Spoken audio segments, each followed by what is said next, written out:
Is Father Henson here? I can't see him yet, Chairman. Okay.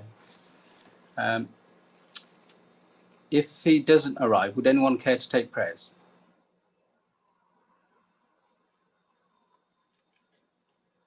Peter, would you? Peter Young? Yes, I'll stand in. We've got a few minutes. Yeah. I'll wait for the nod from you. Thank you. You might be here.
Good evening, members. I make it 6 o'clock.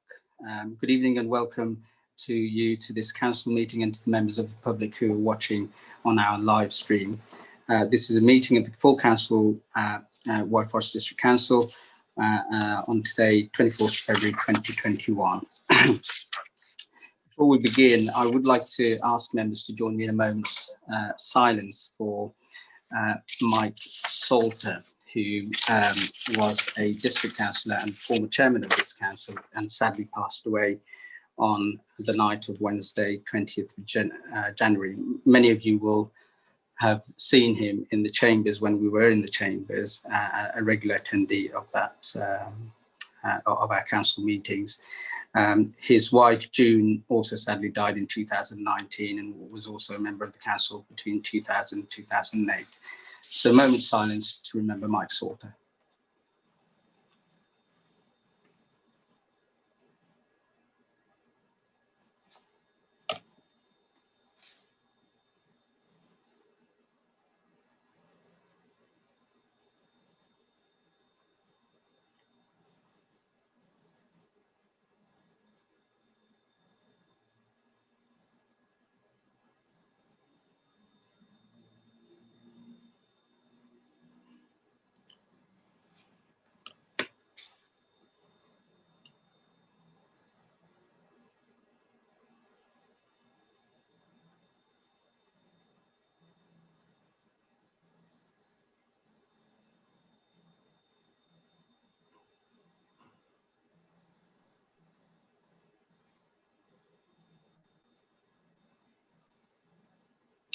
Thank you, members. On to agenda item 1. We did receive notice that Father Tim Williams was unable to attend, and I don't see a replacement on my screen. So can I invite Councillor Peter Young to offer a short prayer before we start this meeting? Thank you, Chairman. Dear God and Father of all mankind, we humbly ask you to look down favorably on us and grant us the wisdom and judgment to make the right discussions following a good and friendly discussion amongst our members. And we arrive at these decisions with your blessing and for the benefit of all the communities that we work for. Amen. Thank you, Councillor Young. Agenda item 2, are there any apologies? We have no apologies for absence, Chairman. Thank you. Agenda item 3, declarations of interest by members. If you have any, would you mind raising your blue hand?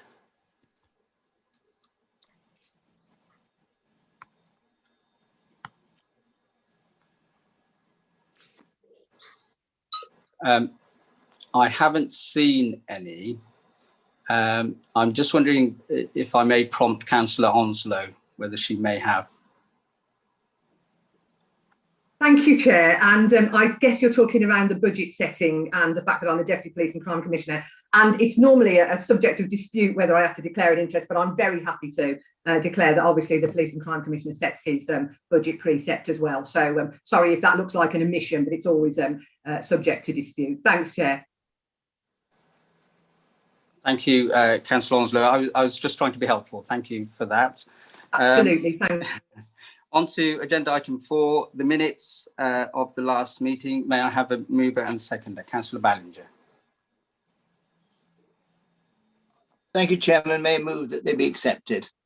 And the seconder, please. Councillor Dyke. Sorry, Chairman. Yes, I'll second that. Thank you. Thank you. And if you could raise your hands to confirm that I may sign these as a true record.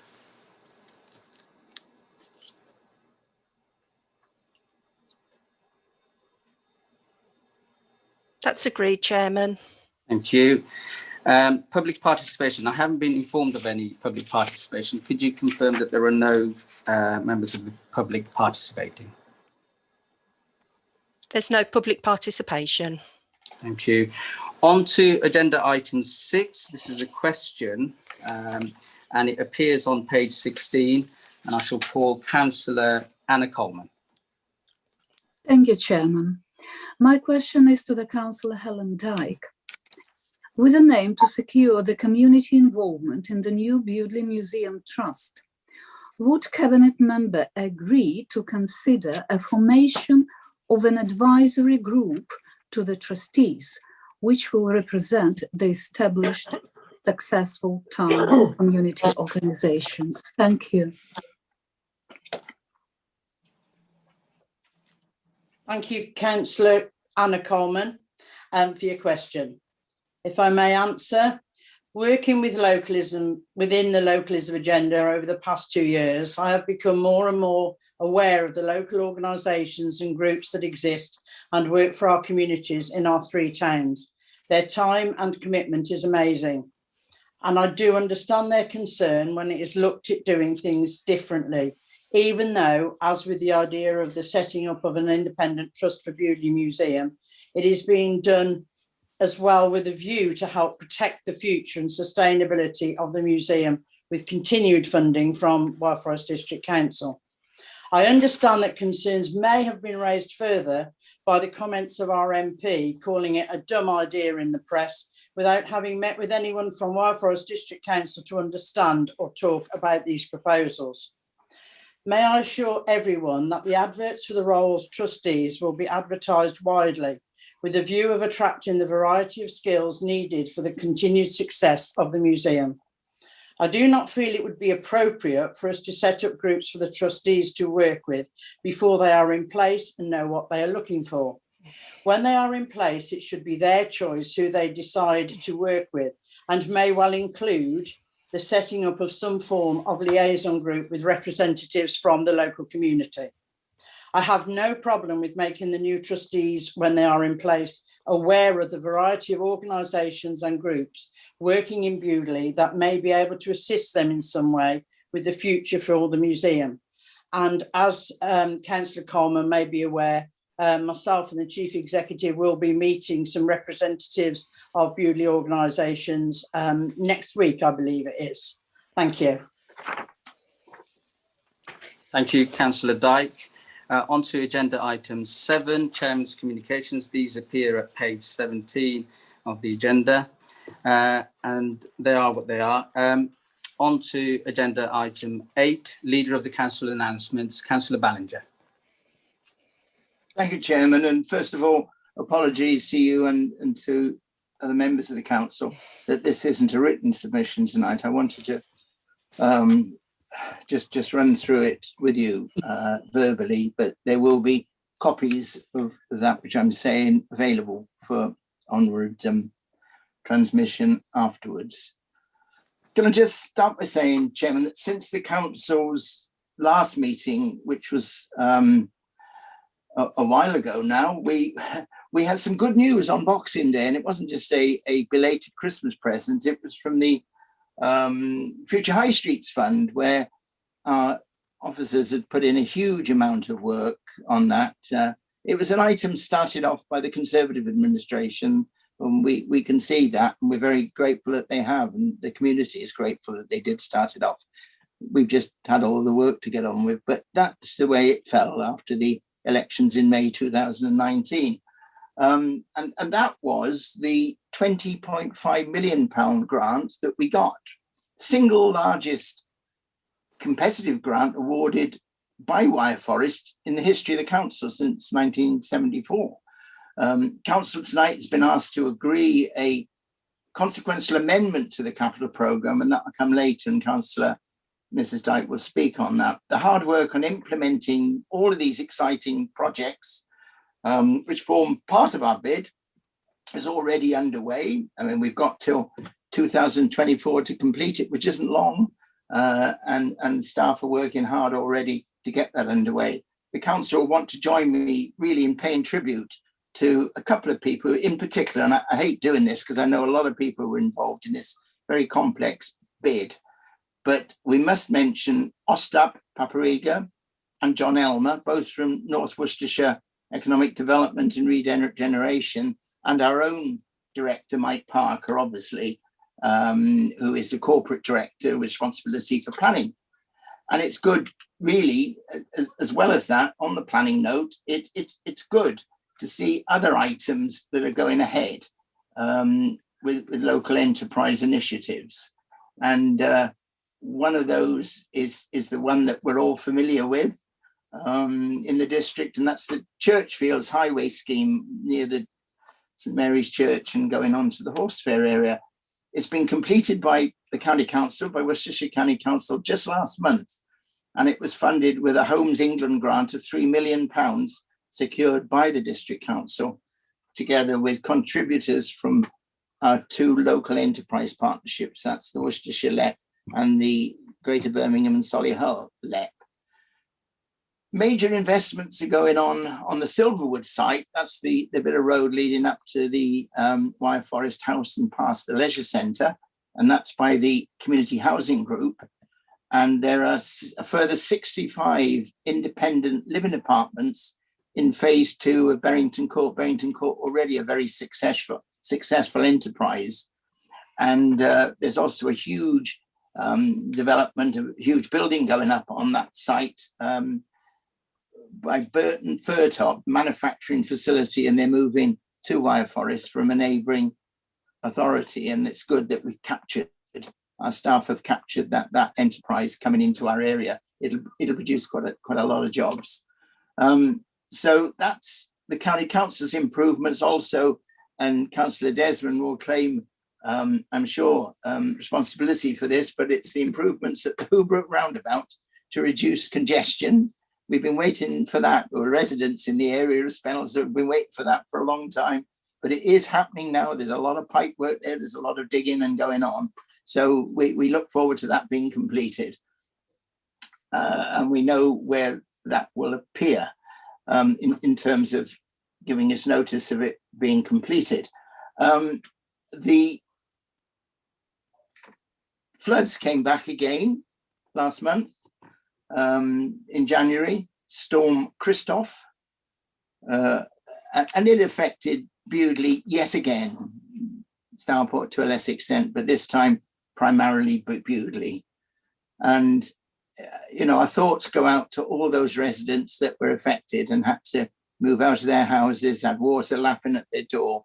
And many of you would have seen the BBC Midlands Today programme about a week ago, which really highlighted in a 20-minute programme precisely how difficult it is with climate change, and it's affecting all of us, and it's a serious subject. And unlike Mr. Trump, who dismissed it and said it was just something that was created again by the Chinese, we are serious about it in this area, and we want to make sure we do something about it. However, at the moment, the government is saying there isn't sufficient funds to do that. I have to thank our own staff, who again went an extra mile, and for their assistance in helping those that were affected, both immediately and as part of the ongoing clear-up, which is still effectively happening. I did write to the Secretary of State, George Eustace, immediately afterwards, pressing the case again for government funding for permanent flood defences protecting Vales Corner. We'll hear a bit more about it in a moment from Councillor Mrs. Edgington White and her issue. There is heightened concern about the position because the Environment Agency has decided, at the moment anyway, not to deploy the temporary barriers at present. We will discuss a motion obviously later on this, the one I've just referred to. Since the last meeting of Council, I have made some changes to the membership of the Cabinet. I would like to extend thanks again to Councillor Franaborski for her contribution to the work of the Cabinet in the period from May 2019 to last month, and also for great assistance in helping to set up the Progressive Alliance 2 years ago, and that was crucial. When I announced that Fran was leaving the Cabinet, I did make some changes to portfolio holders, including appointing Councillor Helen Dyke as Deputy Leader, and I said that I would review membership of the Cabinet and make a further announcement in due course. I'm able to inform Council now that as from tomorrow, I intend to appoint Councillor Mary Rayner as a member of the Cabinet, and that she would take over the finance portfolio from me primarily. Other adjustments will be made in the coming days. There will be other thoughts on individual portfolios, and we will set that out in a formal decision, as I say, later in the week. Councillor Rayner, as a consequence, will cease to serve as chairman of the Ethics and Standards Committee, and I will invite Council under item 11 on the agenda this evening to appoint a replacement for the period to the annual general meeting. I shall come up with a proposal then. Finally, Mr. Chairman, with your forbearance, I would like to make a personal announcement, if I may. Thank you. When I was re-elected to the council in May 2019, I was honoured to work with colleagues in various political parties. And I think ultimately there were 6 different political parties involved, and there's still almost that now if you look at where people have come from on their way to joining the Progressive Alliance, and groups. And we wanted to secure a change in the council's political direction and leadership. And it was deeply personal honour for me to be elected as a leader in May 2019, which was almost 35 years after I'd last held that office. So I appreciated that gesture. Much has happened over the last 2 years, and we all know that much has changed, but all members of the District Council of all parties can be proud of what has been done in maintaining services and securing investments improvements in Wyre Forest, notwithstanding the impact of the dreadful pandemic over the last 12 months. My term of office as leader ends in May 2023. I shall be getting on a bit by then, and I have been reflecting on whether I should serve for the full term, or now that we have reached almost the halfway point in the life of this council and an element of good stability, stand aside in order to allow for transition to a new leadership. After considerable discussion and further consultation with colleagues and others, I'm therefore informing council now that I plan to resign as leader at the time of the AGM in May. Council will then be invited at that meeting to elect a new leader for the period to the elections in May 2023, and I will work to ensure that there is a full and smooth transition. I will remain as a councillor and as a member of the Progressive Alliance, and I will provide my full support for the election of the Alliance's candidate designate for the role of leader, namely Councillor Helen Dyke. I hope that colleagues will find it helpful to have this forewarning of my plans. I thought rather than just do all this at the annual meeting, it was best, and I wanted to get somebody in place to replace my particular portfolio, the finance one, which is crucial to the ongoing work of the council. So thank you, Chairman, for that forbearance, and that was my statement. Thank you. Thank you, Councillor Ballinger. On to agenda item 9. We have a motion from Councillor Edgington White. Can we have the motion on our screens before, and I'll call Councillor Edgington White to present her motion. Thank you, Chair, and good evening, everyone. I was planning to read this out. Hopefully it won't be too painful.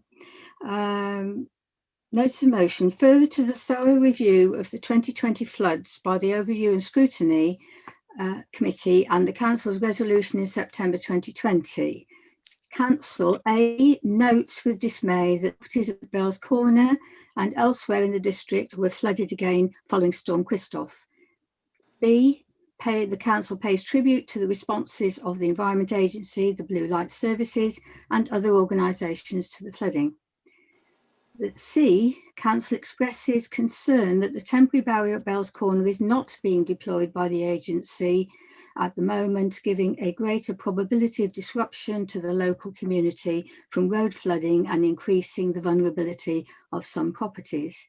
Council D asks the Overview and Scrutiny Committee to request an early update from Worcestershire County Council and the Environment Agency on the outcome of the initial investigation into the potential highway issues and the failure of the temporary barrier. Council at E calls on the leader of the County Council to ensure that any necessary measures required to reinforce and repair the highway to ensure future deployment of the temporary barrier are delivered as a matter of urgency.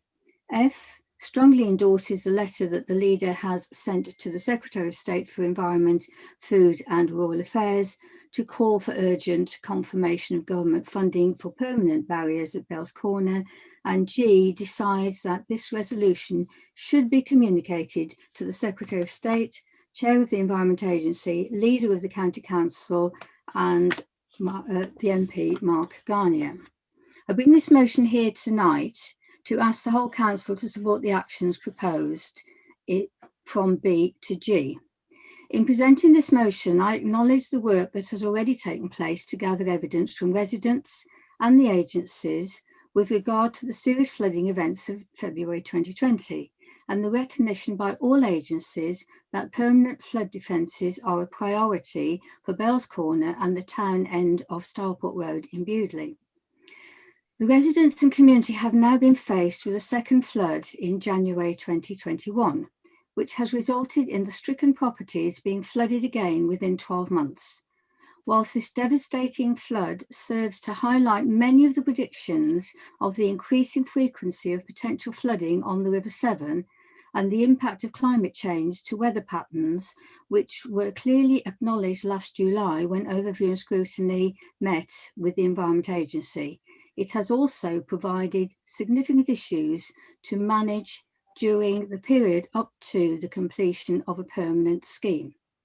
Items C, D and E, particularly of this motion, are aimed to address the serious concerns created by the failure and breaching of the temporary flood barriers in January.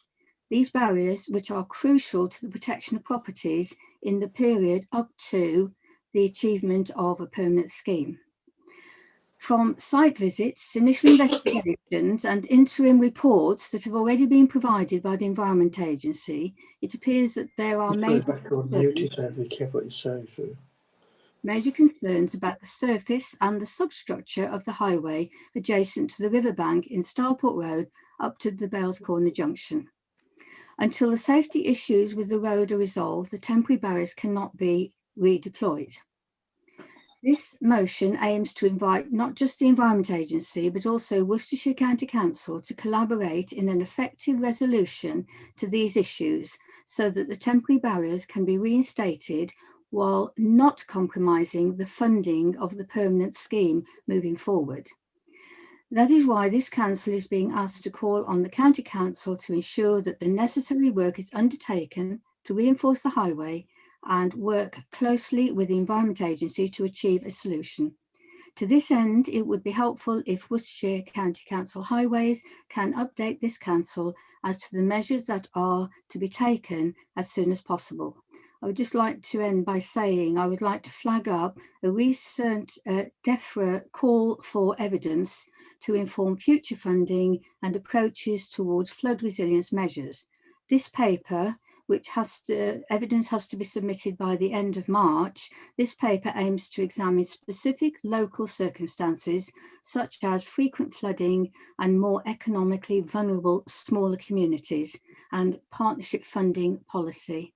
And I will be asking the chairman of Overview and Scrutiny to add this to an agenda item of the Overview and Scrutiny Committee at his earliest convenience. Thank you.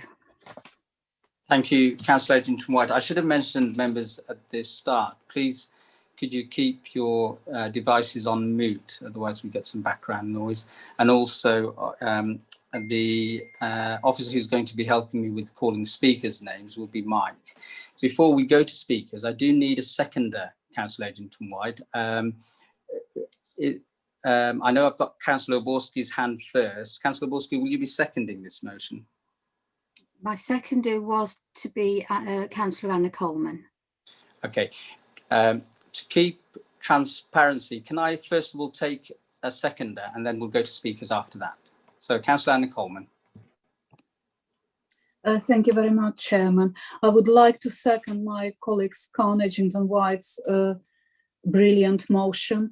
I also would like to thank the Council's Housing and Water Management Department for the work they're doing in processing DEFRA grants for the affected households and businesses. Thank you. Thank you. Thank you very much. Next speaker then, Mike, please.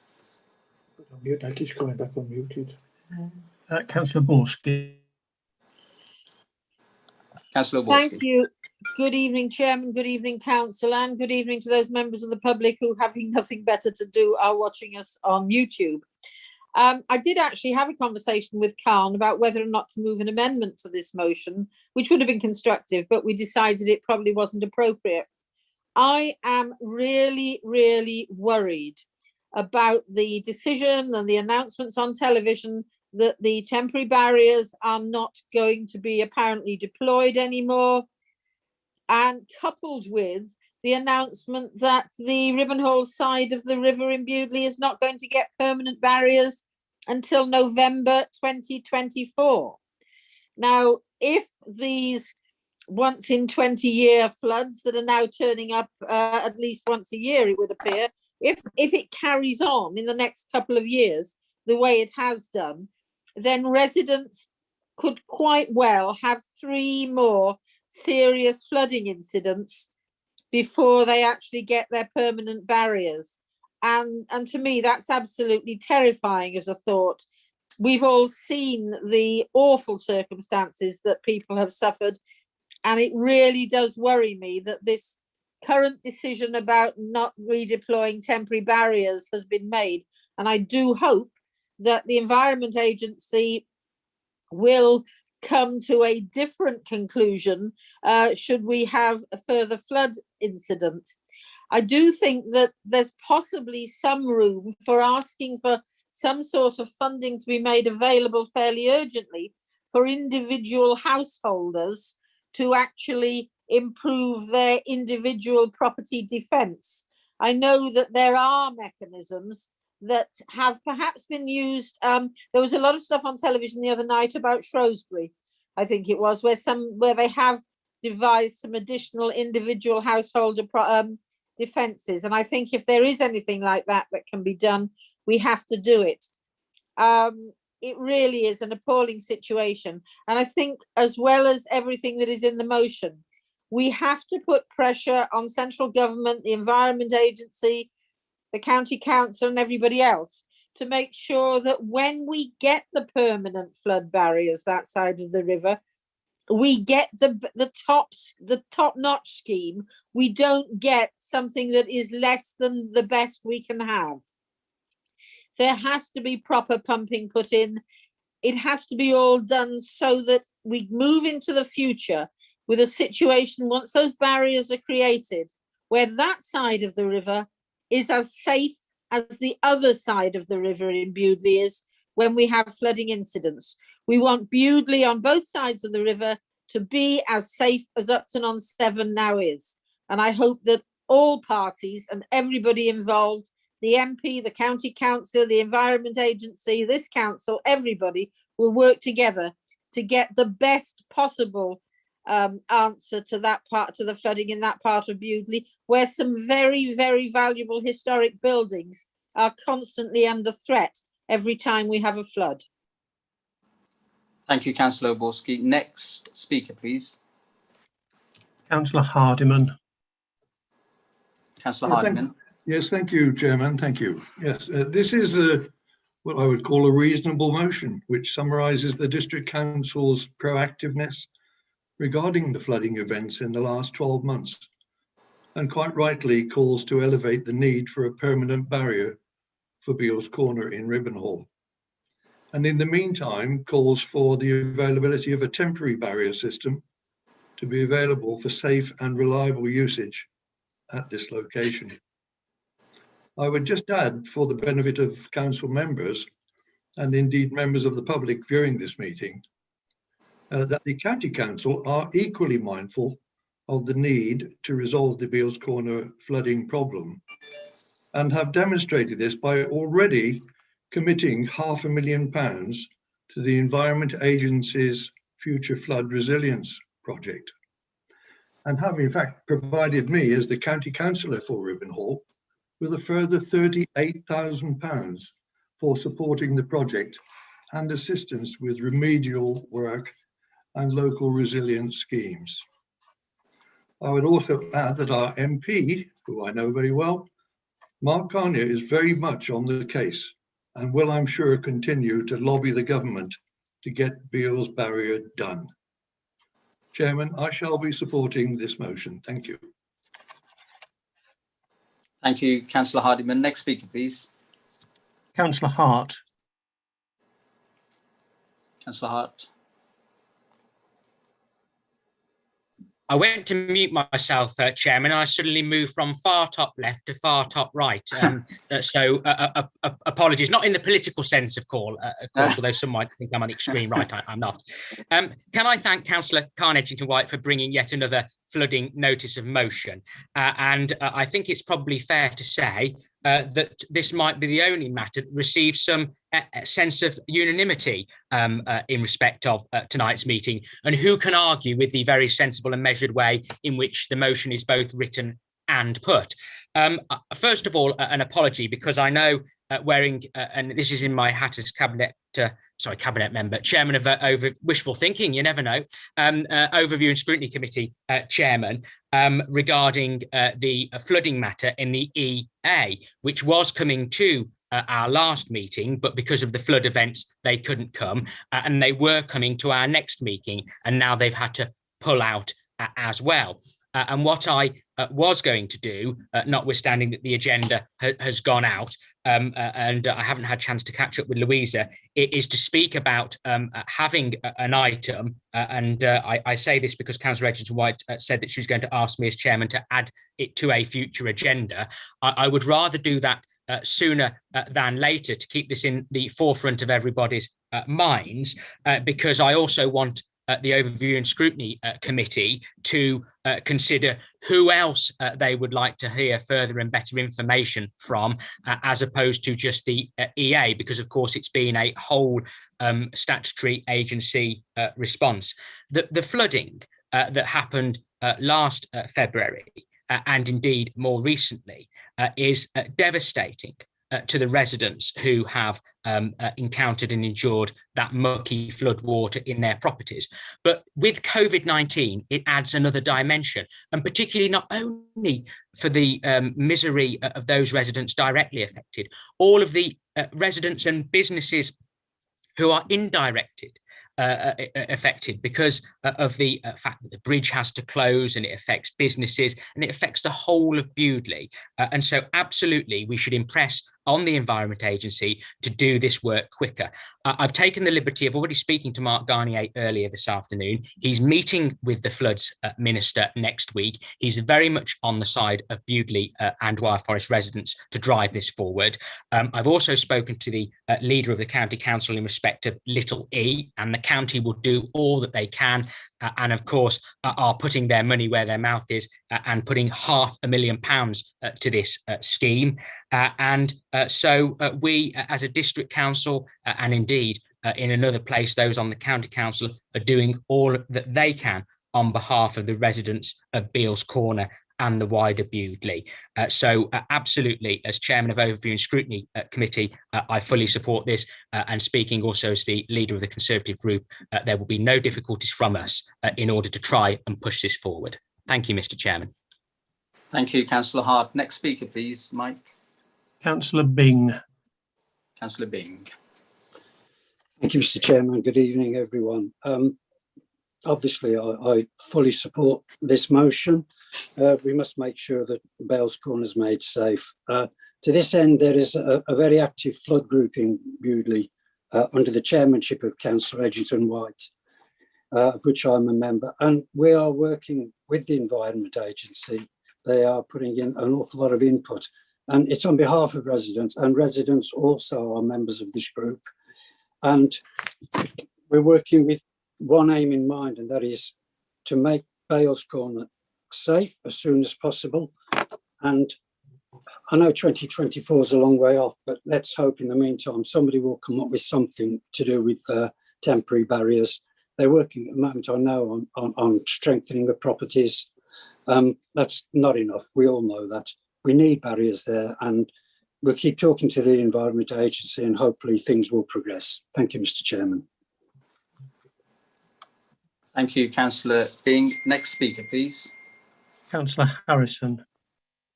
Thank you, Mr. Chairman. I'd like to endorse everything that John said. It's very, very unpleasant for those residents that have been flooded twice in the space of a year, and it's disappointing that it'll take until 2024 to do something about the the barriers after they were compromised in this last flood. I'm pleased that the County Council has contributed £500,000 already. And I'm grateful for Councillor Hardiman's efforts in this matter. So let's hope something happens in the not too distant future. Thank you. Thank you,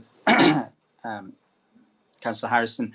I have two other speakers. There's clearly unanimity in this item, and we've got a heavy day ahead or evening ahead.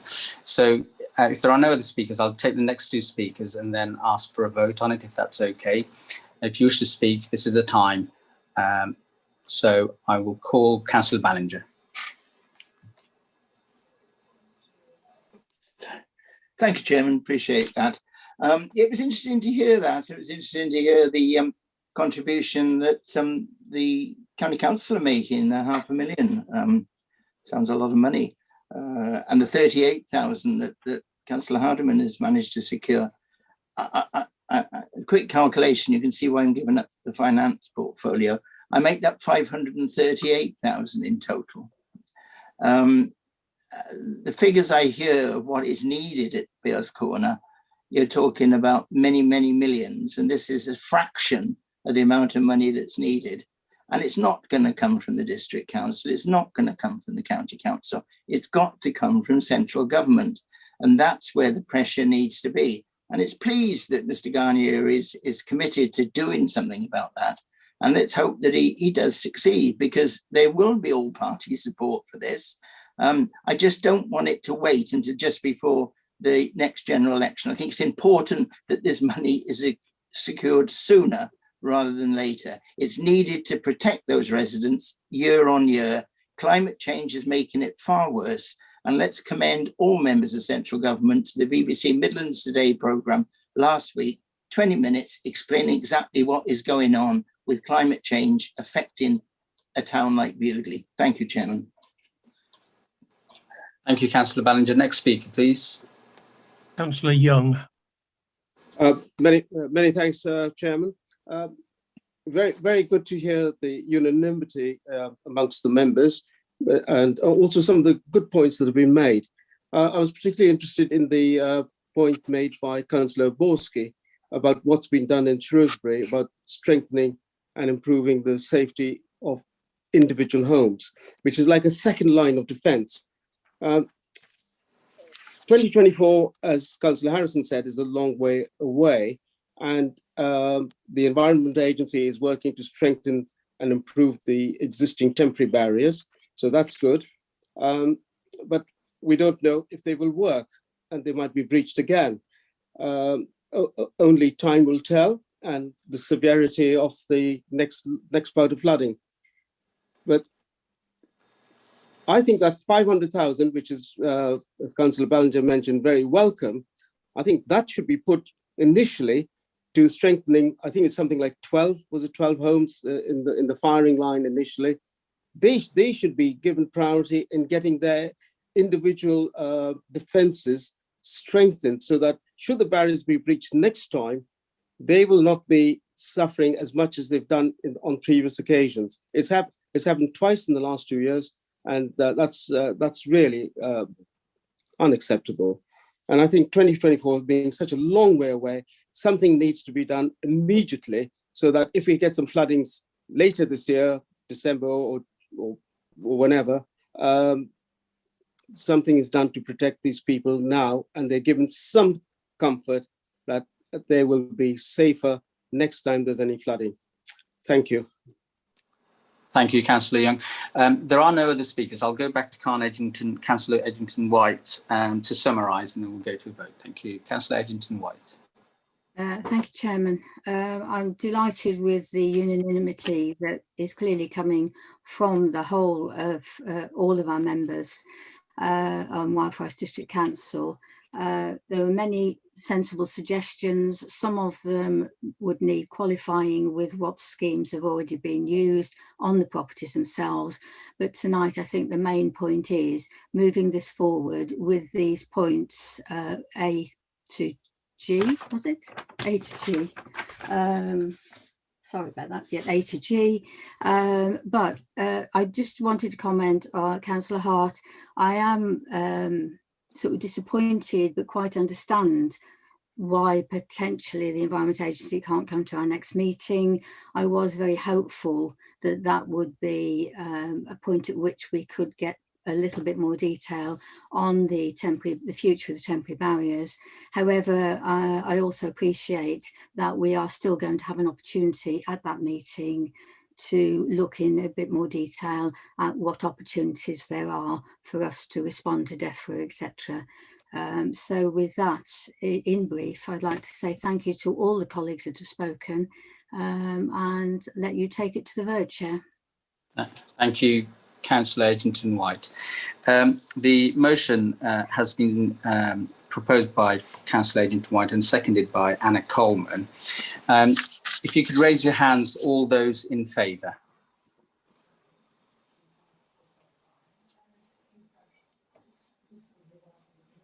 That's been agreed, Chairman. Are you able to tell me whether it's unanimous, or do I need to take a vote on those against? It looked unanimous to me, Chairman. Thank you. Agenda item 10, urgent motions submitted in the standing orders. Do we have any urgent motions? There are none, Chairman. Thank you. On to agenda item 11. This appears on page 18 of your agenda, and it's to consider a report from the Solicitor Council to approve the revised table of political balance. And I'll call Councillor Ballinger. Thank you, Chairman. Yeah, can I just give notice that I do want to make an amendment to this at the start. And if members look at what they have before them, the purpose of the report, and then recommendations 2.1, the Council is asked to approve the revised table of political balance in Appendix 1. And then at that 2.2.1, I would like to add, if I may, the Council, then at 2.2, the Council is asked to support Councillor Helen Dyke as Vice Chairman of the Appointments and Appeals Committee. Oh, there it is. The wonders of modern science. Councillor Roger Coleman as Chairman of the Audit Committee, and Councillor Anna Louillier as Chairman of the Ethics and Standards Committee. All appointments to take effect from the date of the meeting, this meeting, for the remainder of the municipal year 2020 to 21. And I so move, Chairman. Thank you. I'm just writing these down. Yeah, you've got them on that printed. Okie doke. Right. What I will do is, first of all, I've got two hands already. Yeah. Can I take a seconder first of all, and then we'll go to the speakers. Councillor Helen Dyke.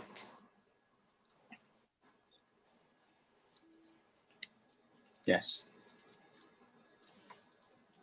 Sorry, Chairman, yes. my iPad doesn't seem to want to play this evening. I do apologise. Yes, I'd like to second that, please. Thank you. Thank you. I'll then take the next speaker, please. Councillor Marcus Hart.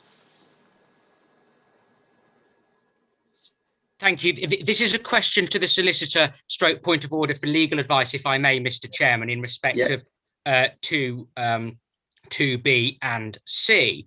May I have some clarification? Because, of course, whilst I understand entirely, having been around for many years, these are matters entirely reserved for decisions for full council, and of course they don't need to be taken at annual council in May. But in order to appoint for roles B and C, they need to be appointing to a vacancy. Now, forgive me if I missed it, but I haven't heard any clarification or confirmation, for example, that the chairman of the audit committee has resigned, or indeed the chairman of the ethics and standards committee has resigned. So I just wanted some clarification in respect of that first of all. And whilst I've got the floor, I'm slightly surprised to see this, because I asked a specific question in respect of this at the group leaders meeting on the 9th of February, and this wasn't the answer that was given to me by the leader. Thank you, Chairman. Okay, well, I'll go to the solicitor first. Thank you, Chairman. Okay. Thank you, Chairman. I can confirm, and Ian may like to come in at this point, that the appropriate discussions have taken place and notifications to the Chief Executive. Okay, does the Chief Executive want to come in?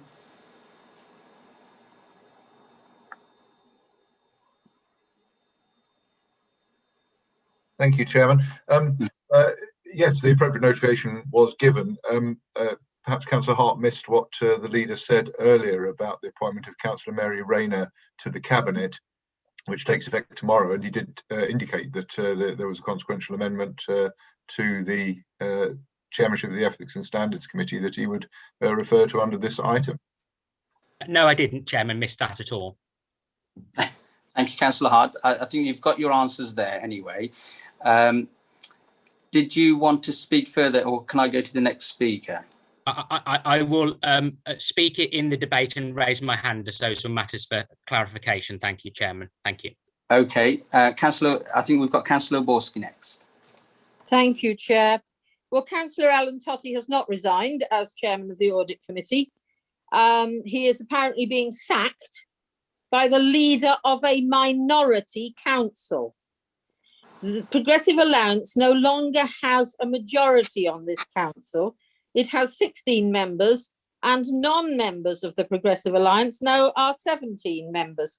I think it is totally inappropriate in a minority council for the minority administration to seek to take all chairs to itself, other than overview and scrutiny, which it can't. I also think it is totally inappropriate to change a chairman when you only have one meeting left in this municipal year. This committee has already suffered the loss of a vice chairman halfway through the year when the Labour group lost their seat on audit.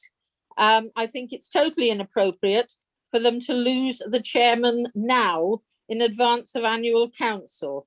Councillor Totty, at the considerable expense of this council, actually went to London to undertake training as chair of audit. And I'm going to move that an amendment to 2.2 b, that Councillor Alan Totty be confirmed as chairman of the Audit Committee until the annual meeting of this council in May, and I seek a seconder. I am happy to second that motion if it's in my power to do so. I will second that motion. Are there any other speakers on the amendment? I know, Councillor Hart, you've still got your blue hand raised. Thank you, Chairman. Well, yes, as we're now on the amendment, with your indulgence, may I speak? Yes. Thank you. I agree with Councillor Borski's amendment on behalf of the Conservative group. Thank you to the Solicitor and the Chief Executive for confirming, and let me clarify, I didn't miss at all what the leader said in his opening comments about being appointed to the Cabinet, and I know that the leader can't sit on ethics and standards, let alone chair it. So on the basis that we know now that Councillor Rayner has resigned from that role and is going into the Cabinet, it's right and proper for the good governance of this council that we have a chairman of ethics and standards. And I'm sure that Councillor Anna Louhilier will do a very good job. And no quarrel with the revised political balance and giving Labour an additional place, and no quarrel with Councillor Helen Dyke in accordance with custom and practice being the Vice Chairman of the Appointments and Appeals Committee. But to seek to remove a sitting chairman who has not resigned prior to the annual council doesn't seem in the spirit of working with all political groups and parties. It strikes me as being a little petty, really, at this stage in the municipal year. In May, it would be a different matter, but now it just seems completely the wrong time. And I am miffed because I specifically asked a question to the leader and the chief executive at the group leaders meeting on this report and said, are these the only proposed changes? And the answer was yes, there would be nothing else. Clearly, that position has changed, and it is most unfortunate that elected members of this council are only finding this information out on the night without the courtesy of being advised as what the proposal was. Now, of course, I'm going to be told that it's perfectly okay to do that, but it isn't in the spirit of openness and transparency and cooperation. And therefore, I and my group are more than happy to support the amendment as stated by Councillor Frana Borski. Thank you, Mr. Chairman. Thank you, Councillor Hart. Next speaker, please. Councillor Onslow. Sorry, Chair, I was waiting for you to say my name then. Thank you, Chair, Yes. and good evening, Council. Just to say, I've chaired audit on a number of occasions, and it would be completely inappropriate at this time to put a new chairman in when you have the documents that come through to audit are so extensive and so difficult to understand. It would be extremely difficult to change the chair now. So as my leader said, I will be voting with the change as mentioned by Councillor Borski. Thank you. We'll take the next speaker, please. Councillor Dawes. Thank you. Good evening, everybody. Yes, my sentiments are with Marcus and with Tracy. I can see the merits of Anna taking over as chair of Ethics and Standards, but to remove Councillor Totti at this time, I think is a bit churlish, and especially with the work that's involved in sitting on audit, as I do as well. So I will be supporting him staying in place. Thank you. Thank you, Councillor Dawes. Next speaker, please. Councillor Rook. Thank you, Chair, and good evening, Council. I'm not surprised that this has happened, but I am slightly surprised that it's happened at this time. Surprisingly enough, I am in support of Alan staying on until May, and then change. If the chair needs changing, it should be done then. This is not the appropriate time to change a chair of a committee such as that. Thank you, Councillor Rook. Councillor Ballinger's next. Thank you, Chairman. Yeah, just to point out the reason why I felt it important to put that change in now. I mean, chair of audit's a very important position. She or he, whoever is chairing that committee, has access to a lot of the detailed information of the council's finances.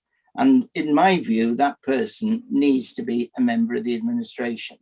Indeed, at the last audit committee, Councillor Totti effectively said goodbye to the committee because he said he thought it may well be his last committee.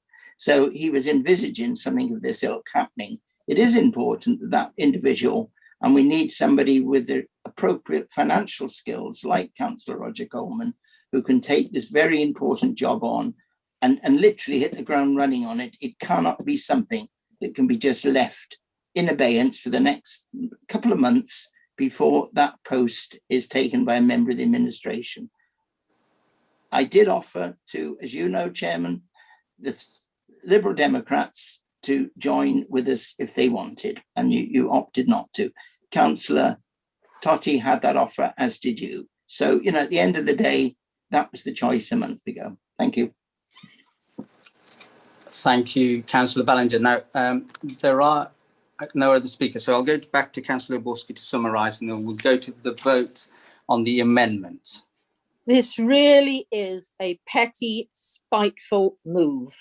Oh. Councillor Totti thought it was probably going to be done unto him, but it is something that is completely wrong. The time, as Sarah Rook has said, Sarah, who's already previously lost the vice chair of this important committee, Sarah has said the right thing. The time to change chairmanships, other than when you have to, like the business with ethics and standards, is at the annual meeting of the council. And I would remind Councillor Ballinger, he now leads a minority administration, and a minority administration can never expect to get everything its own way. I hope council will support us in keeping Councillor Alan Totti as chair of Audit Committee until the annual meeting in May, when everything will be up for grabs. Okay, that's all the speakers. So we'll go to a vote on the amendment, which is basically what you've got on your screen there is Councillor Roger Coleman. That's to be replaced with Councillor Alan Totti. Do you want to take that motion down from our screen so I can see who's voting? Is that okay? Okay. So first of all, then, all those in favour, please raise your hands.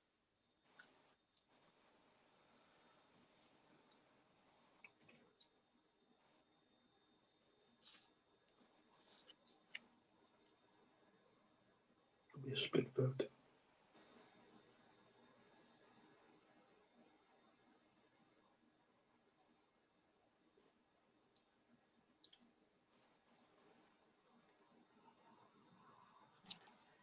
I get 19 in favour. Okay. Oh, sorry, All no. those- Yeah. Do you want to do it Sorry, again? my screen. Yes, please. Could you just do it again? My screen's gone off. All those in favour, please.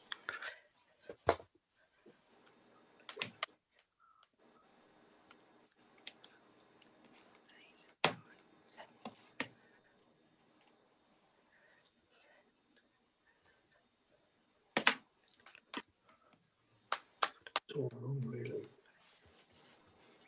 18 in favour. 19. 18. 18. Right. And all those against?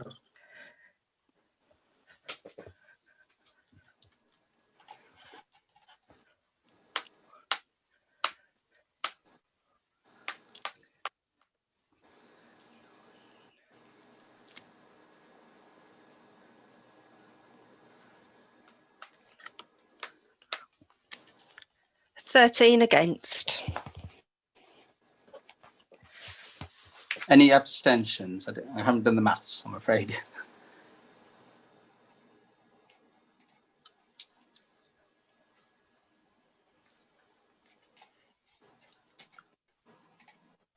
I can't see anyone raising their hands for abstentions. I don't think Councillor sorry. Aston voted in either direction, Chairman. Councillor who, sorry? Councillor Aston, I don't think he voted in either direction. Oh, he did. Oh, yes, he did. He voted in favour. Voted for. Apologies, I missed that.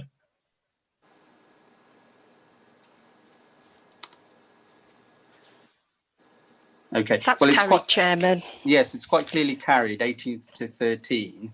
The amendment now becomes the substantive, and I need to take a vote on whether that is agreed. So again, all those in favour, please raise your hands.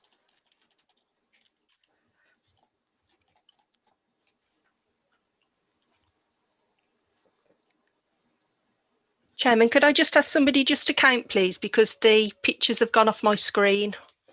Okay. Mike, are you able to count for me? Yes, bear with me.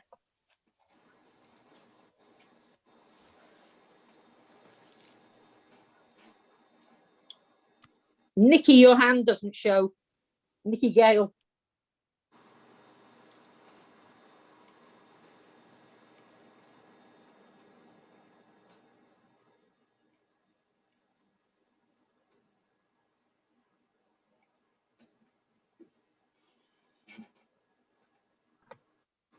I think I'll make it 18, Chairman. It's slightly difficult because my pictures are on two screens as well, but I think that's what I made it. Okay. Shall we go to all those against?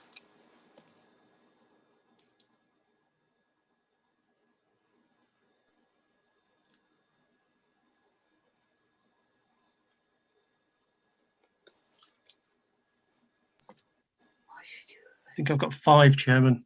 5. And those abstaining, please raise your hands.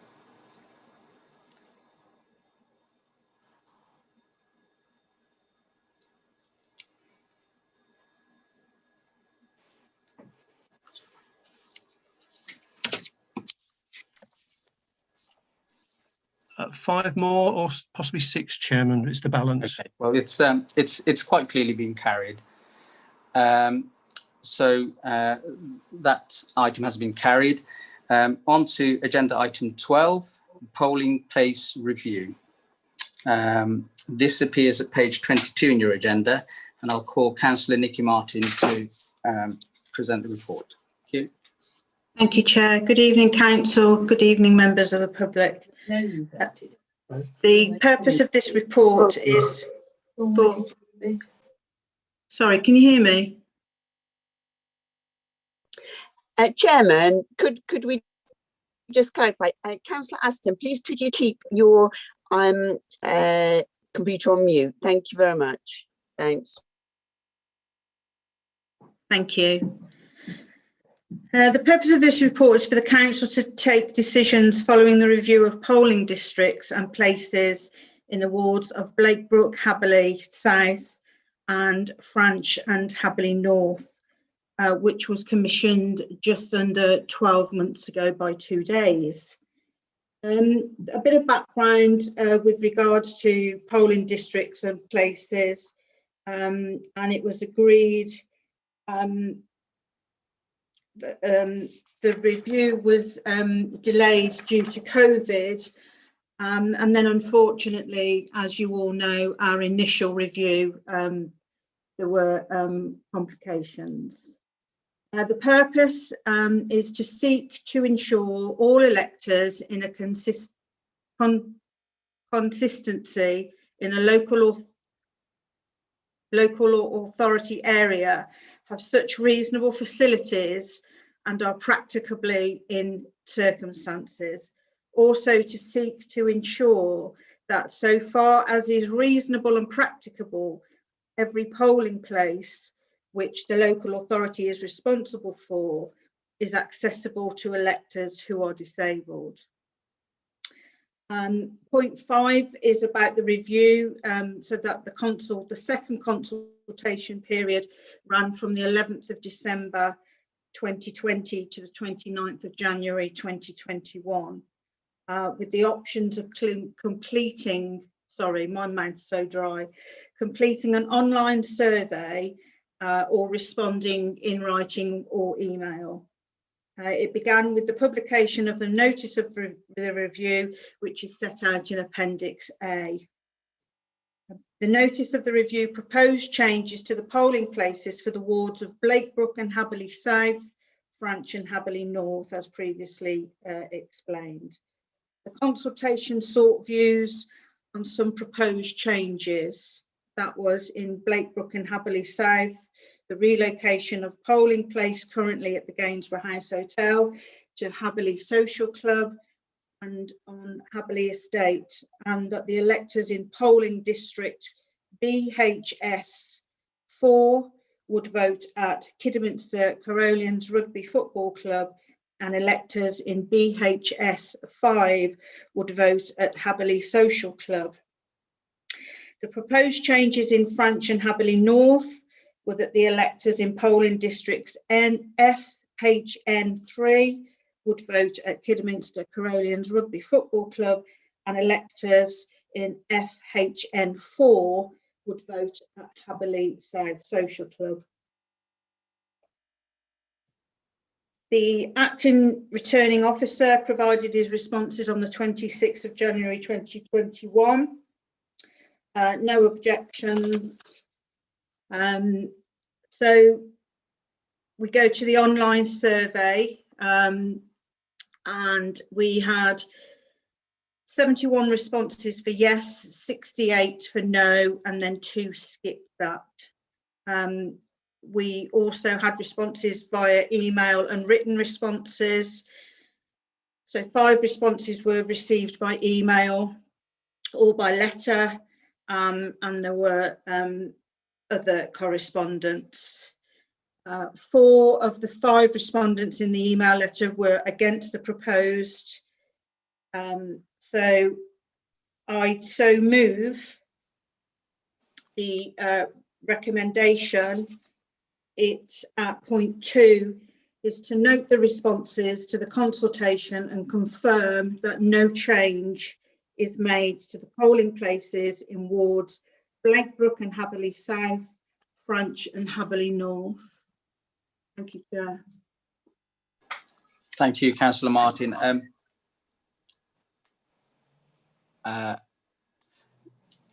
Councillor Ashton, are you able to put it on mute? That's great.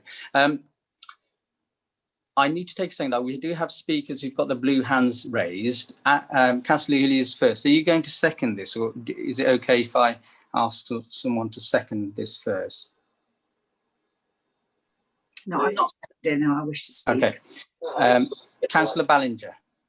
Thank you, Chairman. Yeah, I'll second it and reserve my right to speak on it. Thank you. Thank you. Okay, we'll take the next speaker. Councillor L'Huillier. Thank you, Chair, and good evening, everyone. Firstly, I'd like to thank Councillor Martin and officers for allowing a rerunning of this consultation. following the identification of the error in the original period. The purpose being to ensure clear, accurate and honest data. However, I am somewhat confused by the inclusion of the responses from a targeted postcard campaign by the opposition. In point 6.6, it states that it would be inappropriate to take account of a response that would be provided by only some of those responding to the consultation. This point relates to the addition in the postcard of question 3, which reads, "We do agree that Wyre Forest District Council should provide an additional polling station on Habley Estate." I don't think that it's possible or appropriate to include the responses to the first 2 postcard questions if you're discounting the last, as the inclusion of the 3rd question could significantly influence the response to the other 2. After all, who wouldn't want to retain the current arrangements and gain an extra polling station on Habley? This postcard campaign has clearly been a tactic used to elicit a specific response and clouds the issue by suggesting alternatives which aren't on the table. Indeed, the very heading of the postcard reads, "Campaign to retain the Gainsborough polling station and to provide a separate polling station on Habley." In point 12.2, it mentions that clear opposition has been demonstrated. And I would counter that, in fact, clear support for a polling station on Habley has been demonstrated. And it could be argued that the council should pursue this course of action. In total, 128 people responded that Habley should indeed have a polling station. Therefore, when considering this report, I will discount entirely the results from the postcard campaign, as I believe it has not represented the original survey accurately or fairly. The outcome remains the same, but I feel it's very important to discuss what I feel are questionable tactics. Thank you. Thank you, Councillor Lihoulier. Obviously, Councillor Martin will be able to respond in due course. Councillor Griffiths is next. Thank you, Chair, and good evening, everyone watching at home.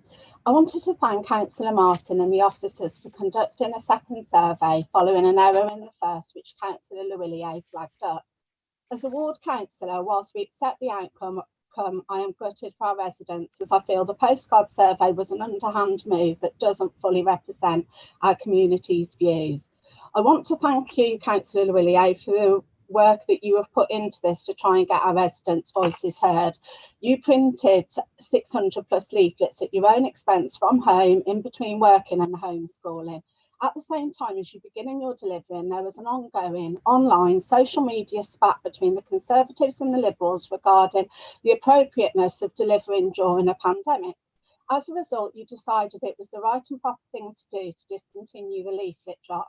Sadly, as a small party, we do not have the funds or sponsorship to put literature through the post at targeted residents. My apologies if this isn't the case. If so, I would be interested in how they were delivered. There has clearly been a loophole where the postcard survey was somehow allowed to conduct its own survey with an additional question. Without the postcards, the vote was neck and neck, 72 votes each.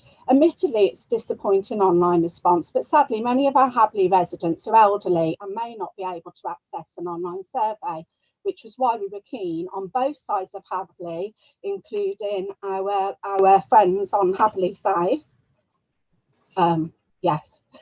to get our paper surveys. We were discouraged to send out paper surveys initially. However, we felt it was important that all voices were heard. However, we did follow advice and leafleting stopped. However, it does seem unjust that not everyone followed that brief. Thank you. Thank you, Councillor Griffiths. Just to let you know, you came across very quietly there, so I don't know whether you've got something over your mic, but just for future debates, you might want to be conscious about that. Thank you very much. We'll go to the next speaker, please, Mike. Councillor Hart.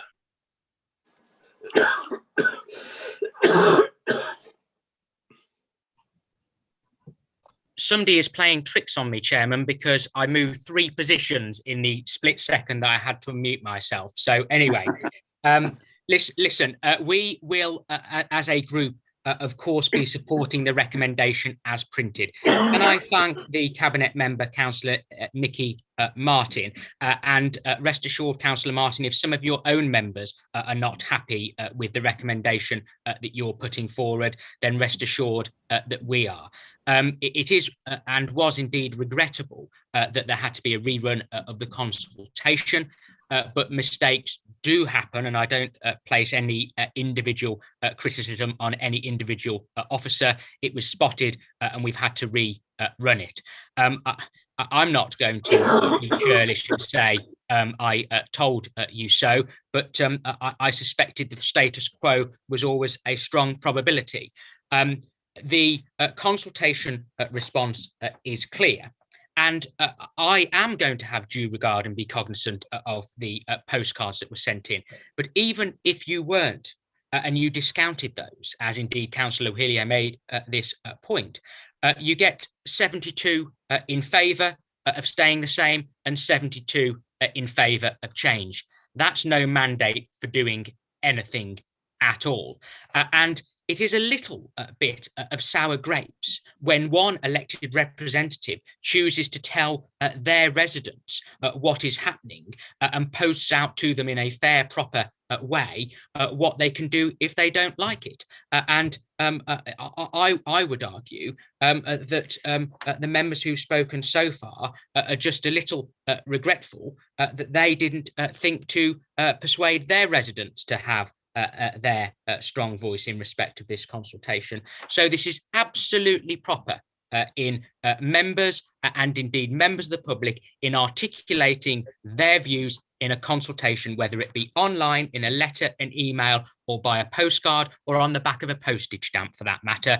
And they're all entitled to be heard without fear or favour. And I absolutely, on behalf of the Conservative group, endorse this report, and the Cabinet member can have no fear. We shall be supporting it. Thank you, Mr. Chairman. Thank you, Councillor Hart. I am still getting some background noise. So please do make sure that you've got your devices on mute if you're not speaking. Can we take the next speaker, Mike? Councillor Borski.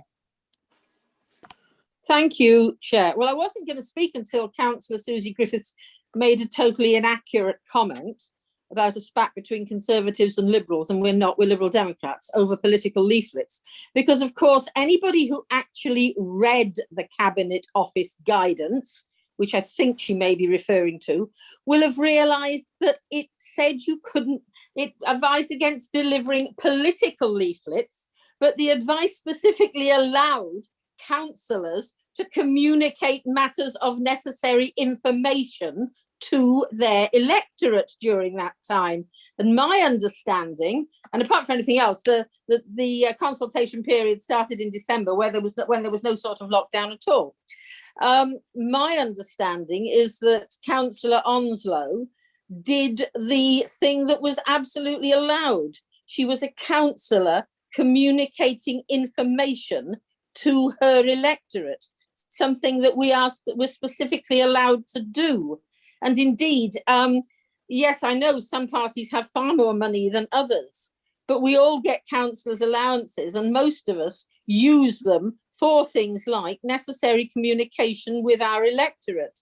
I regret the way the decision has gone, because certainly had I been a councillor for the Haberley area, I would have been very actively campaigning to get a polling station on that estate, but it hasn't happened. The postcard survey appears to be completely within the guidelines that the Cabinet Office issued, and it is completely a hung result if you ignore the postcard campaign. And anyway, with that campaign, it is obviously a vote for no change. As I said, I really regret it. I think people on Haberley do deserve a polling station, but sadly, they are not going to get one at this moment as part of this review. And of course, we can't delay a decision from tonight because there are county council elections in May, and I haven't had a conversation with the returning officer in the last week or so, but I would imagine the order for poll cards must be, if it hasn't already been sent to a printer, must be going pretty quickly, because with the elections being called on March the 22nd, those poll cards are going to have to be got out in the next 3 weeks, I would imagine. So we don't have a choice but other than to accept this recommendation tonight. Thank you, Councillor Oborski. We have several speakers. Nothing else has been moved on this, so can we just try and get this flowing as quickly as possible? Councillor Onslow is next. Thank you, Chair. And I actually wasn't going to speak, but then Councillor Griffiths used the word underhand. So I'm not going to have that labelled at me. I'm quite entitled to contact my residents to tell them something that's happening. What I will say is underhand is when you try and link a consultation to move a polling station to a survey where 3 out of 3,000 people asked for the Gainsborough to be moved to Haverley Estate. 3 out of 3,000, that's not even 1%. We took that piece of information because it's what we wanted to take, and we ran a consultation on it. We ignored the 3 people in the same survey who said, could it be moved to the town centre? And we ignored the 8 people that said, could we have an additional polling station? What I would have fully supported is if we had done a consultation that said, do you want to move it to A, the Haverley Estate, or B, to the town centre? Because clearly half the residents are in the town centre. That to me is underhand, because that was not what that survey was intended for.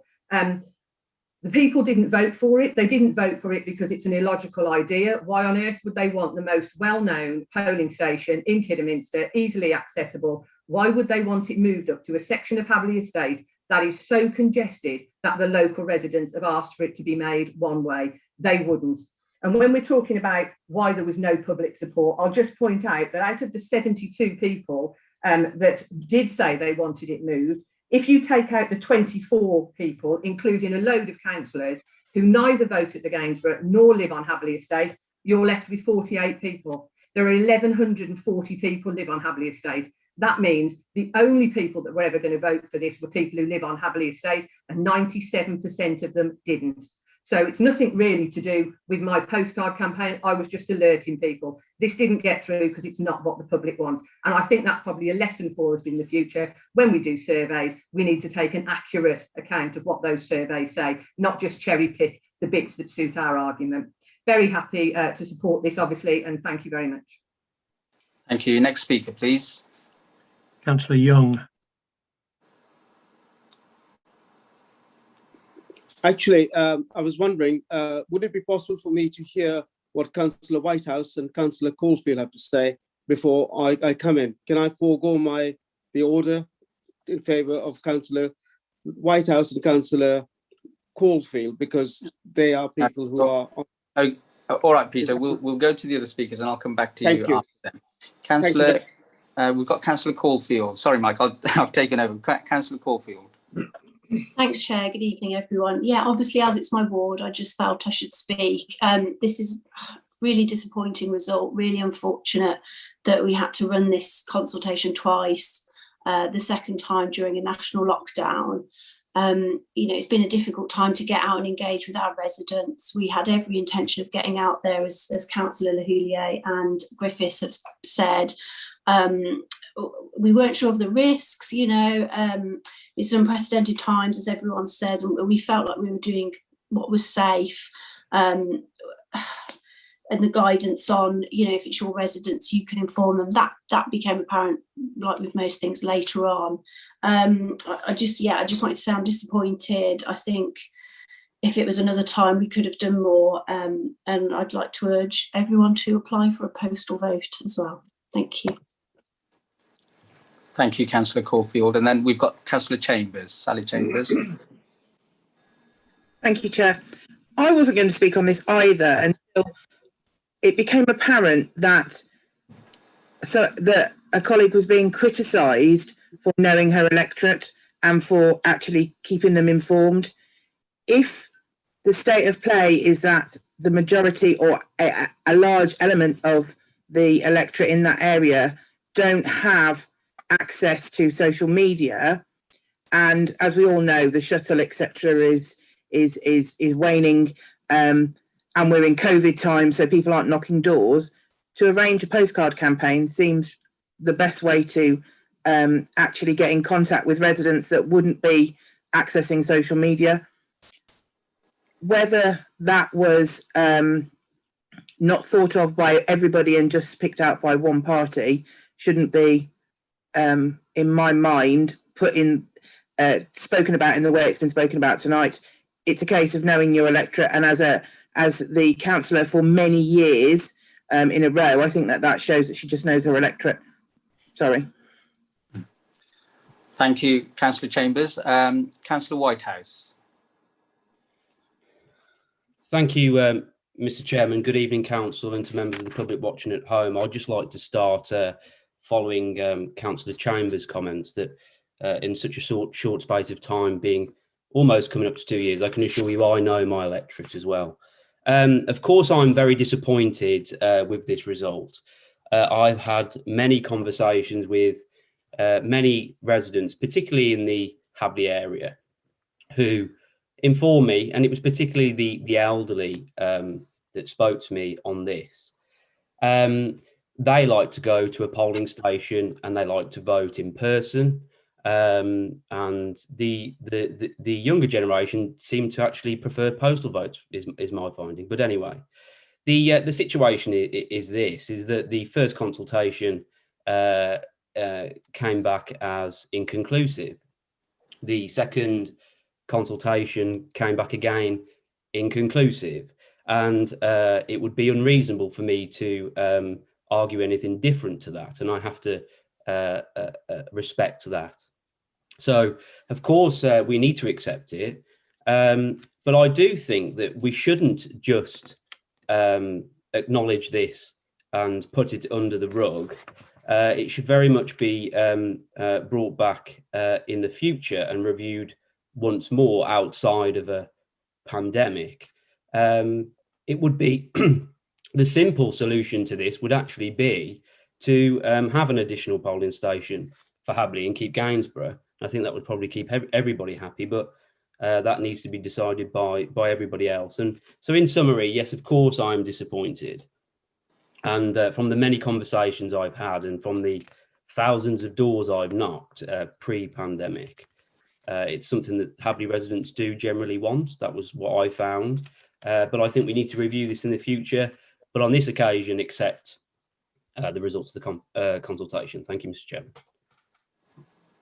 Thank you, Councillor Whitehouse. There are no other blue hands, so I've got 3 people who need to speak. So first of all, Councillor Peter Young, you wanted to come in after Lee.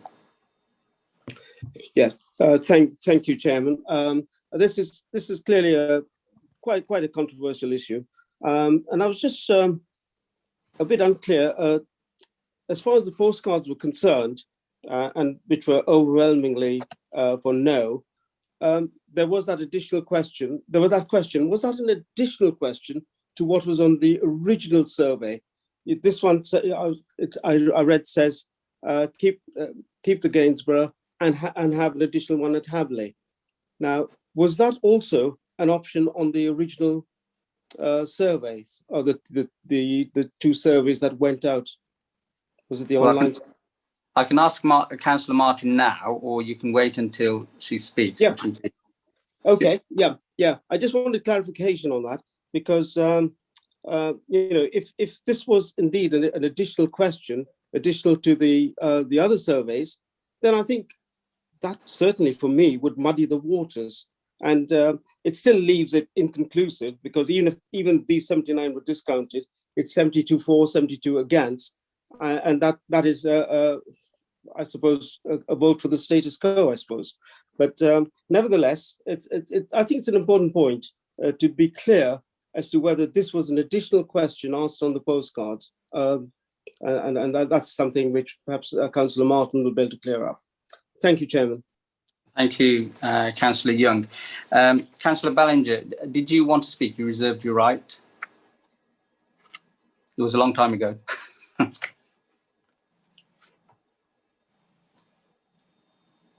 I can't hear you, or I can't see you.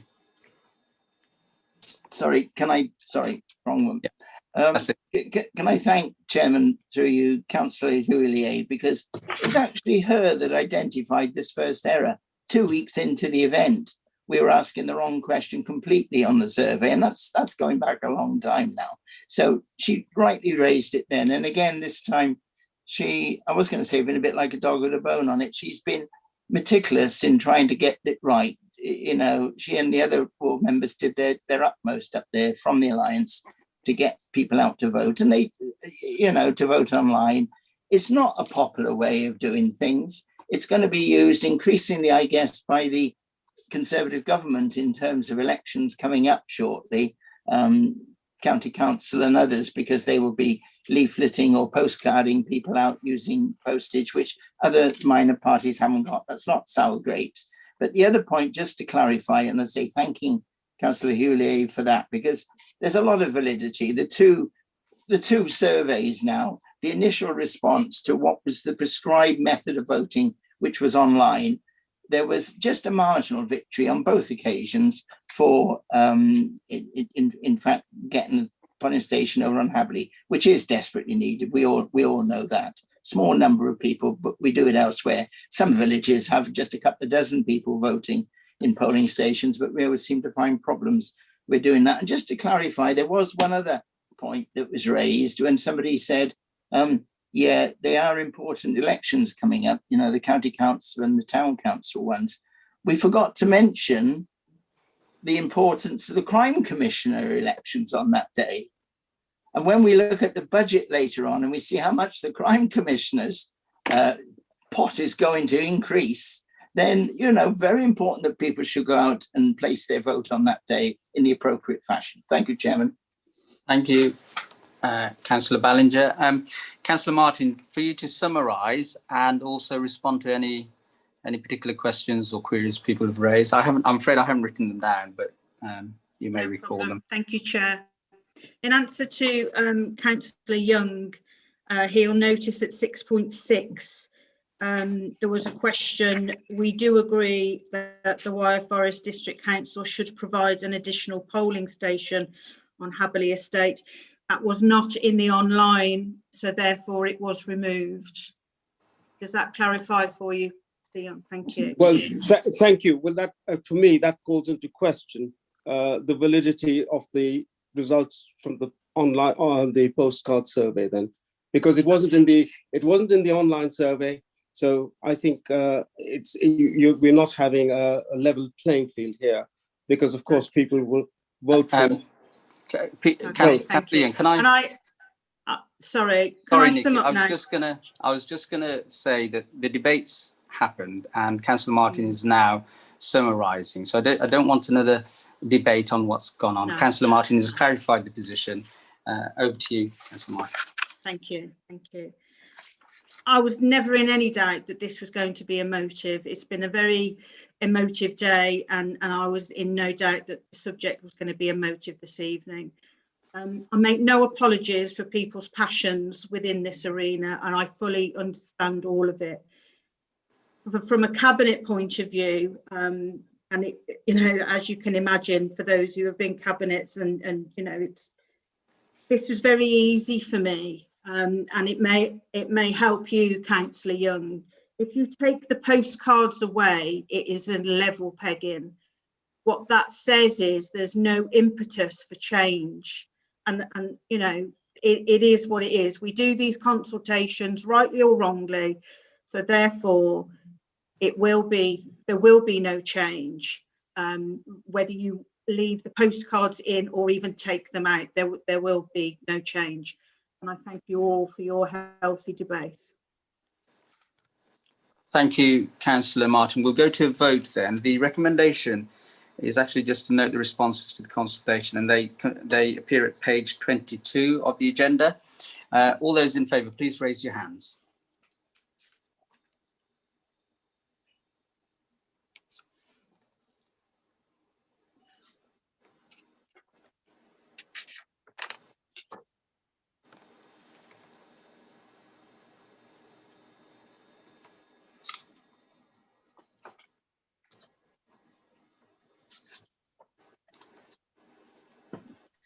I have 30 in favour, Chairman.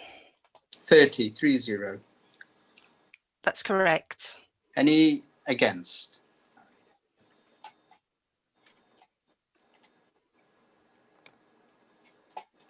There's no against. Any abstentions? 1.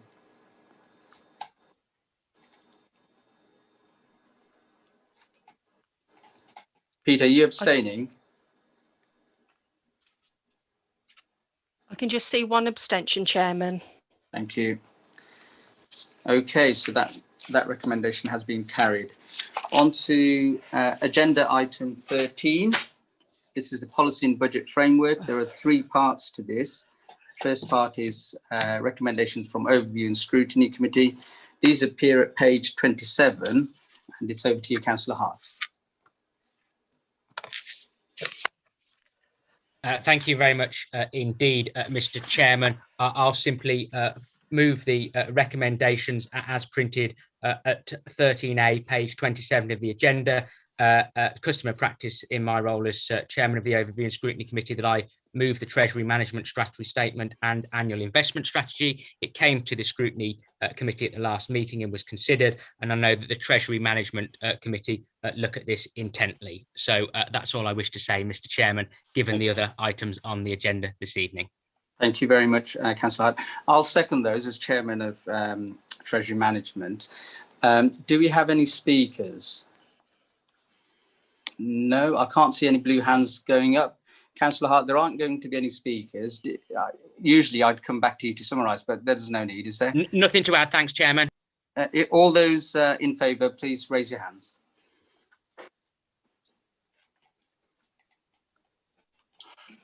That's unanimous, Chairman. Thank you. On to 13B. These are recommendations from the Cabinet dated 19th of February 2021, and they appear at page 29 of the agenda. And this is Councillor Ballinger. Yeah, on the agenda, Chairman, Councillor Helen Dyke, page 29. Oh, I beg your pardon, Councillor Helen Dyke. Okay, no problem. Yes. Oh, yes, this is the Future High Streets Fund. It is, and yep, exciting news for everyone concerned. Councillor Helen Dyke. Thanks. Thank you very much, Chairman. I'd just like to say thank you to everyone that was involved in this. Politically, officer-wise, whoever. I've worked in the town centre for approximately 45 years, and it has to be the most exciting thing I've ever seen happen to Kidderminster Town Centre in that time. So, you know, just thank you to everyone. I think it's a brilliant thing for Kidderminster to have obtained. There's a very short timeline, as people will be aware, because the government were quite late in notifying us when we had been given this award, and so where perhaps we might have had 4 years to do the job, we've really only got 3. But I'm sure everybody will work to that timeline to get things done. And I just ask council to support this item. Thank you. Thank you. I'll take a second there. I will get this right now. It's Councillor Ballinger, and then I'll come to speakers after that. Thank you.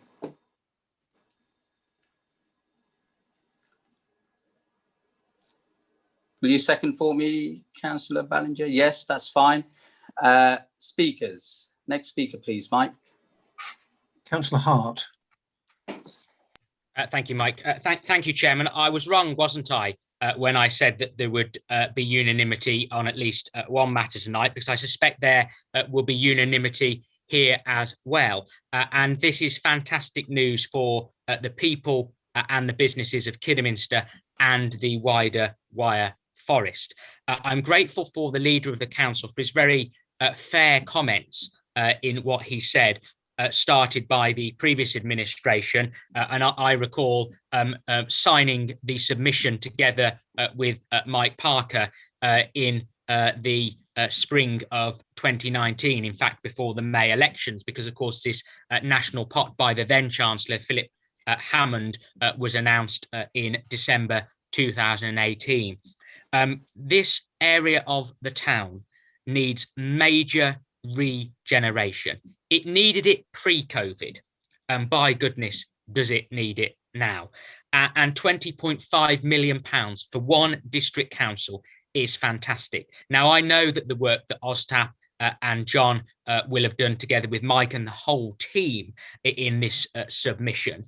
I and my previous administration's vision and John Campion, indeed Steve Clee before him, was to and in fact there was a picture of Steve Clee and John Aston, and I know the current leaders often reminded us about it, outside the former magistrates court. Well, in the lifetime of this council, we may very well virtually get that area redeveloped. You know, we've done so much with the £2 million of investment on the public round and economic regen from the district county council and the county council and the GBS LEP.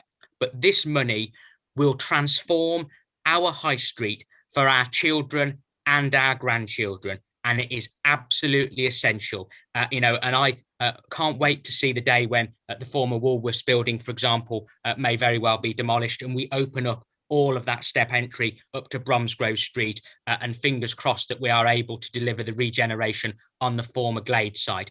I know, because I've sat in the position that the current leader sits in, these things are not easy and they take years. So, not a political point. I do congratulate the administration for continuing to work with this great scheme, and let's hope on behalf of all of our communities we can deliver on this, because it would be fantastic for our residents.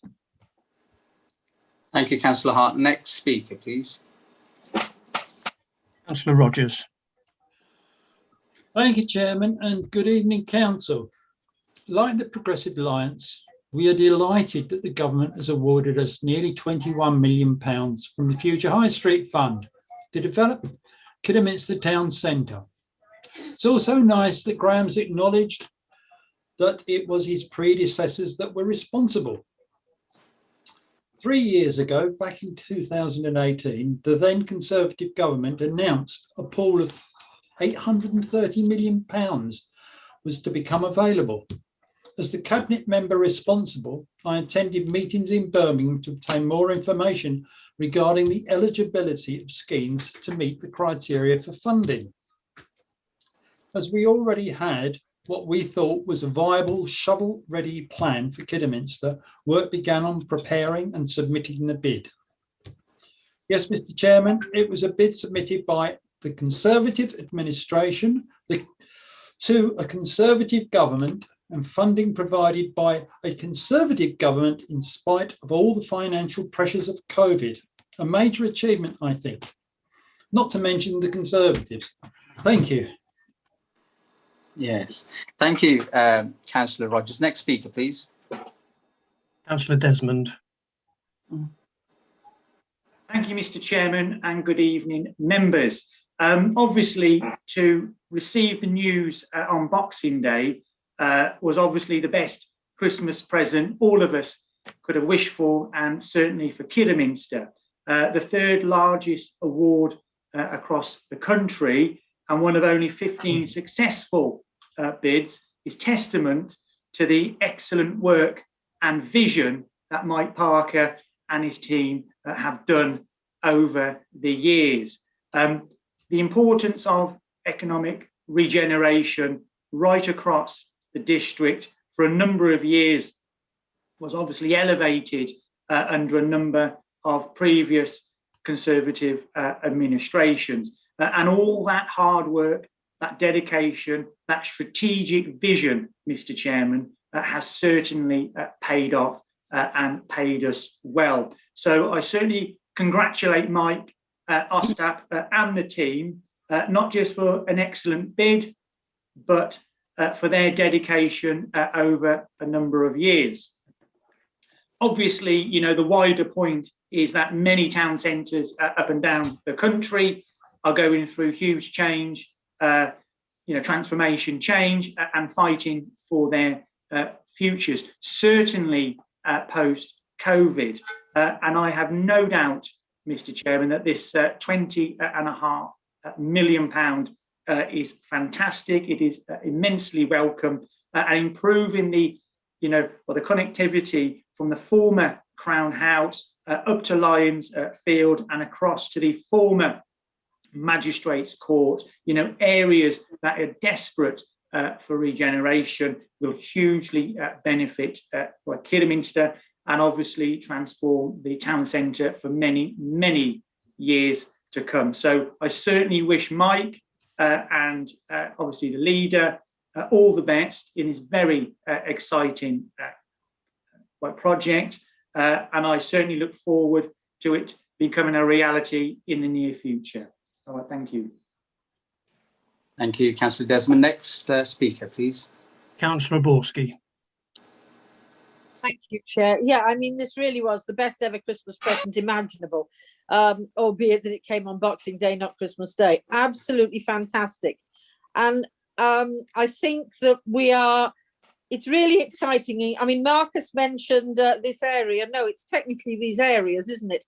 Because it's the Crown House site, it's the Woolworths up to Step Entry and up to Bromsgrove Street. And of course, it's the old Magistrates Court, which years ago, I can remember the photos of Steve Clear's leader when we were hoping to get a cinema there.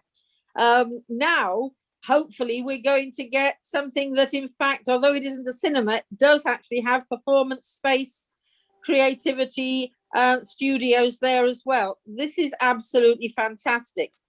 Anybody who uses Facebook locally, particularly Kidderminster Matters, Kidderminster Moaners, will be used to seeing the usual suspects complaining about what a mess the council has made of our beautiful town. And this is this council's opportunity to show the public that we do have vision, we do have exciting plans for the town, and it is absolutely fantastic. I know that there have been people in Stourport and Bewdley who have said, but what about us? And it can't be any real consolation to tell them the truth. Well, your towns didn't qualify for Future High Streets Fund because they actually weren't in the mess that Kidderminster was in, which is actually the truth, that Bewdley and Stourport are not in need of the major transformation that is so desperately needed in Kidderminster. It's really going to be exciting. I know everybody is looking eagerly to see the first, I suppose, spade go into the ground, since we were talking about shovel-ready projects. But this is a fantastic opportunity for the town and for the district, and absolute congratulations to all those involved. Thank you, Councillor Borski. Councillor Young. Thank you, Chairman. Yes, just a thought occurred to me. Obviously, like everyone else, I think this is the most exciting development, and the prospects are amazing. But what I was wondering about was the connection from leading up from Worcester Street up to the higher level, the Bromsgrove Street car park. I mean, I have used those steps. They're quite steep. And you need to be reasonably fit to use them. And I was just wondering, under the new proposal, I was wondering if Mike Parker could tell us if there's going to be like an escalator up from the Worcester Street up towards Bromsgrove Street, or are we still going to have steps? Thank you. Okay, well, I'm sure Councillor Dyke can deal with that. When I bring her back. Councillor Ballinger, you seconded, but you hadn't spoken. There are no other speakers. Did you want to say anything? Thank you, Chairman. Yeah, I think it's an all-party thing. Nobody's claiming responsibility for it. It's been in everybody's mind for a long time, and the issues about the wider district. This is the only part of our district that qualified for this amount of cash, and it is an amazing amount of cash. And I got quite cynical about it because it kept being pushed back. The date when the result was going to come out. And I thought, with all the money that the Chancellor is spending, is not going to be any left for our High Street bid. I was wrong, and pleased that I was wrong, and it's come through. We've got to make sure we spend it. That would be the high point, and the detail of the project I have sent already to Alliance members, including Peter. So you would have had that with all the plans, all the ideas of going forward. It's a very hefty document, but you've had it about 4 weeks ago. So it's there to be read, and it's available for all members of the council, precisely to see what the ambitious scheme is about. It's not in detail yet. It's an ambitious scheme, and we do need to start to see things happening later this year. And in terms of people actually physically, once the contractors are put in place and the consultants, and I just hope we're not going to spend a huge amount of money on consultants. I hope we will see people actually physically doing things to the buildings that they need to be dealt with. Thanks very much, Chairman. Thank you, Councillor Ballinger. I'll come back to Councillor Hellenbach, but can I just also say from the Chair's point of view, this is fantastic news. And I know there have been some political points, but actually this is what we across the board as councillors have done. And it will be defining as councillors and me as Chairman, this will be a defining moment in Kidderminster's recent history. So congratulations to everyone involved, the previous administration, the current administration, the cabinet members, and also, of course, the officers. Who would forget the officers in this situation? So well done. Councillor Helen Dyke, you've got a question from Councillor Young. If I can just, Chairman, if I can just say first, I deliberately kept my my comments non-political when I asked council to support this, because I didn't want to get into a point of who did what, when and how, and which administration opposition it was, because I thought the news was too good to start descending into, you know, who wanted to take the praise for it. I think it's just a brilliant thing, whoever and whatever, and we should be considering the residents of Kidderminster and the town centre and Wyre Forest as a whole, rather than trying to take credit for what's happened. And if we go back a long way, because one of the councillors that spoke reminded us of how many Conservatives administrations had been involved. If we go back a long way, and there are still councillors on the council that remember, I was one of the cross-party group that looked at regeneration of Kidderminster, along with Councillor Oborski, and my mind's gone blank, who worked with the Conservative administration to look at how we could improve our town. So there has been cross-party involvement in this at various times through the years. Councillor Young, no, there won't be an escalator or a lift, because the connection will be, how can I say, the gradient will be such for the connection that you won't need that lift or those escalators. But as Councillor Ballinger said, if you look on the plans, it shows you what is proposed. It's very difficult to explain verbally. There was a suggestion also many years ago that a way of joining Worcester Street to Bromsgrove Street was a vernacular railway, which some councillors here may remember, most will not, I expect. But no, the gradient of the ground will be made such so that you can access Worcester Street to Bromsgrove Street without the need of mechanical means.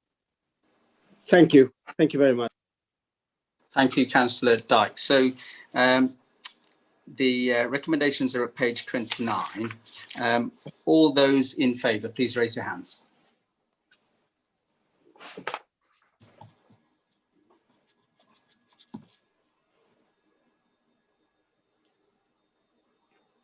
think that's unanimous, Chairman. Thank you, Mike. Next is the pay and grading review. Now we've got I've got two clocks here. One says I've got 10 minutes before it's 8, and the other one says it's 11 minutes before 8. Do people want to have a break now? And can I have someone who would like to suspend, Councillor Oborski, suspend standing orders? I'll move the suspension of standing orders to 9:30, unless you want to go for 10 o'clock. All right, no, I'll move the suspension of standing orders to 10 o'clock, which was the normal time for ending meetings, and seek a seconder. We are going to need a comfort break at some stage. And I don't know how members feel. I was wondering about taking the pay and grading review and then taking the comfort break, but I would be guided by other people. But certainly we need to suspend standing orders. The only issue I have is I really don't want to break between a debate. I won't have to now. I mean, I'm happy to carry on and hear the pay and grading review and then take, but Councillor Hart. Chairman, yes, I'll formally second the suspension of standing orders until 10 o'clock and would agree. I'm sure the pay and grading debate will be lengthy, but let's get to 13C done and then have a break before we do the budget. And I can see lots of nods for that. So Okay, we'll carry on. Yeah, thank you.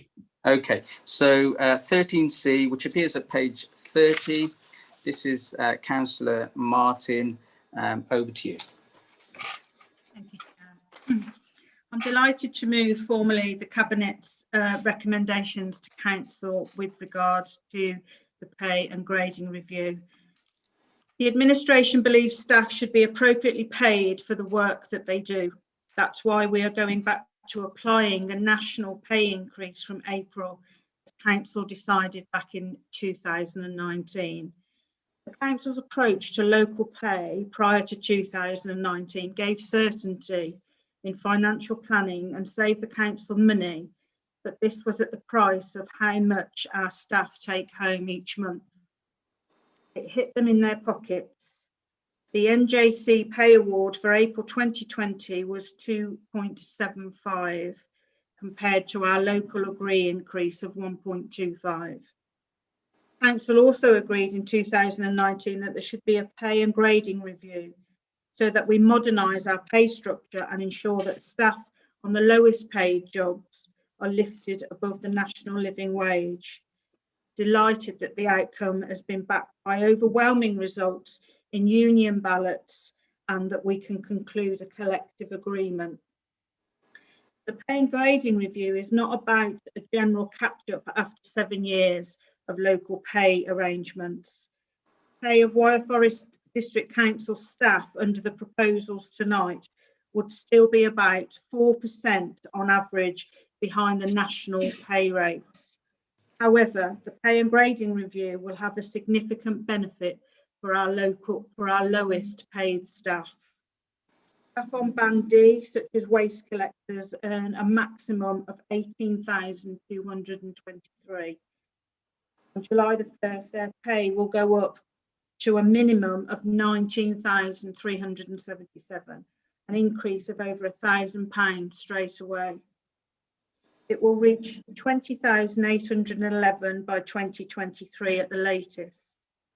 So an increase of over 2,500 or about 14% between now and 2023. Those figures do not take into account any national pay increases in 2021, 22 and 23. Lowest paid staff will benefit the most from the review, but in fact most staff will benefit from the review, as in table paragraph 4.2 of the report that Cabinet showed. There are a few staff who will be adversely affected, unfortunately, and arrangements to protect their pay for 18 months have been agreed with the unions. It's unfortunate, but there will always going to be some staff in that position. No pay and grading review would produce gains for 100% of our staff. Colleagues will understand that it's not appropriate to comment on individual cases. The Council needs to focus on an overall package negotiated with the unions. There have always been differences between pay in different councils, even for those councils that use the NJC pay scales. Each council decides its own grading structure and which spinal column points apply to each grade. And each council decides the job assessment tool to allocate to posts and grades. It is thus entirely possible for similar or even identical jobs in different councils to be paid different amounts. Wyre Forest is not the only district council in Worcestershire where the value of the spinal column points is different to the NJC. These differences between councils generally don't matter, particularly if a council is able to recruit successfully to roles from the local job market. It's been the case for years that there's been an actual or potential mismatch across pay and grades between what we pay and what other local councils pay. This would have to be addressed if, in the event of creation of more shared services, the expectation is that staff would move to the host authority's terms and conditions over time, as one employer can't defend paying people completely different amounts for the same work. But the practical impact depends on which council ends up hosting and how quickly the process would take effect. That's not the issue for us tonight, though. The issue is it's a simple yes or no decision. I'm asking council to say yes and back the pay and grading review that has been negotiated with the unions and supported by our members.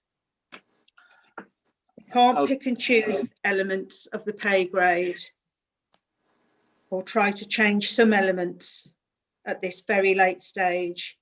If members want to look at such options, they have the courtesy to raise it before the Cabinet meeting on February the 9th, or to ask the Scrutiny Committee to hold an urgent meeting to review the proposals.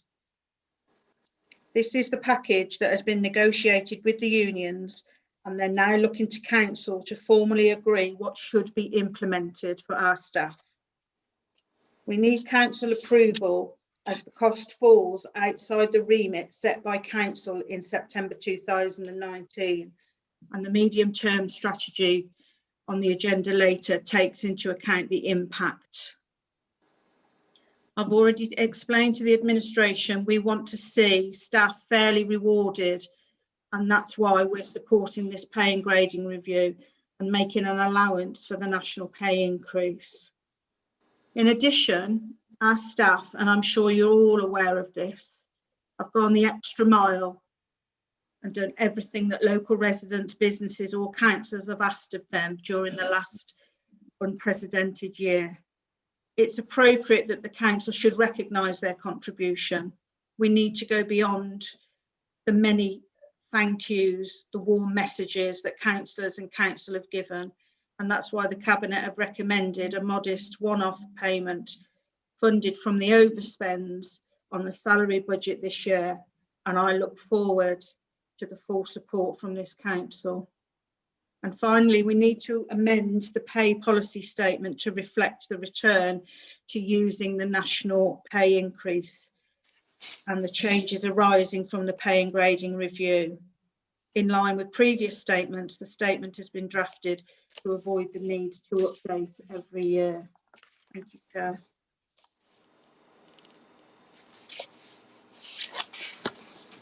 Okay, thank you. And can I formally second that? Yes, Councillor Ballinger to second. And I'll reserve the right to speak later. Yes. Thank you. Thank you. Next speaker, please. Councillor Hart.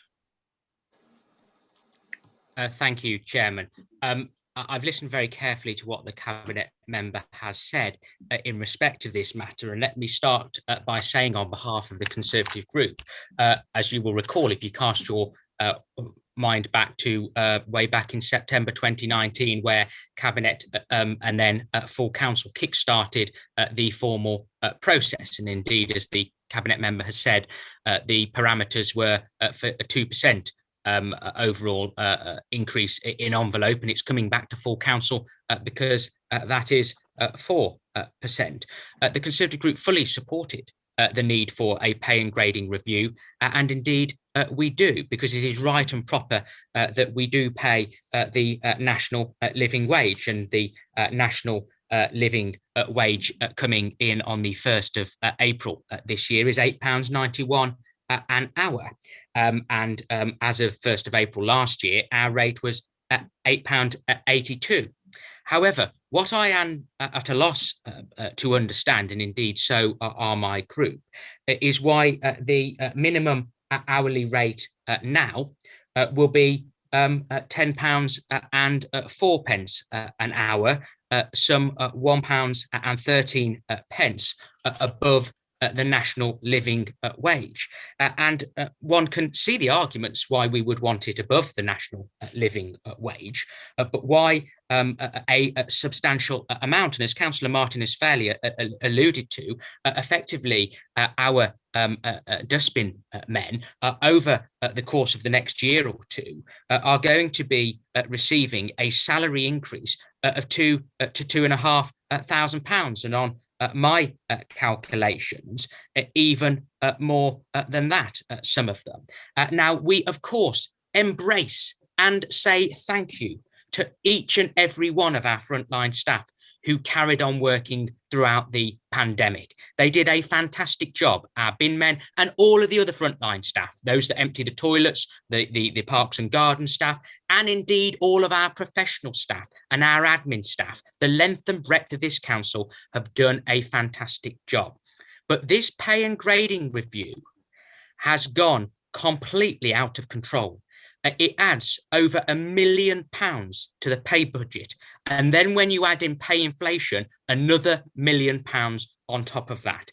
Is it right and proper at a time where we are, or in certainly the administration, are taking localism to the extreme, are making cuts in services, we've deleted posts? Is it right and proper that pay for the overwhelming majority of staff is going up so extensively at a time where we should bear in mind our hard-pressed communities, our residents and taxpayers who are struggling? They've been made redundant, they've been furloughed, businesses haven't been able to remain open in many sectors. So does this send the right message? Of course, the unions are going to support it, and I don't criticise the overwhelming majority of staff who support it, because their pay is at least staying the same, but in a huge proportion get an immediate increase.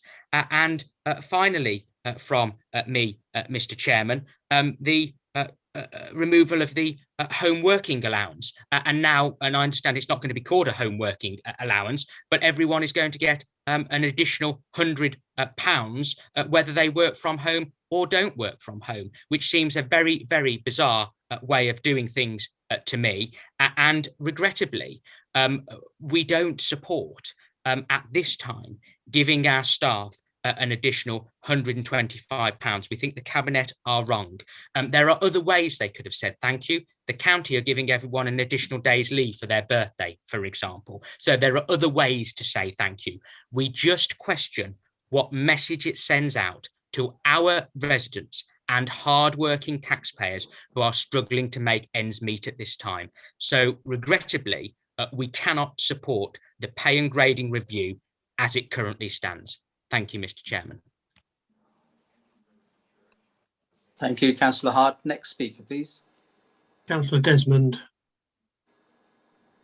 Thank you, Mr. Chairman. I, like my colleague, Councillor Hart, echo everything that he said, and I do have some deep reservations over this paper and a number of questions to the Cabinet member. Obviously, we understand the principle of this pay and grading review, of why it came about, and it's absolutely right that with the national living wage rising to £8.91 from the 1st of April, that we look at those on the lowest pay bands, which was at the time bands D and E. So in principle, we've got no objection to that. I suppose where our concern comes from is that the overall envelope of this was going to be circa 1 to 2% of the whole pay budget. This now comes over at 4%, over 4% on that. And I would ask the Cabinet member quite clearly that how has she and the Cabinet lost control of this particular item? And how can you afford it in these very stringent and difficult times? As Councillor Hart has said, we'll add over £1 million to the medium-term financial strategy. We all want to pay our staff, a fair wage, but ultimately, it's got to be affordable and it's got to be sustainable. And what we've seen with this paper is that there's 145 members of staff that are in the so-called green circle that will see an immediate rise in salary, mostly between bands 1 and 2. And as the current member sets out, that their rise is circa 50%. But if you look across the whole organisation, we have 330 members of staff. 236 members of staff are going to see a benefit due to this paper. So that circa 70% of the workforce will see an uplift. So my question to Councillor Nikki Martin is that why did the beneficial ripple go so far and wide across the organisation? Why couldn't it have been just contained to the lowest element, which is the lower bands D and E? What would have the cost of that been, please? Because obviously, we have massive concerns that if you then add this on to the pay inflation, which is obviously part of your medium-term financial strategy, then we've crunched the numbers. It's going to be circa £2 million added on to the pay budget, which is, in our opinion, not sustainable. Other cuts are going to have to be made elsewhere, and it makes a difficult situation even worse. So, we do have a number of issues on this. I also, like Councillor Hart, in fact, do have an issue with the COVID payment of £125. I recognise, like all of us tonight, the professionalism and the dedication of all our staff throughout the COVID pandemic. The effort has been utterly tremendous. Tens of millions of pounds of grant money has been paid out, by our Revs and Benefits team. Rate relief have been issued right across, business. Lucy and the team have been fantastic, and they've risen to the challenge when people have been most in need. But to give away £48,000 at a time of national and local crisis, when hard-working families right across our district are losing their jobs, losing their businesses, going to the food bank, I think is wrong. And we have to see it from the public's point of view. COVID has been devastating. There's no question about that. Those in the leisure, the hospitality sectors, the restaurants, the pubs, just to name a few, have seen their businesses decimated and their savings gone. Many jobs have been lost. And then at the same time, they see their council, which is funded by their own hard-earned taxpayers' money, award themselves £48,000 for doing what is a fantastic job, often helping people who have gone to the council for the first time that they've accessed his services, and they see the council award themselves £48,000. And at a time when we've been told by the leader and so many other members of the cabinet that we can't afford to keep the parks going, we can't afford to keep the toilets going, we can't afford to provide services, but you pay yourself £48,000 at a time when the public needed you most. How can you justify that, Councillor Martin? How can you justify that? And I'll push it back that Councillor Hart is right. We should be awarding our staff not by money in their hands, but by giving them a day's paid holiday in line with what the county are doing. I think you have got this fundamentally wrong, and I urge you to rethink and see it from the public's point of view. Thank you, Councillor Desmond. Next speaker, please. Councillor Onslow. Thanks very much, Chair. It's terrible when you come third because everybody's already said half the things you were going to say, so I'll try and keep it short. But I'm sorry, for me, this just comes at the wrong time. This is a time that we have all got to tighten our belts. The country is in the biggest debt since the war. and millions of people, by the time this is all over, will have lost their jobs. Not only will they not be getting a pay increase, they will not be getting paid. Businesses, look at our own town centre. Look how many businesses have already collapsed. Big names have collapsed. This hasn't just taken, you know, individual businesses, it's taken some of the big names, and an awful lot of the staff of those businesses do not now have a job. And we are then going to ask them to pay more out and put their council tax up. And for that increase, unlike the PCC, actually, as he was mentioned earlier on, they're going to get less from this council because they won't be getting the parks here, they won't be getting the events, they won't be getting the disabled courses that were put on for the vulnerable people, because that's all gone, because those staff have been made redundant. And if you imagine if you were a staff member at this council made redundant, and then you, sorry, Councillor Aston, can you, oh, that's lovely. You imagine if you were one of those people who last week was told you no longer have a job, and now your colleagues are going to get more money and considerably more money, and that takes nothing away from these frontline staff. Our refuse guys have been absolutely fantastic. Lucy and the team, absolutely fantastic. The way they've sorted out the grants that needed to go out to people. Adam Stockall, the guys down at the depot, Steve Brown, fantastic. I've done a lot of work with them this time and they have been brilliant. And I want to take nothing away from them. They have come to work. Sometimes they've been the only person in the depot because so many people have been off or shielding, and they have had to put in a lot of extra effort. £125 wouldn't be enough anyway for the extra effort they've done. But on top of them, what about our NHS? They have been combating this now for a year.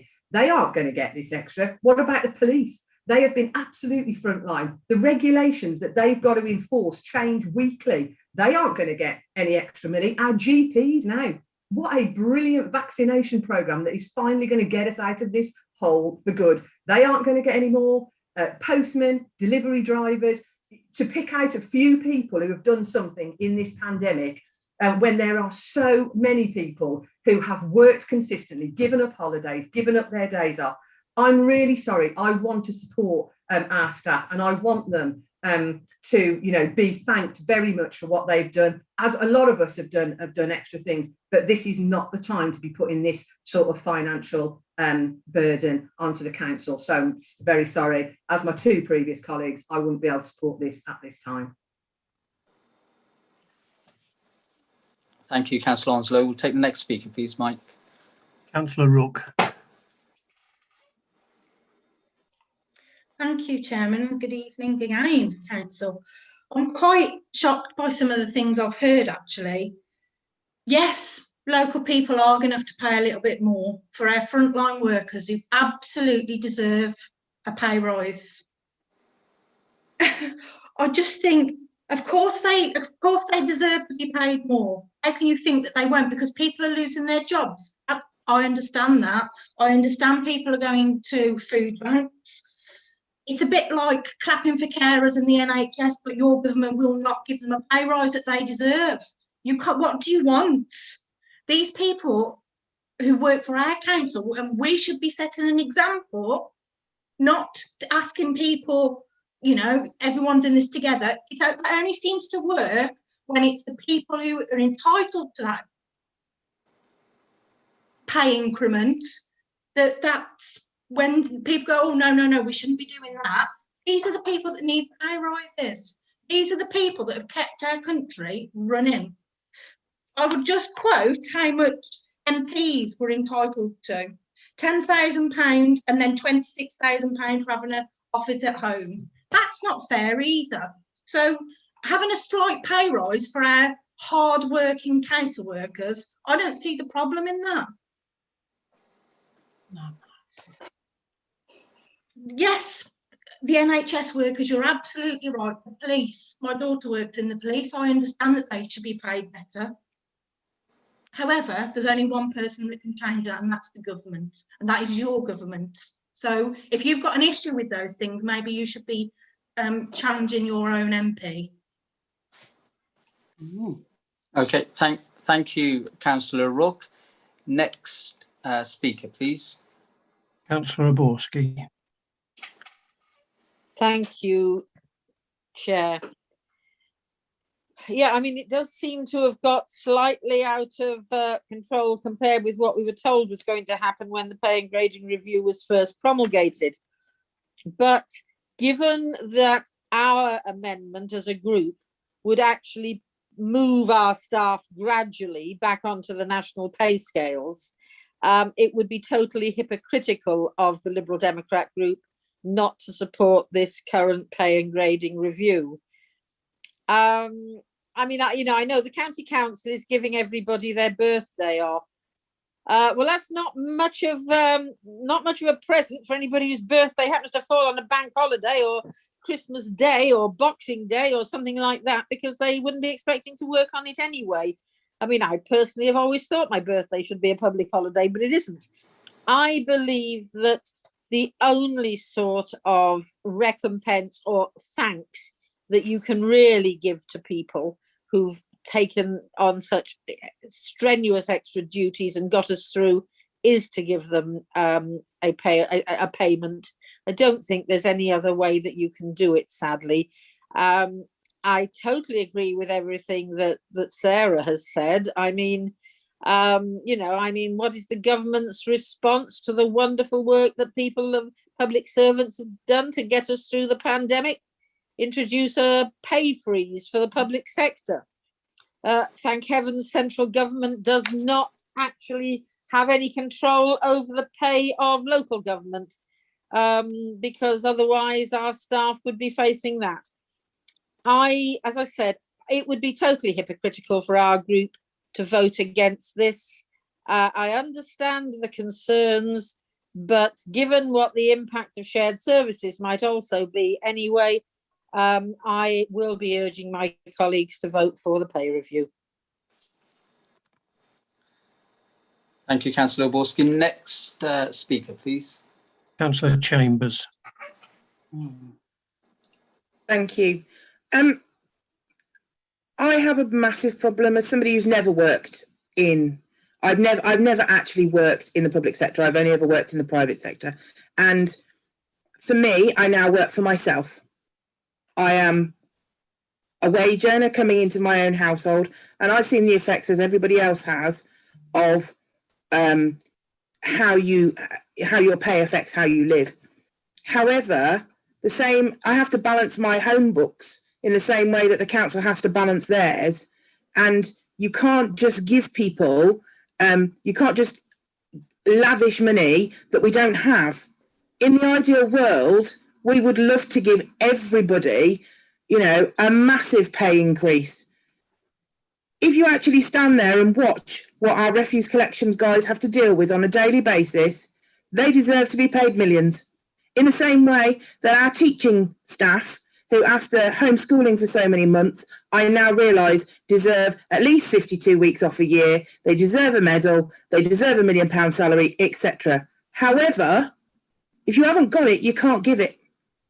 £48,000 as a thank you for helping during COVID, for doing your job during COVID, in the same way I did my job and other people have done their job. £48,000 is 2.5 refuse collectors. That's 2.5 families that could actually have a wage for a year.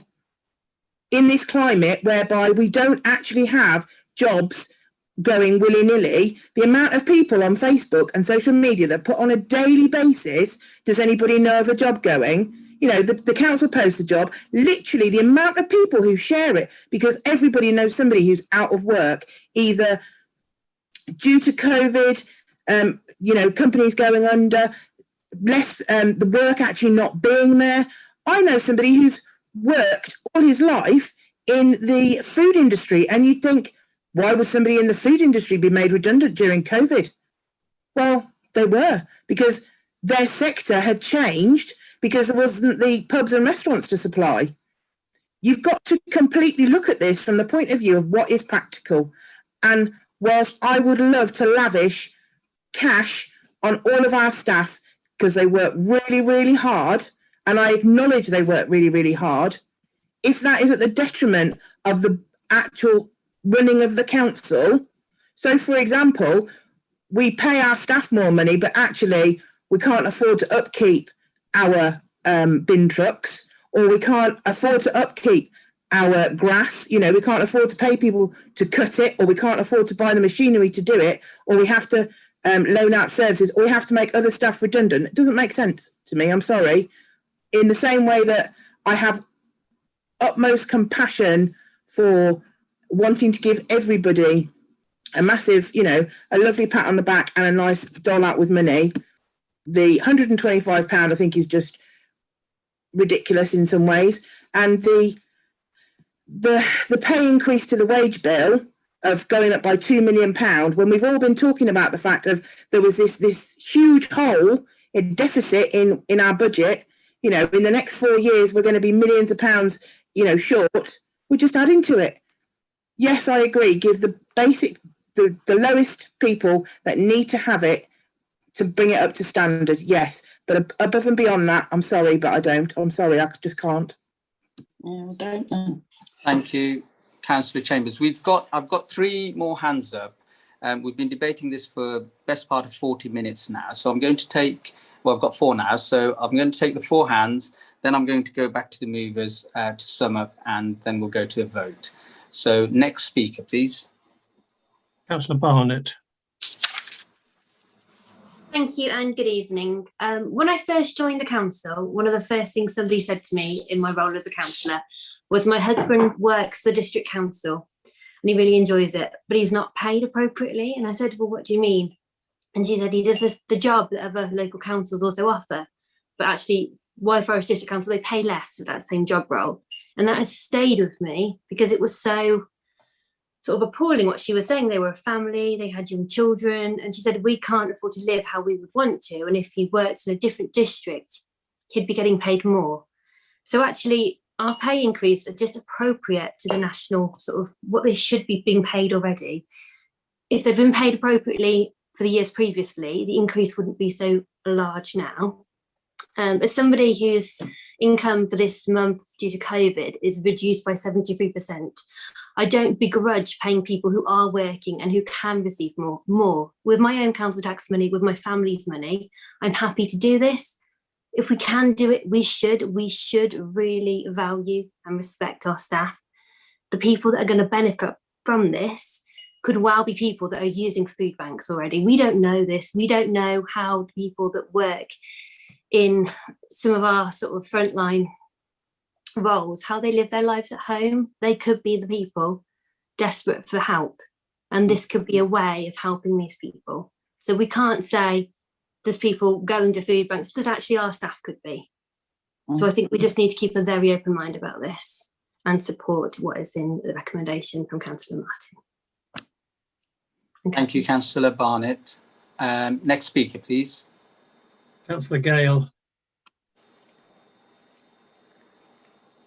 Good evening, Council. Good evening, viewers. I get really confused at times, as people who know me really well will understand.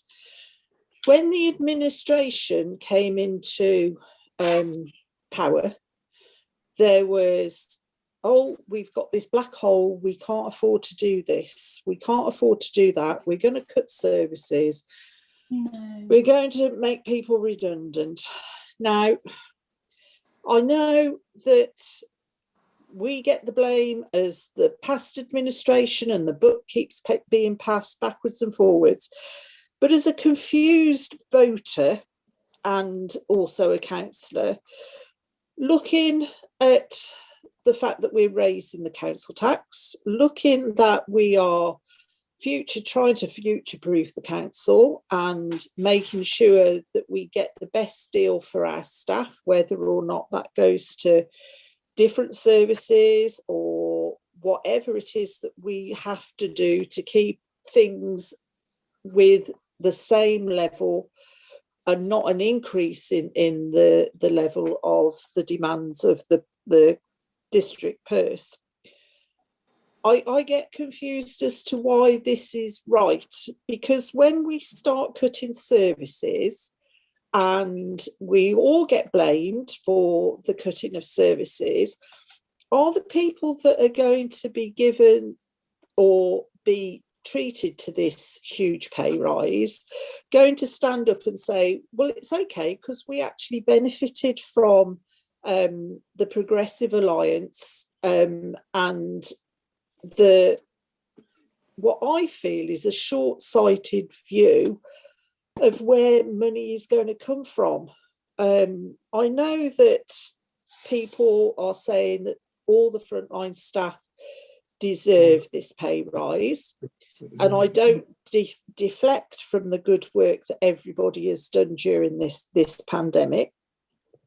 I know that people are saying that the government should step up and give people pay rises, and I just wonder where some of these people would be if they hadn't come in with furlough schemes and all the rest of the financial benefits just to keep the country ticking over. We're going to be looking at trying to find room for all where we're going to get this money from.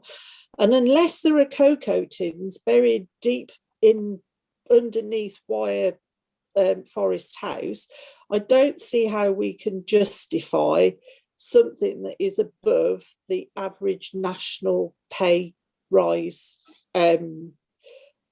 If somebody can explain why we can have a 2 million wage bill put on top of what it is that we're looking to achieve as a council, then I'm open to people trying to persuade me.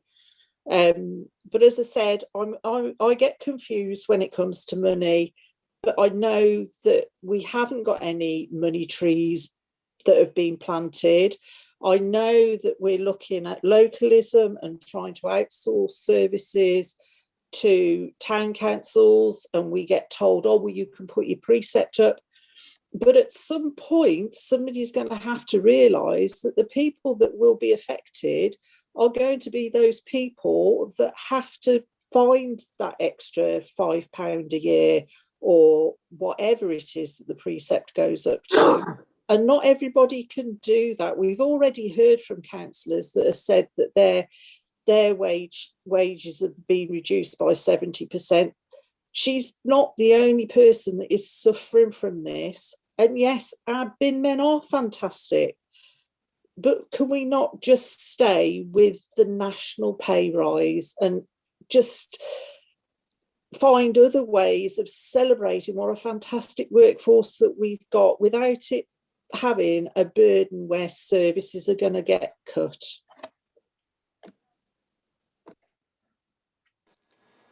Thank you, Councillor Gale. Next speaker, please.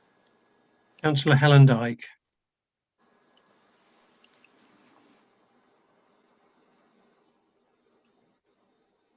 Thank you, Chairman.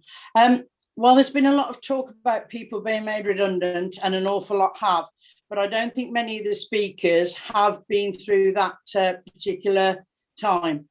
I speak as someone who has been made redundant. I was made redundant in November after 7.5 months on furlough.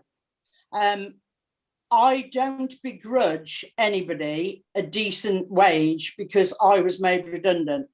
I was made redundant, I have to cope with that, but I don't begrudge anybody else. And I just think that it sounds a lot like politicking, and I can almost see the next leaflet that goes out after this full council. In fact, I could most probably write it for the Conservatives. So that just goes to show how long I've been around and how I interpret what they're saying at these meetings.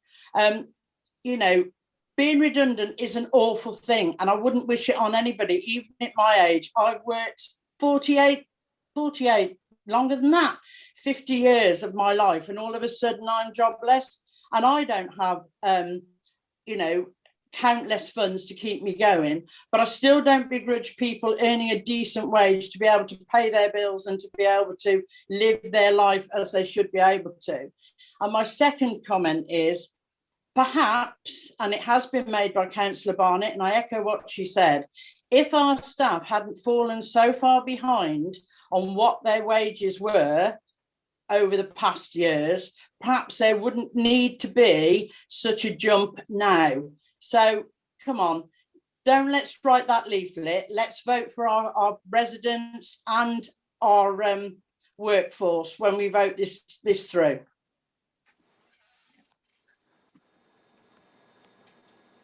Thank you. I've got Councillor Hardiman, who's going to be the last speaker, and then we'll go to Councillor Ballinger and Councillor Martin. So, Councillor Hardiman.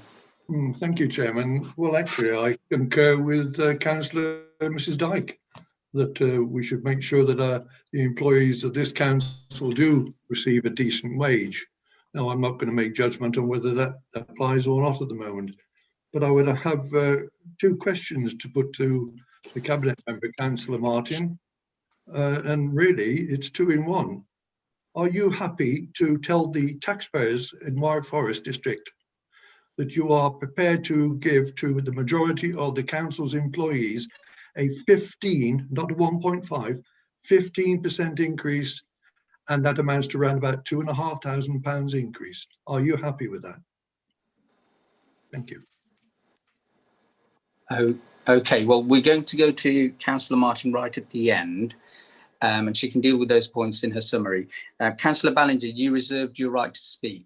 Thank you, Chairman. Appreciate that. Yeah, we'll take some. And the difficulty of not being in a council chamber when you can pass notes between each other who's going to answer which part of the question when you reserve your right to speak. So I do apologise to Nikki Martin at this stage. I may respond to a few items that she will then be crossing off her list. If she doesn't have to cross them off, that's fine. I've just gone through logically all the people who've spoken, and Marcus Hart, Councillor Hart, said we got it out of control. I remember one of his questions at a recent meeting was how many of our staff had we furloughed, so I could see the direction of travel that was coming there. I don't want to hear about what Worcestershire County Council have done in terms of giving all their staff a day off. I'd love to know what that's been costed out at. It probably wasn't, because a lot of them would have just sat back and said, oh, we'll give them all a day off. I would have thought that is close to more than the amount that we're talking about rewarding our staff for their amazing, amazing service throughout the pandemic. We haven't lost control of the budget. I know the Conservative administration had an envelope of 1 to 2% they were thinking about, and now is coming out now at 4%. We did say we wanted to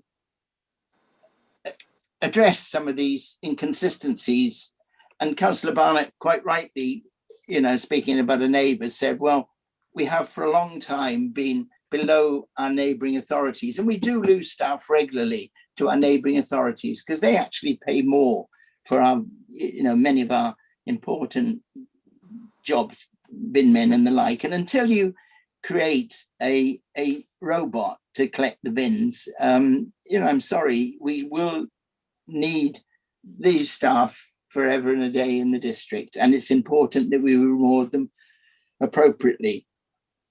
Councillor Desmond talked about, has the Cabinet lost control of the pay budget, and then went on to talk about going to the food bank. Well, I mean, that from a Conservative who was a former Conservative Cabinet member of this authority, where people have been driven to the food bank over years of austerity in line with their government's policy, I think is, it's a bit kettle and black, really, for me. Year on year, no increase in the Wyre Forest District Council taxes, a political gesture by the previous administration, because it always looked good to put that on these so-called leaflets that go out, or paper for people to recycle. And in fact, those leaflets which regularly talk about this, the fact we haven't increased your council tax this year, brilliant. And I remember Councillor Campion standing up, Councillor Clee, Councillor Hart saying this, oh, we haven't put up your council taxes this year. Of course you haven't. You've just put the evil off to another day. That's why we inherited a black hole of £2.7 million, and that was the reason. And we pulled £1 million back in the first year before the pandemic hit us. Now, we're getting quotes like £1 million a year. As I understood it, and hopefully Councillor Martin will address that in a moment, many of these figures that they're talking about in a year are over a 3-year period. So that needs to be nailed down a little bit and made sure that we give the right response. Because a lot of this is, I know there are elections coming up in a short while, and it's important that we tell the public out there the truth, whether it be on a webcast or in a newspaper. They need to know the truth. The comment that Councillor, a previous speaker, I won't name that person because I do think there was a certain irony in that, and I don't want to give the right to reply, about us tightening our belts. We all need to tighten our belts, said that person. And she went on to talk about the various public servants who deserve an increase. And she did indeed mention the police in that, which I thought, gosh, talk about an open goal. When you mention something which you know is getting a way above inflation increase for a police and crime commissioner of 6.6%, when you've got leaders of the mayor of West Midlands, Andy Street, saying, why ever do we need these posts of police and crime commissioners and deputies and the like? It's an expensive luxury. And so many other people are saying that, and I would agree with that totally. So for the individual to make that comment about not wanting to tighten our belts, extra money for the police, if you want it, you're going to get it from that extra precept. It's even more than you pay for your district council services in a year. You're going to be paying for the police. Do you ever see a policeman on the beat? Very rarely. Nikki Gale came up with the black hole left by who? Well, we know that. And she talked about cocoa tins under the bed. Well, I had to smile there because cocoa tins under Wyre Forest House rather than under the bed, if they are under Wyre Forest House, that's obviously why we've had problems with her administration's building Wyre Forest House and putting ground source heating, which has never worked. So yeah, it's probably got cocoa tins under it instead of the proper heat pumps or whatever. So there's something there that perhaps needs addressing and reviewing.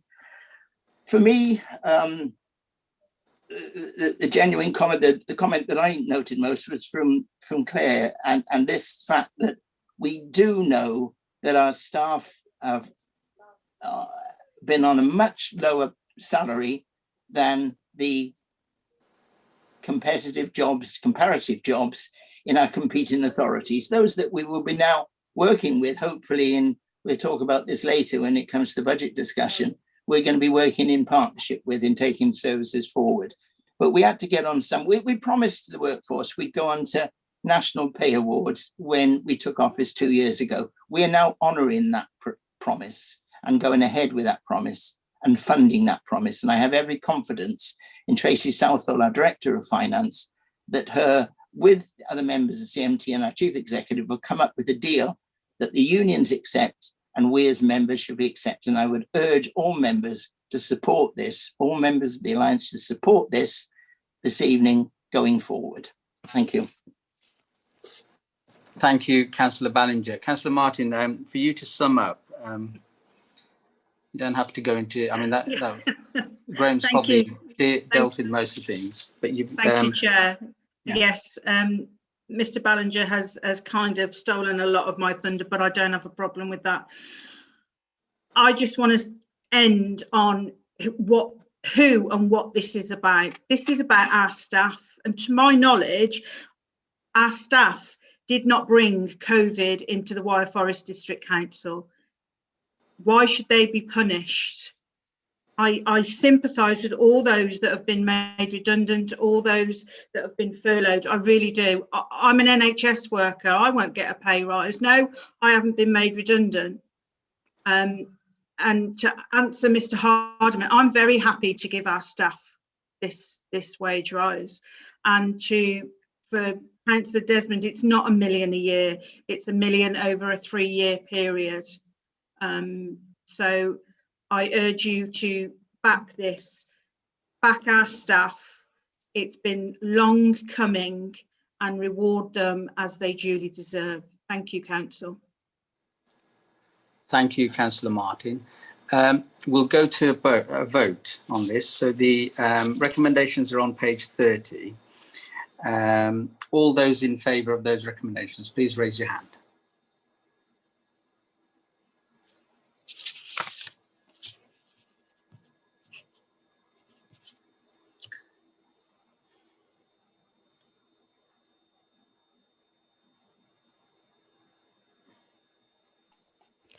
I get 20 in favour, Chairman. Thank you. And all those against?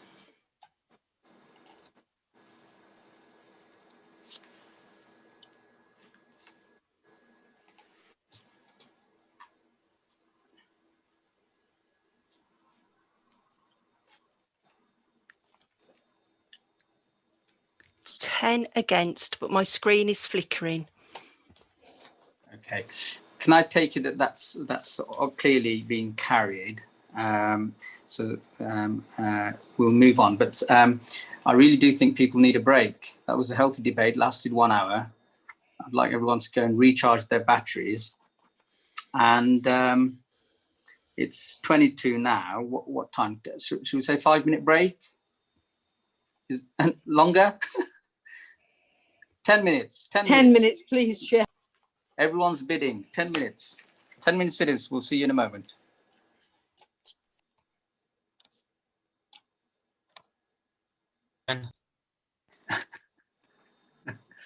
Right. Okay. So members will carry on. It's just I can't see Tracy Onslow on the screen, but she's there. On to agenda item 14, which is the medium-term financial strategy. Over to you, Councillor Ballinger.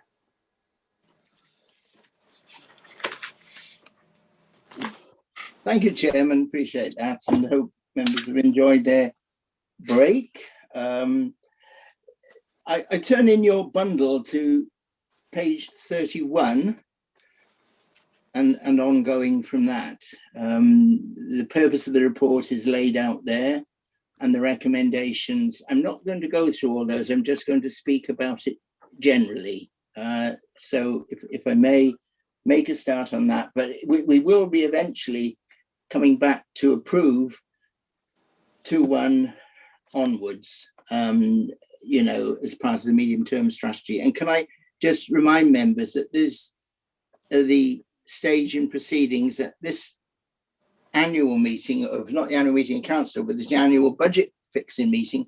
By law, the votes here on in for this item will all be named votes. So we go through that process, which is even more difficult than when we're in the chamber for people like Louise and others who are counting them, to please be specific in and please note whether you're voting for or against. Can I just put that plea in, Chairman, if I may, on all sides? Yes. You're going to do me out of a job, Councillor Ballinger. Oh, excellent. You're going to do the same. So that would be belt and braces, Chairman.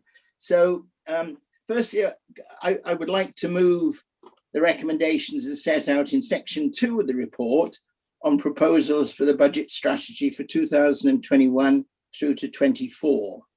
The medium-term financial strategy report presents the cabinet budget proposals to balance the books following one of the most challenging years in not just Wyre Forest, but in councils across the country history. It includes recommendations for both the revenue budget and the capital strategy. The council had already been facing a 1.7 billion shortfall. We called it a black hole, but by 2022-23, before COVID-19 struck. That's put extra demands on services and resources, and it's drastically reduced our income. It's things like car parks and the like, where, you know, the income's just disappeared. And although government funding has offset some of the costs of the pandemic, it does not cover all the costs, and losses incurred, and the funding gap is now forecast to increase to 2.7 million by the end of 2023-24. Now, this, all the new figures that we spoke about earlier in the pay and grading review are all included in these revised figures. The key points from our Cabinet's budget proposals, and we have done more than people have done in previous years with administrations. We've had things like a members forum looking at all these medium-term financial strategy issues, where all members were invited to come and contribute. And we've had a lot of consultation. It's gone through all the various parts of the council. The proposal now set out in the budget can obviously be balanced in light of the additional strains on the council, as I've mentioned, and have been shaped by public opinion. Not another survey for the where the polling stations were going to be. This was the one where 894 residents who completed the council's annual budget consultation have now been taken into account. I think, again, that was a record number of responses on the budget consultation. The report does not propose cutting any services, and I think that's important to note, but puts forward options for how the council might deliver services differently in future to both save costs and protect frontline services, those that are most crucial to us particularly. And this will include perhaps joining forces, delivering services in partnership with other local authorities and organisations, and we're already a little way down the track in those discussions. Results of the consultation that I mentioned with the public showed a widespread support for the council's proposals by the majority of those completing the survey. Now, I didn't expect that, quite frankly. I thought there might be some challenges, but it wasn't all staff that were responding to that. Lots of members of the public did. The impact of COVID-19 pandemic has been tremendous on both our authority and others across public services across the country. And it's worsened our financial position, and we expect that. The welcome extra funding announced as part of the finance settlement in 2021-22 improves this position, but significant risk and uncertainty remains over the next few years. And I would have to say that I think we've all been frankly amazed by the amount of support that has been coming down from government. And it's been much appreciated. I just wonder where they're getting it from. They're going to have to balance their books sometime. We talk about balancing ours, but at the end of the day, it still hasn't matched our expenditure. And this is all shown in our accounts. So going forward, our proposals, and there will be a lot of risk, certainly in the next couple of years. So we're not out of the woods yet by any means. There are 3 cabinet proposals this year. The first is for an increase in Wyre Forest forward savings target of £800,000 in the current financial year, well, the financial year beginning in April 21-22, and then up to 1.2 million in 22-23 and 1.5 million in 23-24. The detail of work streams in relation to this proposal were contained in the December medium-term financial strategy cabinet report, and it set out the details in relation to the programme of work to explore and implement more shared services, alternative service delivery options, and other planned transformation. The second cabinet proposal is for a further £200,000 capital funding to support the council's income generation work. So important. We're making great progress on that, and it's good to see that we're going to get even more challenging targets. The third cabinet proposal is that in addition to those included in the December report, is to retain the Community Leadership Fund for a further 2 years. You recall we were thinking about taking that out altogether because of the new lottery coming on stream, but we think we will continue it for further 2 years. But more importantly, at the lower rates of £500 per member, it's £1,000 at the moment, in 2021-22, and £250 per member in 2022-23. That would give the relatively new community lottery, which Helen Dyke has ably been supporting the setting up of, and they're making great strides at the moment, and they'll give them time to be even more successful. At the moment, they're projected to get at least what we were paying out each year in community fund amounts to councillors individually. In this way, there will be a fair and equitable and understandable way of spending this money, because it'll come through an all-party discussion who will decide how that money is spent going forward, Chairman. The funding gap, closing the funding gap to balance our expenditure with our income continues to be a significant challenge, although the extra 1-year funding that I mentioned in the final settlement recently provides a little more breathing space to help us undertake the transformation work to close the funding gap. The table at 6.5.1 on page 42 sets out the profile of the funding gap rising to 2.7 by 2023-24. And coming to an end, Chairman, the government has provided a raft of financial assistance initiatives to help the community, business and local authorities through the pandemic, passported through the local councils. I'm not going to pay tribute to individual staff because I think our whole staff team across Wyre Forest have behaved magnificently in both getting this money out and supporting people involved in flood relief and everything else. It's been one heck of a year with the pandemic, first of all, with the floods in Beaulieu, then and Starport, then the pandemic, and now floods again, and an ongoing financial dilemma throughout. Table, and a lot of that money was passed out to communities, businesses, and local authorities through the pandemic. 2 local councils passported out to local councils to deliver it, and we've done it admirably. In fact, we topped the table in the Midlands at the start with the speed with which we were getting that money out to businesses and communities. Table in 5.7 on page 19 of the December report summarised our funding not passported and now supplemented by the extra one-off funding of £869,000 confirmed in the final finance settlement last week to help compensate the council for extra costs and lost income. I did acknowledge earlier, Chairman, how much we appreciate what is coming out from the government, and it really, without it, we would have been in dire straits. The final settlement confirmed the assumed council tax, and this is what this meeting is about, and it's a rise of £5, and that it should proceed, although even more flexibility would have been useful. We would have gone for a little more than that, because that's what the public wanted in our survey, but never mind, government are limited at £5. The extra funding announced is also welcome, but it is for 1 year only, and it will not reduce the funding gap in 2023-24. So in conclusion, Chairman and members, the medium-term financial strategy is set against the greatest uncertainty and resultant risk this council has ever faced. These proposals represent a realistic way forward that will allow us to balance the books in the wake of the most challenging period in this council's history. I would like to ask for a seconder to the recommendations that I've moved. Yes.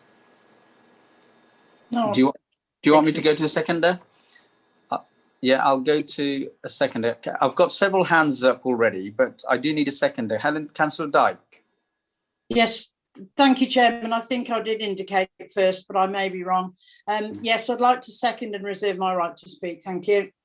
Thank you. Okay. Chairman, no, I believe there are a number of amendments before I go any further. Yes, I'll come back to you, obviously, to summarise and answer any thank queries. you, Chair. Appreciate it. I'll go to the next speaker, who is Councillor Desmond, unless he tells me otherwise. Thank you, Mr. Chairman. Let me start, if I can, by formally moving the Conservative amendment as set out in section 2, A to M inclusive. I just say, Councillor Desmond, this is page 45 of the agenda, if anyone's looking for it, just to help. Thank you, Mr. Chairman. Yeah, I do think that's exceptionally helpful. It is a budget strategy that seeks to be helpful and it seeks to be constructive. It has been well crafted over many weeks. It certainly isn't a budget for cheap political point scoring, but is a genuine attempt to give real and strategic direction to this authority, addressing the financial gap while delivering real benefits to our residents. It is fair to say, Mr. Chairman, that the two strategies are similar in that the same tools are being used and the same levers are being pulled. And those levers that we are using are shared services, the localism agenda, and further efficiencies and reducing our costs in-house.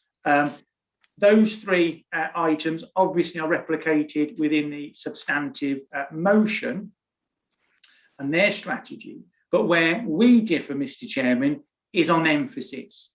Which levers to pull in which particular order? We firmly believe that the administration's emphasis on localism and the savings accruing from this particular area are wholly unrealistic. And we have said this consistently over the last 18 months. And certainly I said this and my colleagues said this at last budget 12 months ago. The localism targets as set out in Councillor Ballinger's budget of a target of £628,000 over the 3 years, we feel is too ambitious and unrealistic. We think that a figure of 350,000 over the 3 years, Mr. Chairman, is more realistic, it's more deliverable, and it's more in line with what we believe the town councils can adequately deliver. But by the Progressive Alliance obviously putting all their budget eggs in the basket of localism, I think it's fair to say that the administration are at the behest of a third party for delivering their savings. You lose control of the timescale, obviously by putting the delivery of your savings into the hands of others. We think that is the fundamental error, and our strategy, Mr. Chairman, is about controlling our own agenda, putting in place policies and strategies that we can control.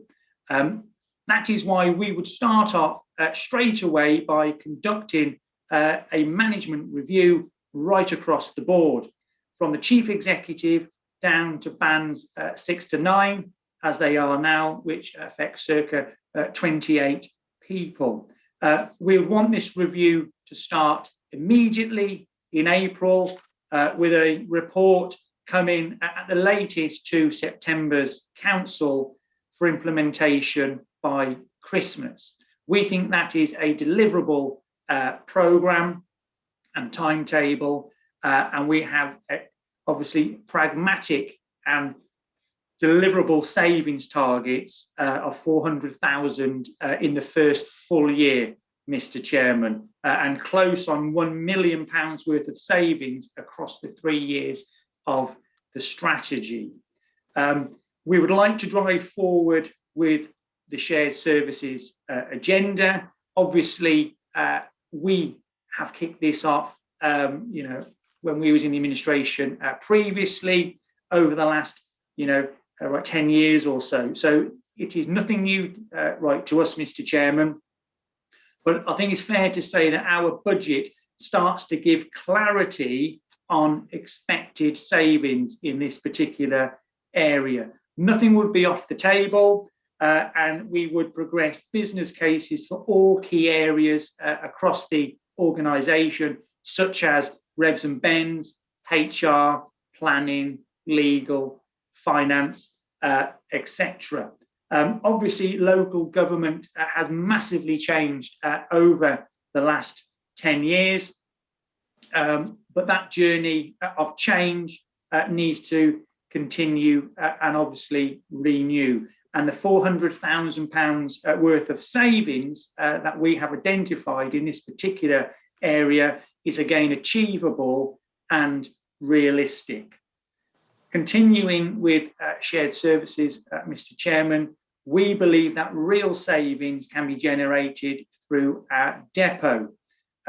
Looking first at a North Worcestershire service, which would include all depot services right across the board and would include the depot itself. And again, we've put realistic targets in this particular area of £300,000. And of that, I think it's worth pointing out that we believe £150,000 of this can be generated from saving in refuse and recycling area, which out of a 2 million or circa £2 million budget, Mr. Chairman, is again achievable and realistic. We would also make changes to the local pay arrangements. Obviously, we have touched upon this in a previous agenda item, and I fully accept that pay is always going to be massively emotive.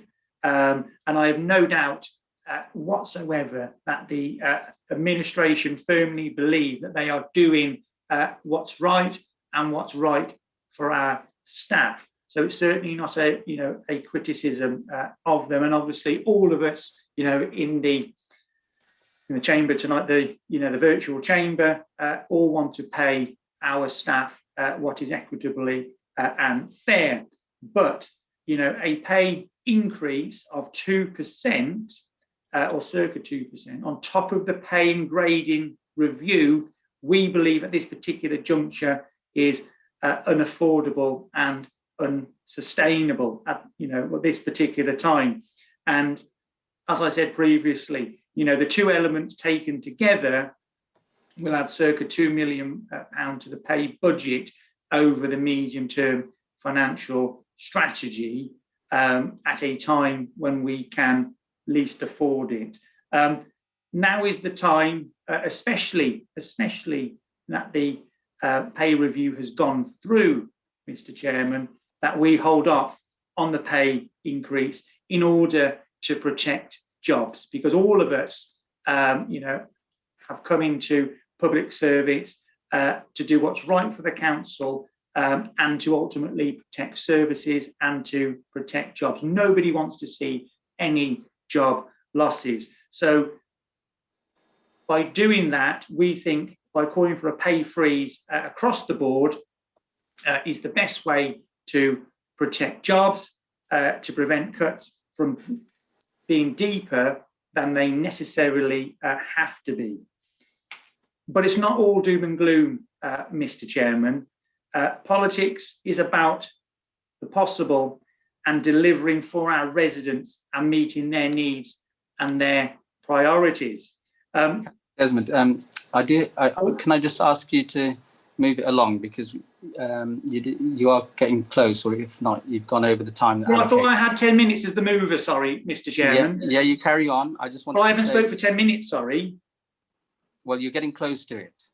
Okay, so carry on. Well, my clock says 6 minutes because I'm timing myself, but okay, fine. Not long to go. An important public concern, obviously, is a safe and clean environment. And that is why we will invest in additional environmental enforcement posts over the next 3 years, mostly to tackle litter and fly tipping, which continues to be a major issue right across the district. Fines in this area have been steadily rising from £3,000 in 2017 up to £20,000 last year. And we believe that a third enforcement officer will be absolutely vital in this area to help tackle persistent offenders. I will conclude, Mr. Chairman. I have other things to say, but I obviously will conclude at this juncture, and then may say other things when wrapping up. In conclusion, Mr. Chairman, we believe that this budget package will better equip this authority to meet the financial challenge head on. It is far more granular and detailed than the substantive motion before us this evening, and obviously gives us greater clarity to the savings targets. I would like to put on record just very quickly my sincere thanks to Tracy Southall and her team for their dedication and effort in helping us to pull our particular proposals together. The help is always invaluable. And with that, Mr. Chairman, I happily commend our budget proposal before you this evening. Thank you, Councillor Desmond.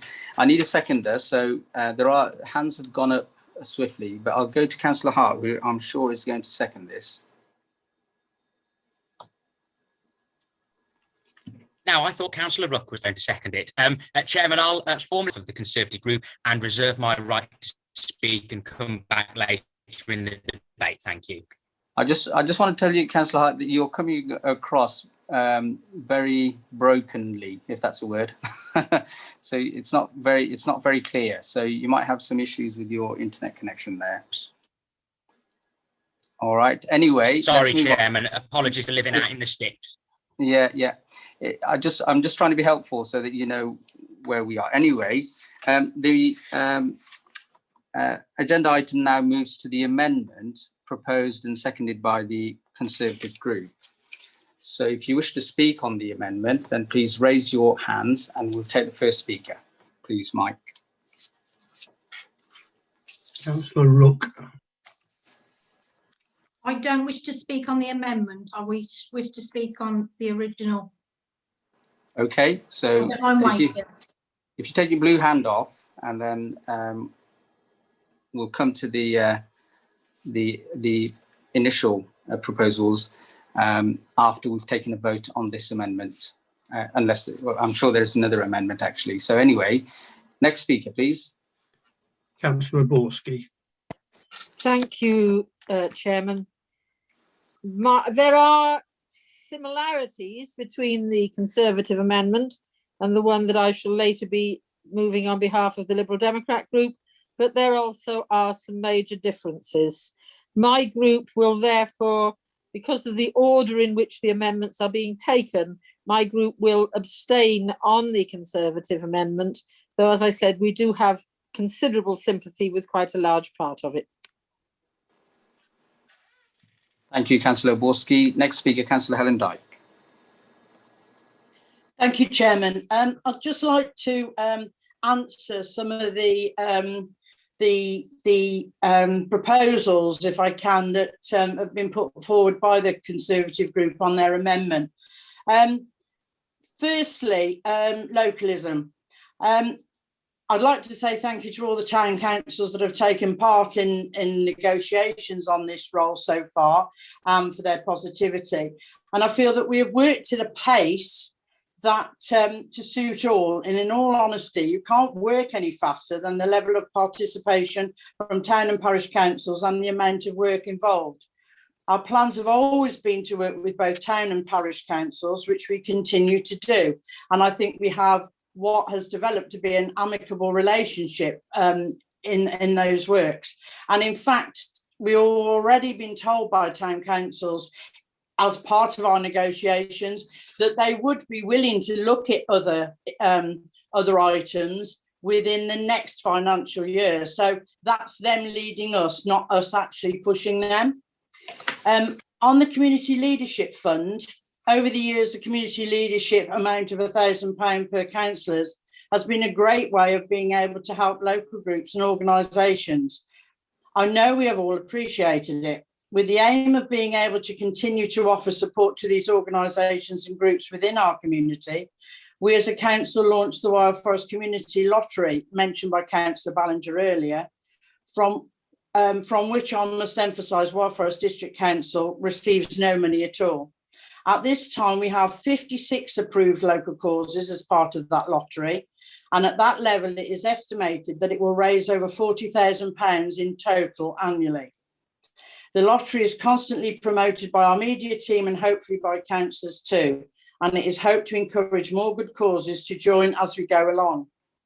We will be reviewing the original criteria to ensure we can enable as many local causes to join up as possible. And that review will take place by the cross-party group that's already in place. As you can see, the amount expected to be raised in a year is more than the total community leadership money as included in the Conservative alternative budget. In the administration budget, we have included 2 years of reducing funding for community leadership, therefore giving councillors time to let groups and organisations know that this funding will no longer be available and explain and recruit these causes to the community lottery. On the community fund, where they indicate a pot of £5,000, I'd like to say we still have the community grant in place and only recently agreed 3 applications to be granted from that fund. This still leaves an amount left to be allocated for applications from other local groups and organisations. Therefore, I can see no need for yet another funding pot. Now, on the environmental enforcement post and equipment, may I start by saying our environmental protection officers are second to none and do a fantastic job producing excellent results, some of which you will have seen appearing more recently on social media and in the press. I also have to say that quantity of officers may not always mean and guarantee quality. Some of their work recently has been with other Worcestershire councils, and so it would not be practical to look at providing extra staff until we become certain if and how this work may progress or grow in the future. On the subject of enforcement equipment in the Conservative budget, perhaps they are not aware that as a member of the North Worcestershire Community Safety Partnership, we now have the ability to apply for the use of mobile CCTV cameras for use in Wyre Forest.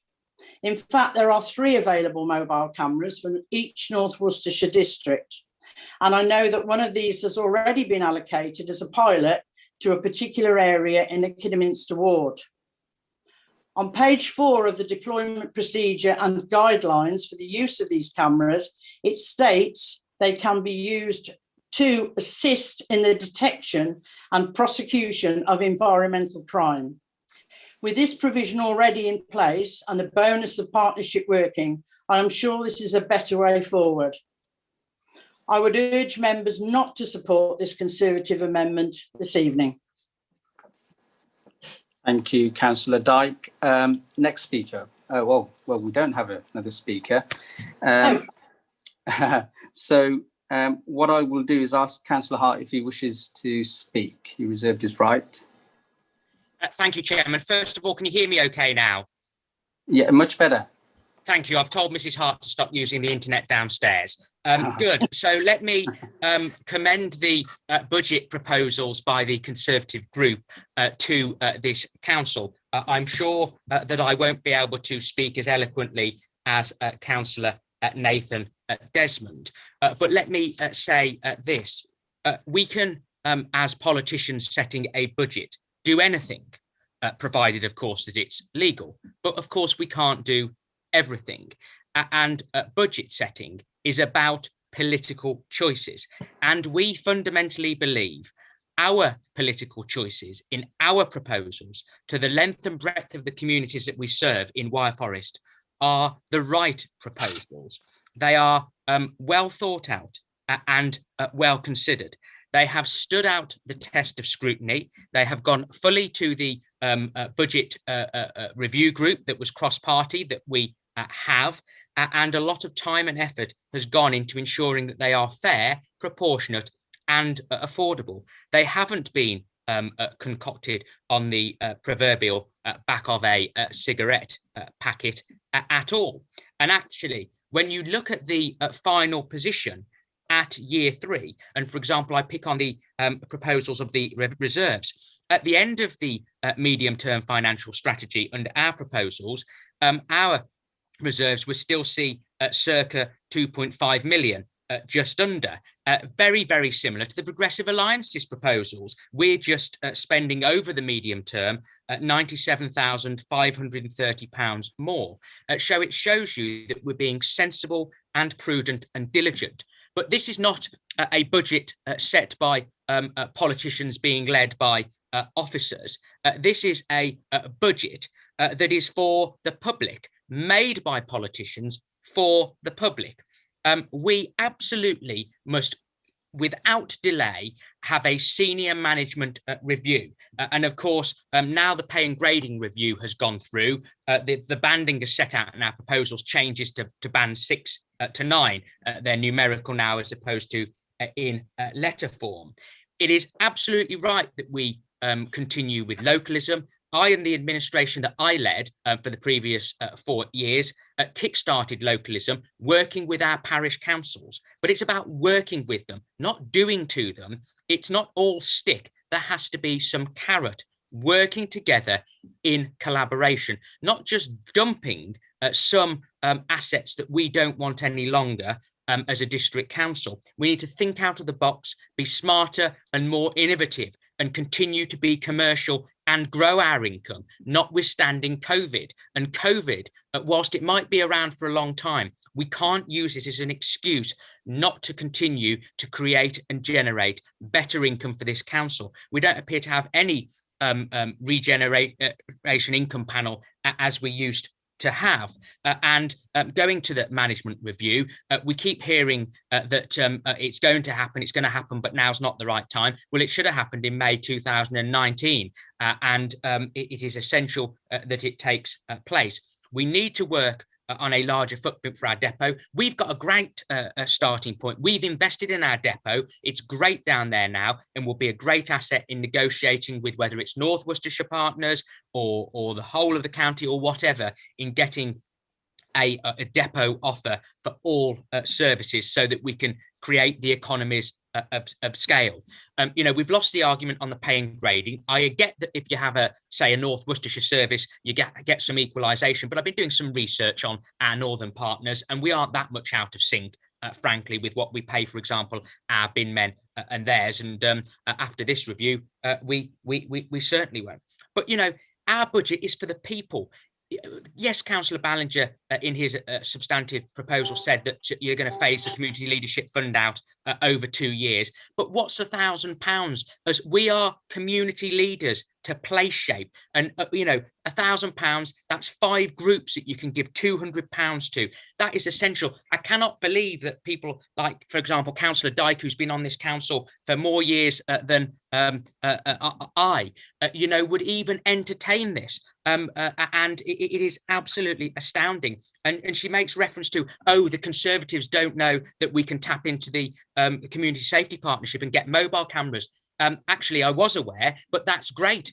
So what? Why not have even more? This will have even more. Fly tipping. Well, you shake your head, of course, Councillor Dyke, but fly tipping is a really, really important issue to our communities across the whole of the Wyre Forest. And it's right and proper as democratically elected politicians that we stand up for those communities. So what's wrong with trying to tackle fly tipping? What's wrong with having another environmental protection officer? We didn't have to, in fact, put a budget proposal for another enforcement officer for planning because we created a temporary post of 2 years, and I'm delighted that the substantive post had been created by the development manager. So we didn't need that proposal. But, these are frontline services that are really, really important to us.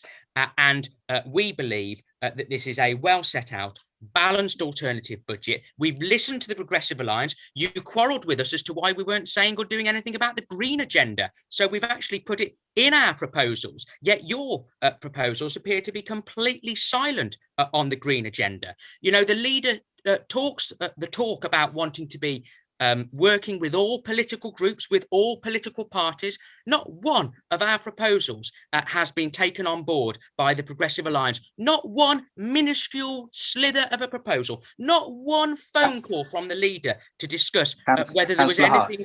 I'm wrapping up, Chairman. Not one single phone call to discuss our proposals, which is a very, very sorry state of affairs. And Chairman, I will wind up. Thank you for indulging me, and I commend our alternative budget to this chamber. Thank you. Thank you.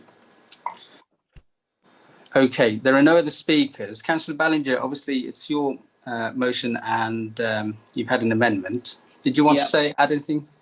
Yeah, I will just comment if I may, Chairman. Thank you for the opportunity. Certainly Councillor Desmond, first of all, talked about his levers. They were pulling them in one direction and we were pulling them in another, but they were the same levers. But don't worry, it's we're all going in the same direction, Councillor Desmond, I promise you. The thought of reducing the potential savings in localism is a bit of an insult to Councillor Helen Dyke, who's worked tirelessly to try and get all of the town councils on board, and they're all pulling in the same direction, despite being advised by some people within the district council of their own group that really they should just not do that. They should not make any proposals to look at the non-statutory services that they want to take on. That's their responsibility. It's the sale of the century, Chairman, for town councils at the moment to take on services currently provided by the district councils. This is their opportunity. They've gone on about it since 1974, how they lost in local government reorganisation all of these local services. They can have them back now because we can't go on subsidising them indefinitely. It's up to them to decide whether they can put their local precepts up, which they can legally, and pay for some of those services. The management review seems to be popular with both Councillor, I'll try and address the two together, Councillor Desmond and Councillor Hart. Yeah, they've talked about it before. Yes, they talked about it, and Councillor Hart's just said, well, why didn't we do anything he actually said in May 2019. Was he not about when we proposed soon after that we'd lose 3 senior management posts, including a director and 2 other very senior posts, and we made those savings pretty early on. You can't do what the Conservatives are talking about in this proposal of starting a review. That's totally unrealistic to think of starting a review now in April. I mean, we're already nearly in April, and deliver it by Christmas. What, you know, I just wonder what planet they're on if they even think that is viable. They've talked about for 10 years, for example, they kicked off the whole arrangement about shared services. But what have they been doing in that 10 years? We kicked them off in the last 2 years, and we're already at an advanced stage of agreeing with our partners in North Worcestershire a way forward. We didn't inherit any previous work because there didn't appear to be any. Nothing had happened there. So I think it's to start talking about making savings of £400,000 on some of these services in a year and £300,000 on the depot services. Again, you talk about fag packet calculations. This is even worse than that. This is minuscule. I mean, what they've been doing, I just think they did it on the way to the meeting. So, you know, not acceptable, I'm afraid.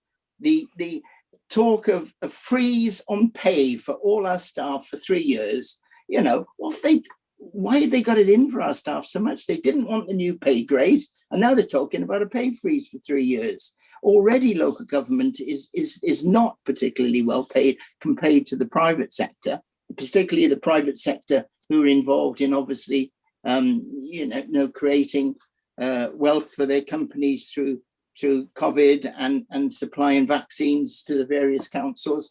And that's something which perhaps they ought to be talking to senior people within the Conservative Party about. So no, we're not going to go down that line.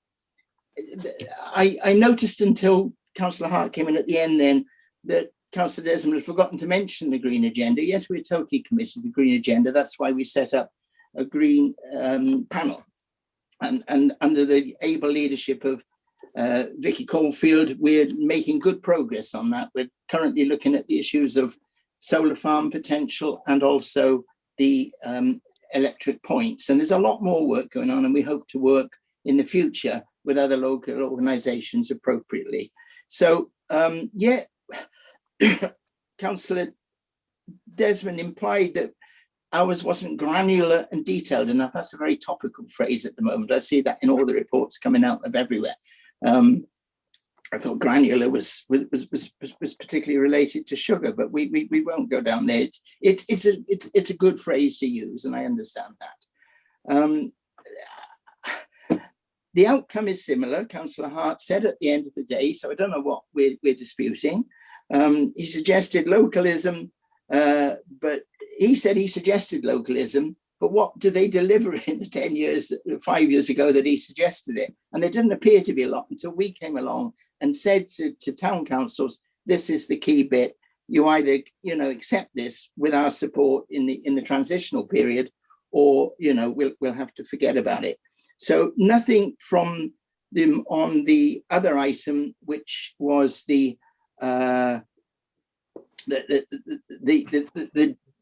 issue that we spoke about with boundary reviews. They've got it in the paper, but neither of them mentioned it. So perhaps that's now gone by the board. And that's fine, because we've got proposals on that. Much of this stuff they come up with, they're just tweaking what we've already got and saying, oh, well, that's our idea. We thought of it 5 years ago. We thought of it 10 years ago. Sorry, Chairman, not acceptable. I plead for our members to vote against this amendment. Thank you. Thank you. Thank you, Councillor Ballinger. I should have asked Councillor Desmond to summarise. Is there anything more you want to say, Councillor Desmond, or are you happy for me to go? There's a lot more I need to say, Mr. Chairman. Absolutely. I've asked. Yeah. Carry on. I'm allowed to speak, Mr. Chairman. Yes, you may. Yes. Absolutely.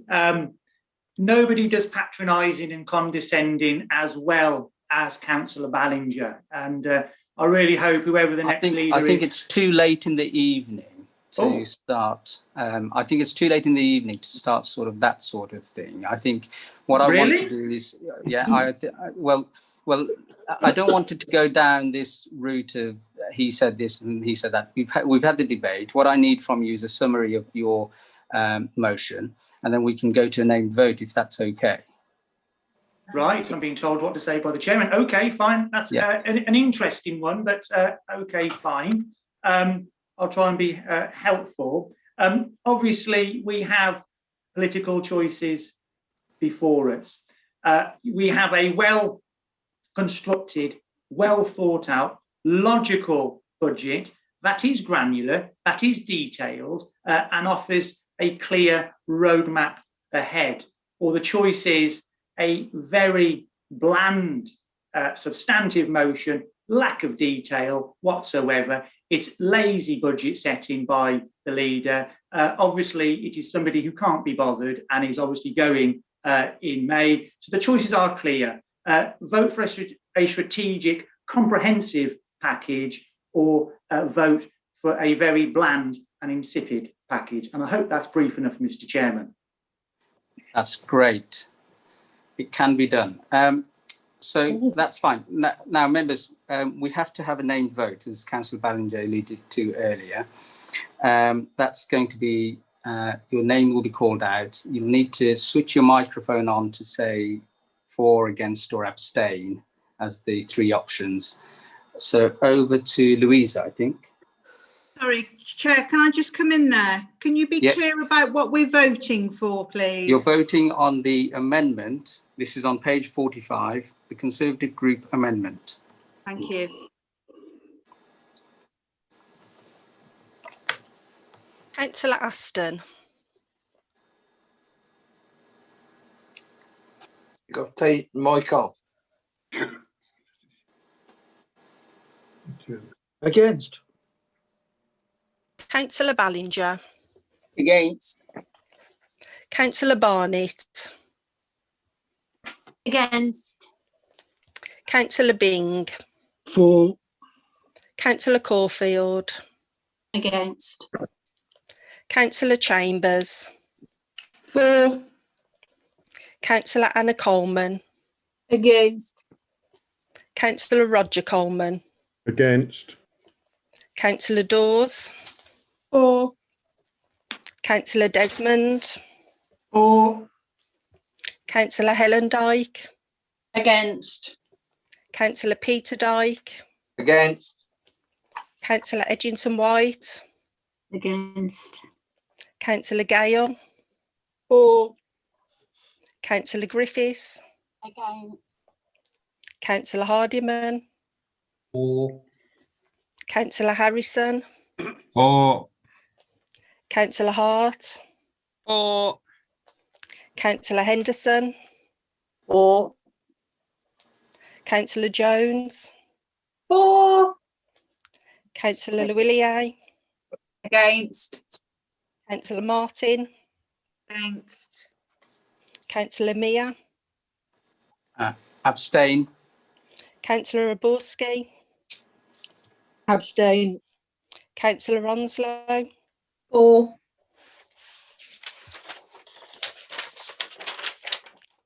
Councillor Rayner. Against. Councillor Rogers. For. Councillor Rook. Against. Councillor Shepherd. Against.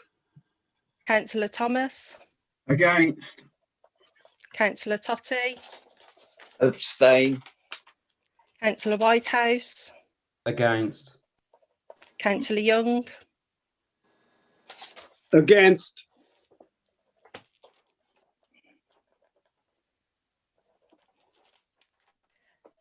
That's 12 in favour, 18 against and 3 abstentions. Okay, members, that amendment has failed. We do have another amendment, and I will call Councillor Oborski to move that. Thank you, Chairman.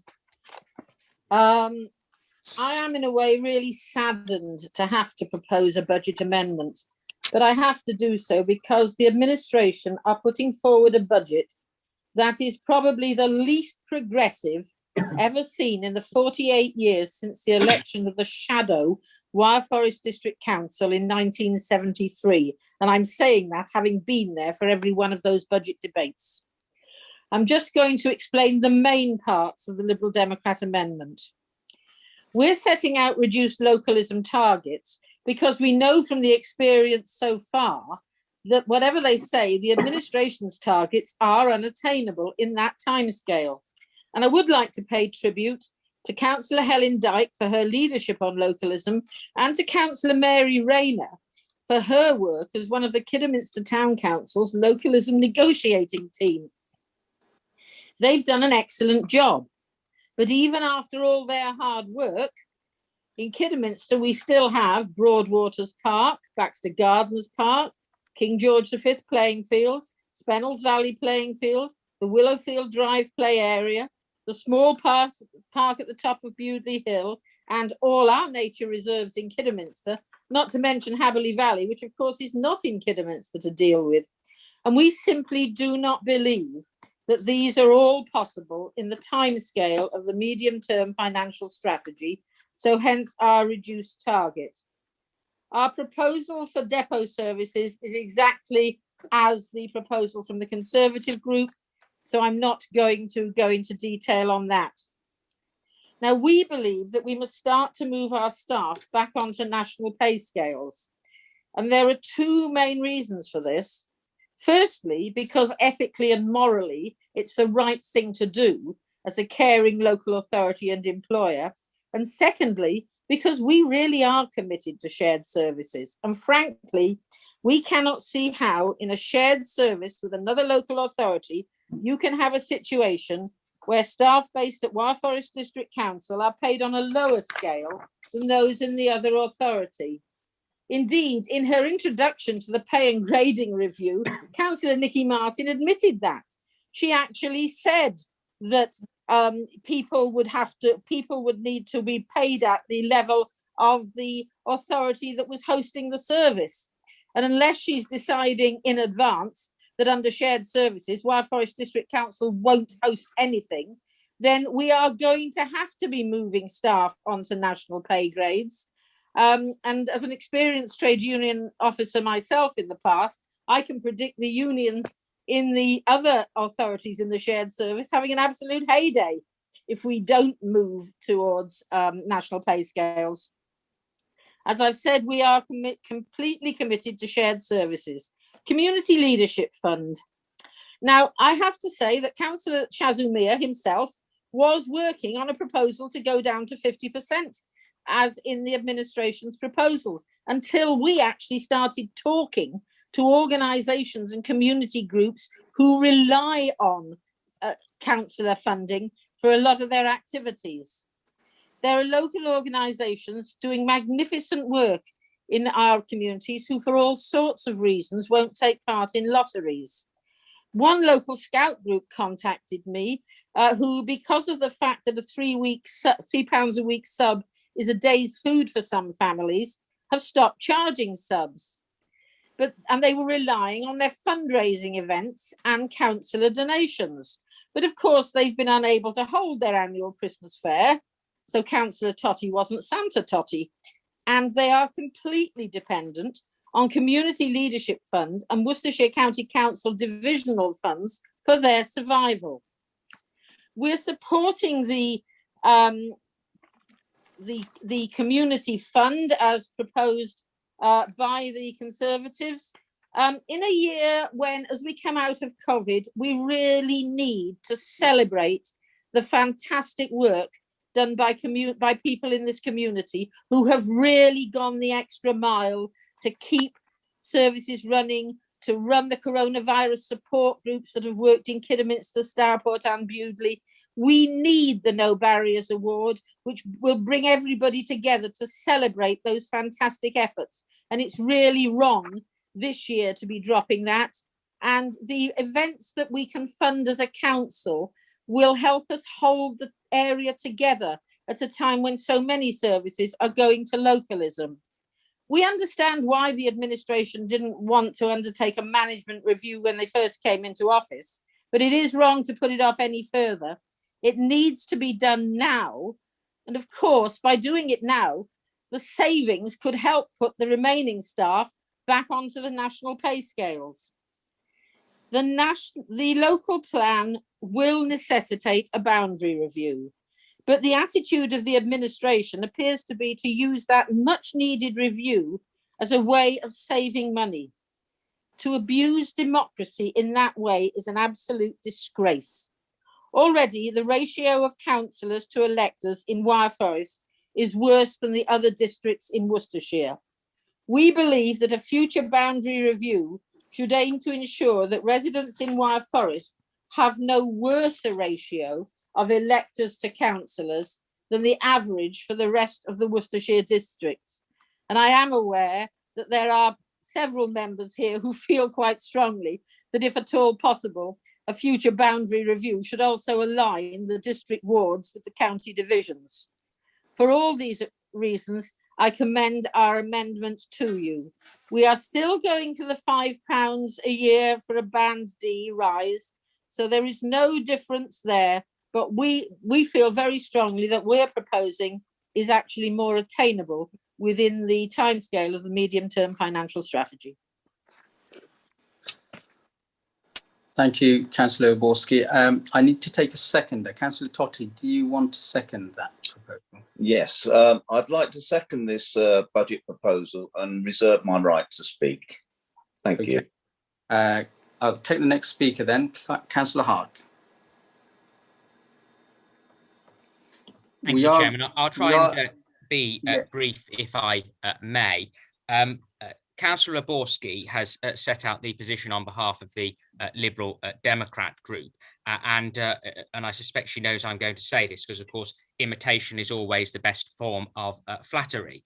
And I'm delighted that the Liberal Democrat group overwhelmingly agree with the majority of ideas in the Conservative group's proposals. We are pretty much as one on all of the proposals, save for the pay and grading, and I'm not going to regurgitate all of the previous debates in respect of that. We are at one on the boundary review. We've just got different wording, but effectively we are articulating the same, and you shouldn't simply have a boundary review on the premise and predication that you're going to cut councillor numbers and therefore reduce a part of the budget in that way, because that's an affront and attack on democracy, and we should respect the independence of the boundary review. But in terms of the Liberal Democrat group's proposals, particularly because of the issue over pay, I'll bring you back. not and Chairman, you're not on mute either at the moment. The position will be similar, of course, to the Liberal Democrats group in respect of ours. We, as a group, will be abstaining on the Liberal Democrats budget. Thank you, Mr. Chairman. Thank you, Councillor Hart. Councillor Hart, I think we're going to run out of time. Well, while I've got the floor, I'm happy to move the suspension of standing orders. I would like to think that we will get the amendment and the substantive budget vote done by 11 o'clock. So let me move standing orders until 11 o'clock, Mr. Chairman, and hope that somebody, possibly your group leader, might second it.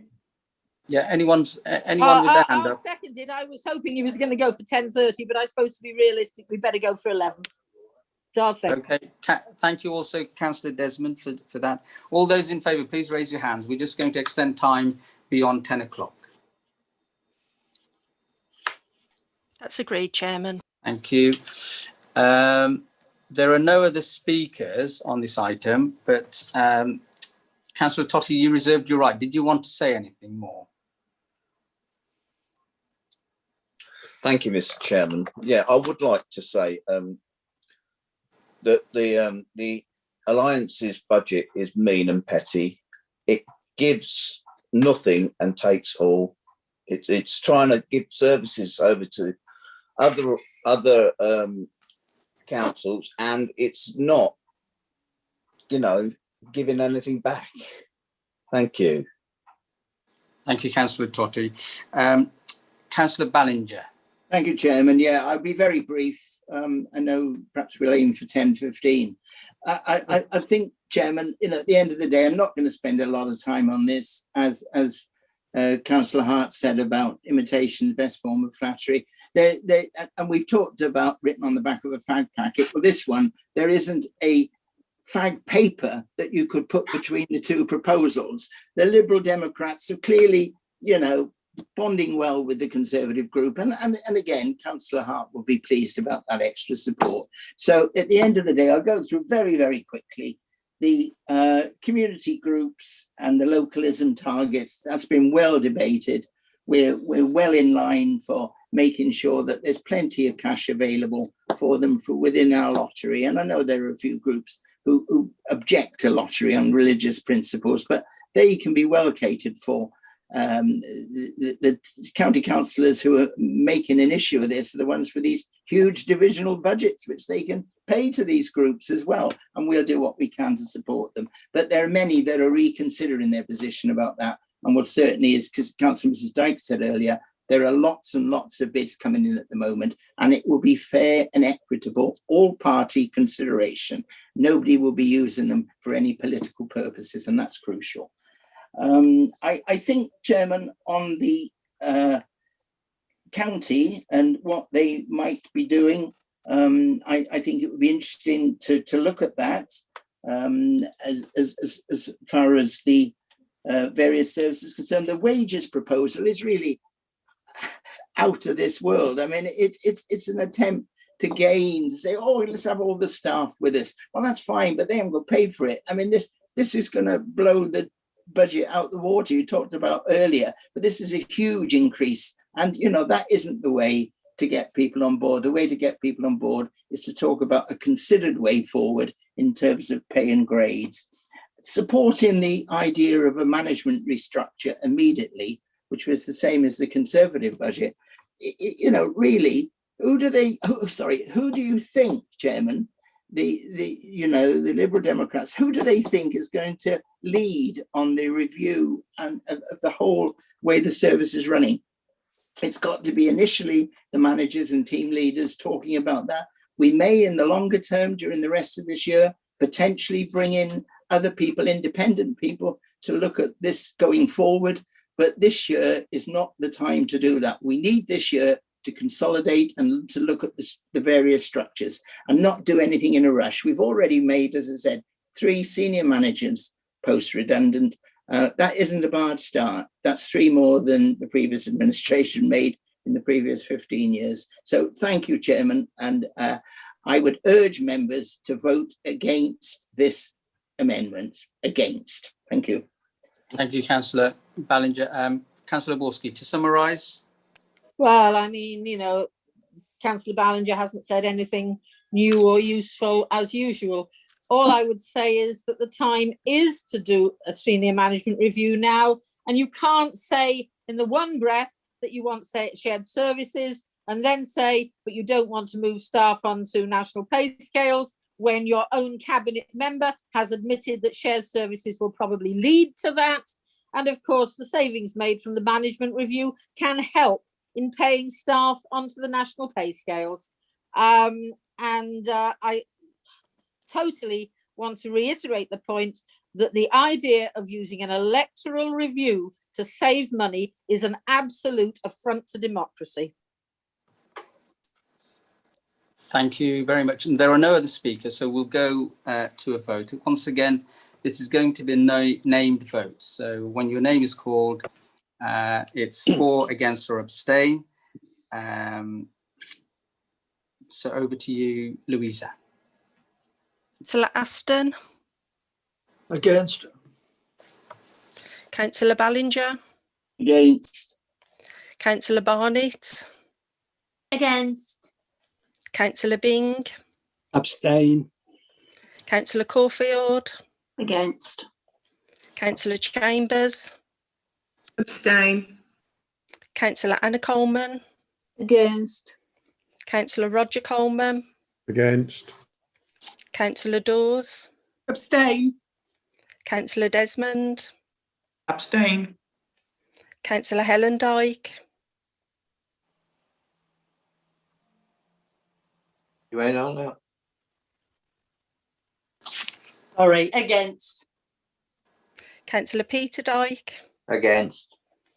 Councillor Edgington White, Against. Councillor Gale, Abstain. Councillor Griffiths, Again.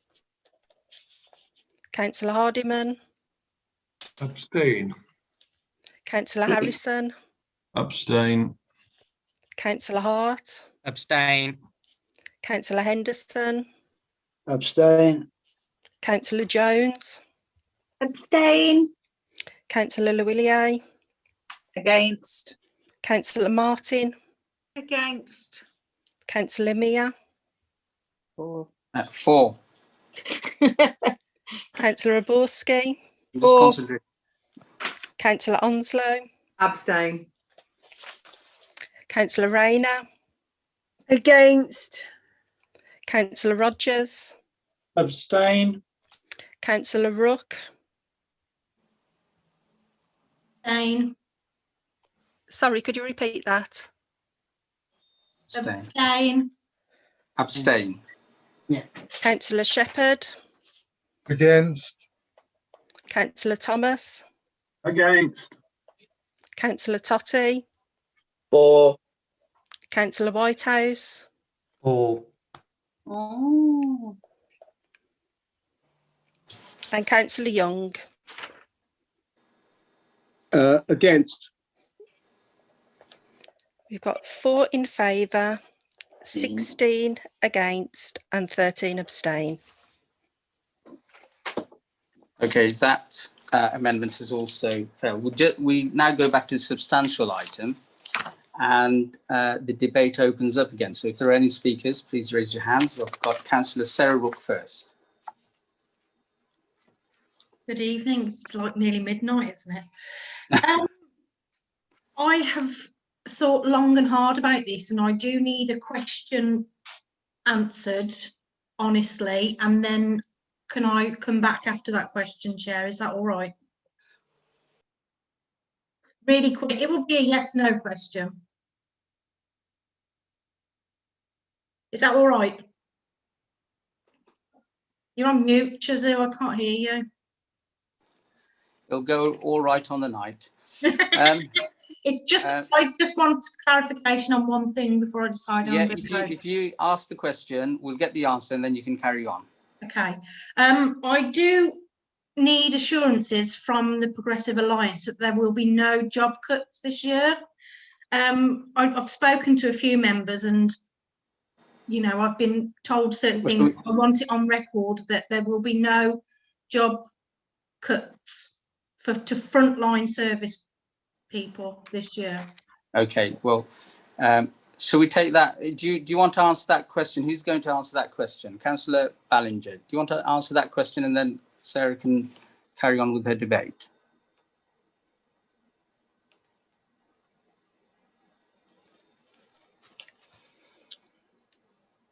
Is that a no?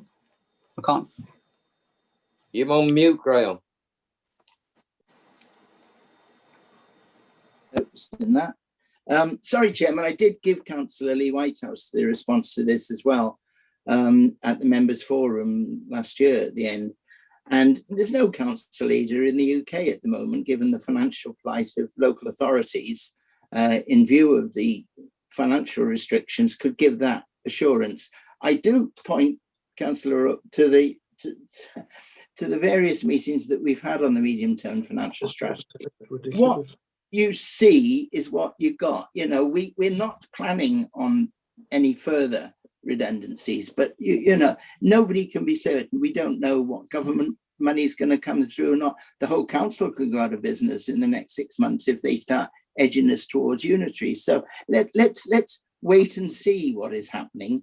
At the moment, I give Councillor my total assurance that we do not envisage any further cuts other than those that we've outlined, those savings. We're looking at making savings through joint working, through other creative use of our resources, but not targeting and the frontline jobs. I did say Councillor Ballinger, I think you'll get an opportunity, obviously, to say all of this later on.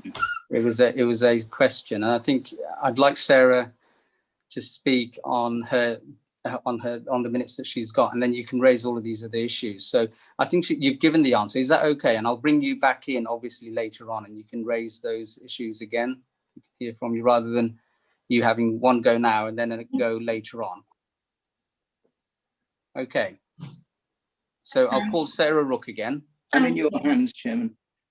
Thank you. So yes, I understand that nobody can give a cast iron guarantee on anything, but you know, if I was to vote for a budget that then was going to cut people's jobs, I wouldn't be entirely happy about that, as you obviously know exactly how I feel about workers and their rights. And I understand that we've got a funding gap. I totally get that.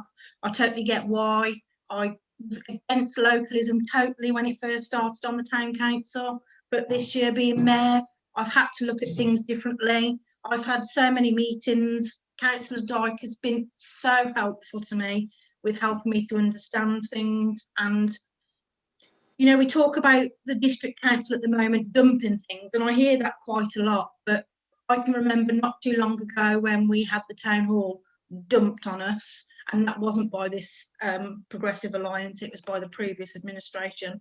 So all these things, whether we like it or whether we don't, I understand that the cuts from central government mean that we've got to plug the gap. I get that. It's never an easy decision to make. It is what it is. I've asked people in my community, I wasn't going to vote for localism on the town council at all. I was quite against it, but actually the people who live in my ward urged me to vote for it. So that is what I've done. So I can't then vote here against it, really. The Community Leadership Fund, I understand exactly what Fran said. It is important to give people money. Small community groups need that. However, £33,000 at a time when we haven't got any money, that's not saying it should never be brought back, but at the moment, I'm not quite sure. I think personally, and this is the honest truth, if it was to be given out and people weren't to use it in their leaflets and say, look what I've done, or look, to use it for a promotion, I would say keep it, but that isn't what happens. And not everybody, I'm going to say, some people don't, but some people do then promote or have their name put on a plaque. They've given money, and actually that money isn't theirs to give. It's the council tax money that it's not quite right.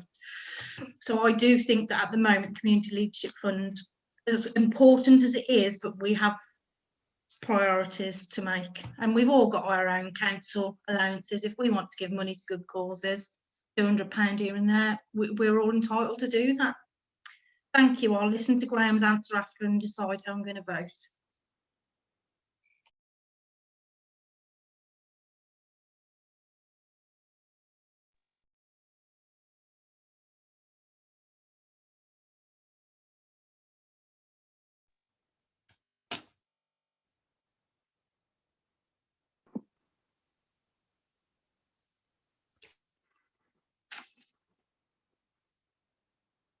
Hello? We seem to have lost the chairman. Chairman. He's back The again. chairman's gone. I'm here. I thought I'd lost you for a minute. Councillor Desmond. Oh, right. Is it me? Okay, It thank is. you. Let me start off by trying to be helpful when speaking to the substantive. I do congratulate Councillor Ballinger and his PA and their obvious clear desire over the last 2 years to close the financial gap. I think it's fair to say that's been a clear aspiration of theirs from day one. I recognise it, and obviously my colleagues recognise it, to try and balance the books, and that has been absolutely welcome. But that's where the positivity ends, unfortunately, Mr. Chairman. This is a budget, let's not kid ourselves, that lacks any coherence, any vision whatsoever, and any strategy. It is lazy finances at its worst. Just look at the budget. It insipid, it has no vision, and politics is more than just managing a glorious decline. And at the moment, the cabinet members are no more than managers, because they are offering no political vision, no political narrative. And I mentioned this 12 months ago, Mr. Chairman, that the PA 12 months ago, and it's still the same now, nearly 2 years on, came into power, wanted to change this, wanted to do that, a breath of fresh air. I still don't know what the PA stand for, apart from balancing the books. Well, politics is more than that. There is a lack of vision at the heart of the PA's existence. And there is no overarching narrative at all. I don't know what the cabinet stand for at all. As I've said, there's too much emphasis on localism, and it comes to something when the former deputy leader blows the whole localism agenda apart. She's been very close to this, and I have immense respect for Councillor Borski. I've known her best part of 20 years. A very serious, politician. She's blown the whole agenda out of the water, and she's been close to this over the last 18 months. But this strategy, the leader had the audacity to say that ours is fag packet. Just look at theirs on shared services. They offer no targets whatsoever and have a code, £1 sign, £2 sign, or £3 sign. Seriously, is this a credible budget proposal? What do these pound signs actually stand for? They represent £50,000, £100,000 each. Who knows? I don't think they actually care. Look at the savings. Look at the savings by Councillor Rook, just to try and help you. £3.5 million over the financial term to be agreed. They've got no idea whatsoever how they're going to make these savings. It's to be agreed. And the question you should have asked Councillor Rook about jobs is how many jobs have been lost since they came into power? Because that's the question you should have asked. Because Councillor Ballinger said it's all about keeping services and we're going to protect jobs. It's very noble, but your track record doesn't prove that. You've lost, I'll tell you the answer. Over the last 18 months, there's 9 posts have been deleted without being replaced. 6 posts have been made redundant across the authority. I can name the posts if you want me to, but I'll carry on. So the track record, services have been lost and posts have been lost. And this is smoke and mirrors. For Councillor Ballinger to say, we'll protect jobs. Well, you've got a £3.5 million gap that you have got no idea whatsoever how you are going to fix. And you talk about shared services, your track record on shared services is shocking. Over the last 10 years, every shared service option that has been put forward by the previous administration, whether that is Worcester Regulatory Services, payroll, HR, the new leisure centre, Wyre Forest House, any meaningful savings, Graham Ballinger and others in the cabinet and his group have voted against time and time again. They're not friends of shared services. They talk a good game because they have delivered very little in the past. And now all of a sudden they're doing a massive U-turn because it suits them and it helps them to get out of a black hole. So maybe we were right all those years ago when he continually voted against our budgets. So, the audacity for him to say that our budget is fag packet when, this is a very hollow budget before us tonight. There's more answers, unanswered questions, than answers in this budget. And I would urge all members to vote against it. This is a budget for cuts. This is a budget that puts tremendous pressure on our frontline services, wants to offload everything onto the town councils, and their localism agenda is far too ambitious. And I'll finish by just saying what Councillor Borski rightly set out, the boundary review is an utter disgrace. Yes, we absolutely had our own boundary review when 42 councillors was out of kilter. The ratio between elected members and voters was out of kilter. It was the right thing to do. Councillor Borski is right. That ratio now is back in kilter. And to have a boundary review just to make some savings, we're on 33 now, and we need fair representative democracy and electoral equality. And this administration is a threat to that, because they want to centralise power in the cabinet and do away with further councillors. This is a disgrace, and I urge all members to vote against this substantive motion tonight. Thank you, Councillor Desmond. Next speaker, Councillor Oborski. Thank you.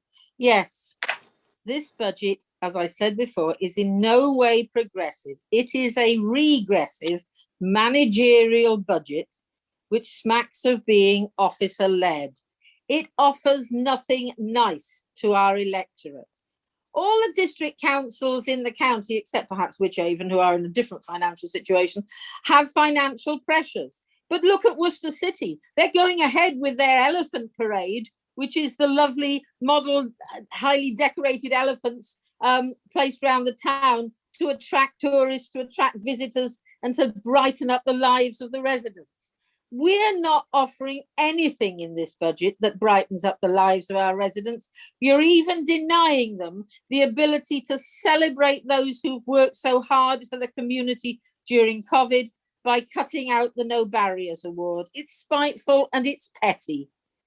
For years, the people of Stourport and Bewdley quite rightly complained that they paid once for services to their town councils, and then they paid again to the district council for Kidderminster's services. Now we're all in the same boat. We are all paying our town councils increased precepts for the services they're taking over under localism. And then we're going to have to pay an increase in council tax to Wyre Forest for what? We're being asked to pay an extra £5 a year on a Band D property, but you're not getting anything more for your money. You're actually going to get less for your money that you pay the district council. It is a pay more, get less budget. And that is something that nobody who believes in progressive politics should ever support. The Conservative and the Liberal Democrat amendments would at least have given residents some things to enjoy. But this budget gives them precisely and utterly nothing, zilch, sweet, put the other two words in yourselves. I want to appeal to our Labour colleagues. Please, please don't vote for this. Sarah, you've done a brilliant job coming round on the town council and voting for localism. But you know that Kidderminster Town Council has itself had to make some of the staff transferred from Wyre Forest redundant. The town council has had to make 3 people redundant. The district I don't think it's acceptable that a member is putting pressure on another member in the chamber about how they vote. Hang on. But some people don't seem to understand the nature of political debate. What a surprise. The town council has had to make people redundant. The district council made an arts officer redundant, and the town council then had to take her on a short-term contract because we needed her. The Labour Party usually fights for democracy. I hope they will today. If you don't want to vote against this budget, then please abstain on it. But this council can do better than this. If we reject this budget, we can send the group leaders and deputies away to pull together a budget that can unite the council. We desperately need to be united as a council because we do face challenging circumstances, and it would be much better for the public of Wyre Forest if the whole council was able to unite around a budget rather than having something that is factional and divisive, and even if it squeaks through by 1 or 2 votes, we'll have a very large number of the council totally opposed to it. Please reject this budget either by voting against it, or if you really can't bring yourselves to do that, at least abstain. Thank you, Councillor Oborski. Councillor Dyke, I've got your name next, but you seconded. Do you want to wait till later on? I've got another speaker to speak, or do you want to speak now? No, I'll speak now if I can, Chairman. Okay. For Councillor Oborski's information, I do understand political debate. I just don't think that what was happening there was acceptable. The amount of pressure and directness of the challenge on Councillor Rook was acceptable, but I was overruled, so I'll take that. I am also amazed at Councillor Oborski's sudden interest in no barriers, and I'm sure she'll say she's been named, so she'll want to come back, about the no barriers being so important, when in the conversation a while ago, she said she wasn't really bothered about the funding from the council because community housing funded it. So all of a sudden she's found that perhaps that isn't so. I didn't say that, but never mind. Thank you. And also, can I just say, Councillor Desmond, I think, is slightly wrong, because Councillor Ballinger actually was one of the first advocates for shared services when we looked at shared services for Revs and Bens, and he argued for shared services in the scrutiny that he chaired at the time. So, you know, truth and more truth, please. Anyway, I would just like to say I've listened to this debate, and I would just ask members of this council to vote for this budget. It hasn't been written on the back of a back packet, I can assure you. It's taken a lot of time, and we know the direction we're going in, and it's a positive direction. Thank you. Thank you, Councillor Dyke. Councillor Whitehouse. Thank you, Mr. Chairman. Well, it's better than EastEnders this evening, isn't it? What I was going to say, just on the point of what Councillor Dyke has just said in relation to Councillor Rook, is I don't think Councillor Rook needs to be defended. She has very broad shoulders, and if she needs to be defended, she will do that herself. Now, getting back to the substantive, of course, we must vote with our residents in mind. And of course, that is exactly what I shall be doing this evening. For me, and I've labelled myself a rookie councillor in the past, and I still am. But for me, when reading these budgets and the amendments, I have to say that it absolutely does lack clarity, detail, and it is very, very vague. And I'm referring specifically to the Cabinet's proposals. When you read it, it doesn't give you a sense of direction or, like I said earlier, clarity. I've asked questions and responses have been provided, but overall, and with my constituents in mind, I've concluded that I cannot support the Cabinet's budget.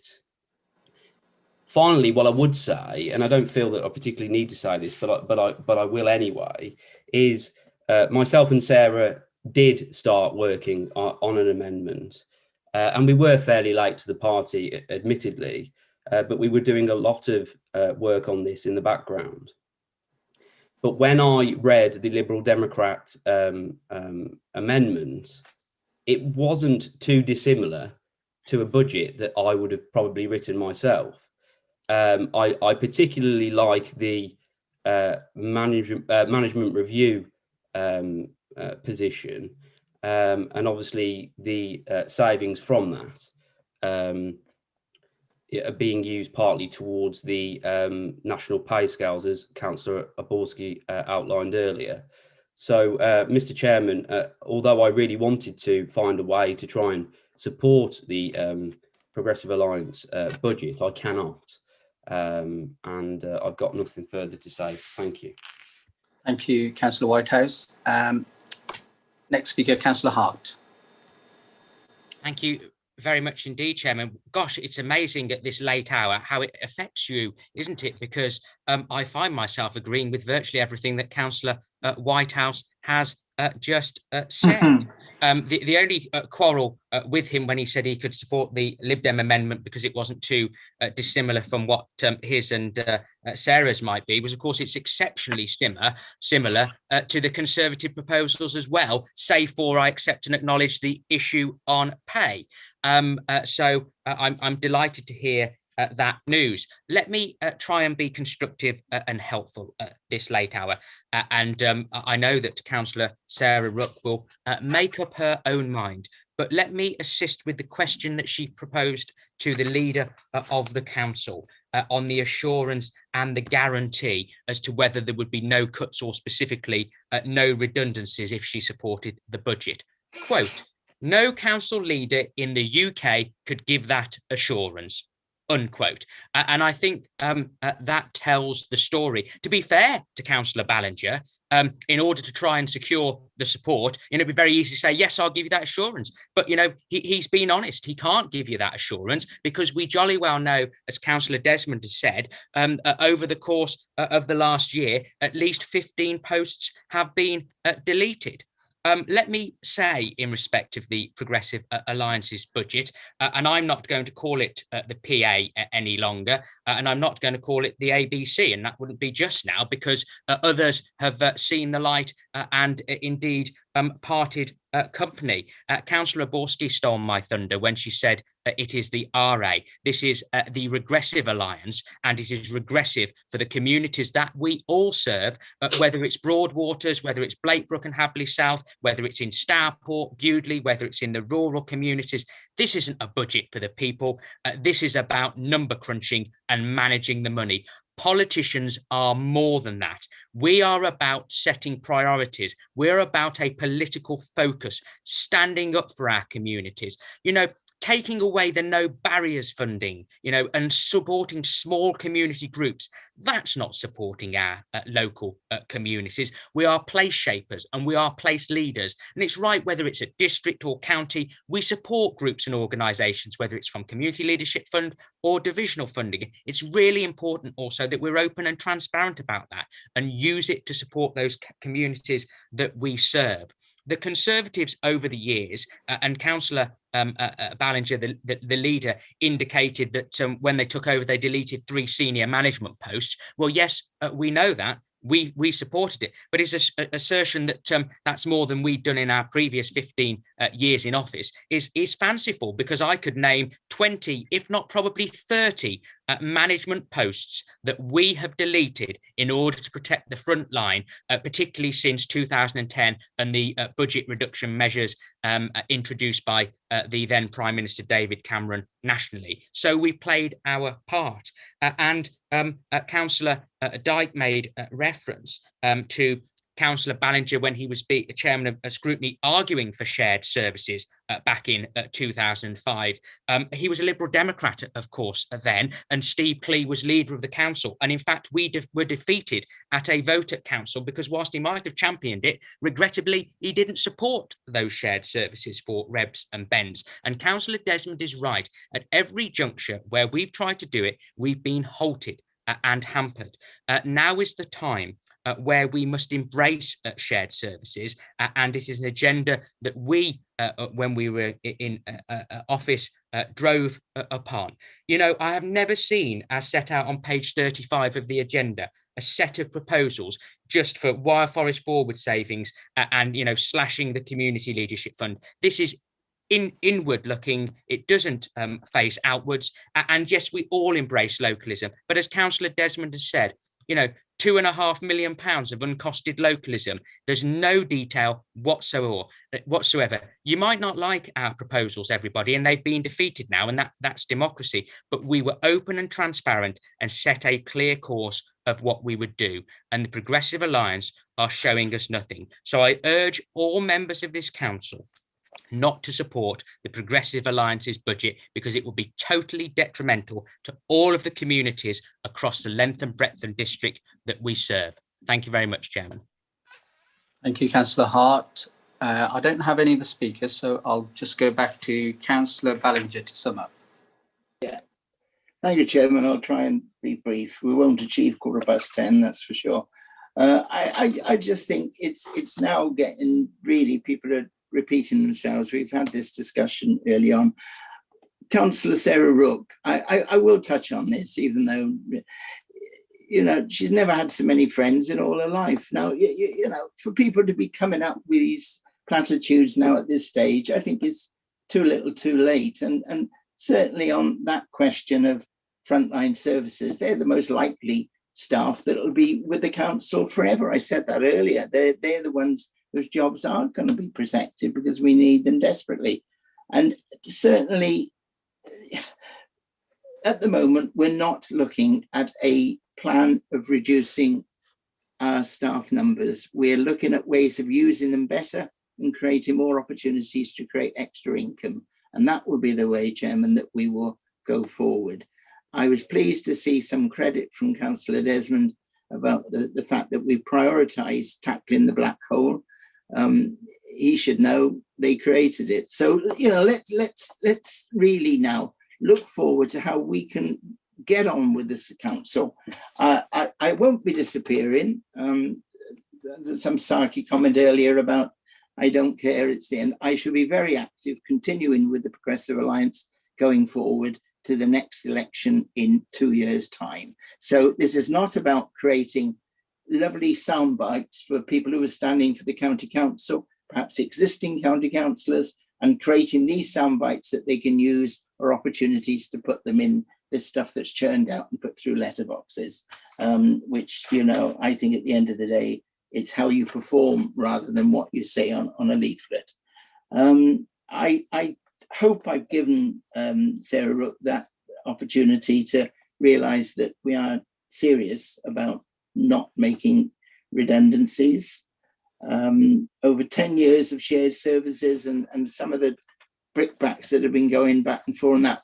At one stage, Chairman, the Conservatives had 23 or 24, I believe, out of the 33 seats. So how were they saying they were dependent on support from others? They're going to put all these things through during the time I think they've gone down from 24 to 12. And so they've halved their numbers. That's not as a result of Liberal Democrats or the Progressive Alliance. That's because Joe Public out there has had enough of them, you know, and doesn't want any more conservatism in this area. And that's the good thing, you know, even when we get two of their experienced and very valuable members crossing the floor and joining us, we welcome any more. I've been criticised, you know, in the last 2 years a couple of times for saying that we don't welcome Conservatives. I've said all along, there are a number of Conservatives who we would welcome with open arms. So if anybody wants to come across and join us, they would be made very well. We don't have a whip. You don't get told how to vote. And I think, Chairman, you know, you've been tolerant with one or two others. So I just hope you'll allow me to just make that political point at the end, because I believe people should now realise this is the option that we have. We're not in the pockets of officers. That's another myth that's been created by a number of people who've spoken tonight. One person who particularly spoke vehemently against this, she was actually crucial to all of these discussions that have put this together. So all of a sudden it's all changed. I'm not sure why, or perhaps I am.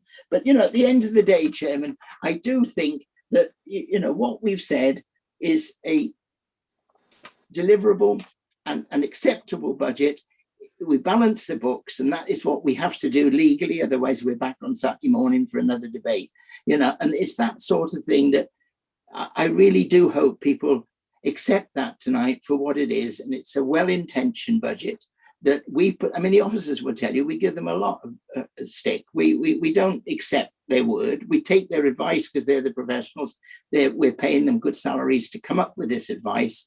But at the end of the day, we make the decisions and Cabinet make the decisions. And everybody knows that, who is either a member of Cabinet now or immediate past member of Cabinet. So to say any differently is a little disingenuous. Thank you, Chairman. I would move this and hope that people vote in favour for. Thank you, Chairman. Thank you, Councillor Ballinger. Right, members, so we're going to go to a vote on this item. Once again, Chair, sorry, can I just Yes. ask a question of the solicitor, please? Okay, solicitor. Yeah. Caroline, I just want to know what would happen if it's 16 all, say if I was to abstain, what would happen then?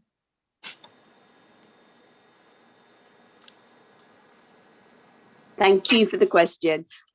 Obviously, the chairman always has a casting vote on any occasions like this. And the first thing we would, if we were tied on the floor, we would go to the chairman's casting vote. Okay, is that so? That's clear. Shall we go to a vote? Once again, your name will be called out. It's for, against, or abstain. Over to you, Louisa. Councillor Aston.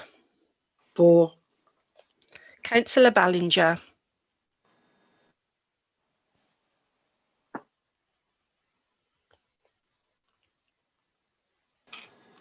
Councillor Ballinger. You're on mute, Graham. Apologies, for, sorry. Councillor Barnett.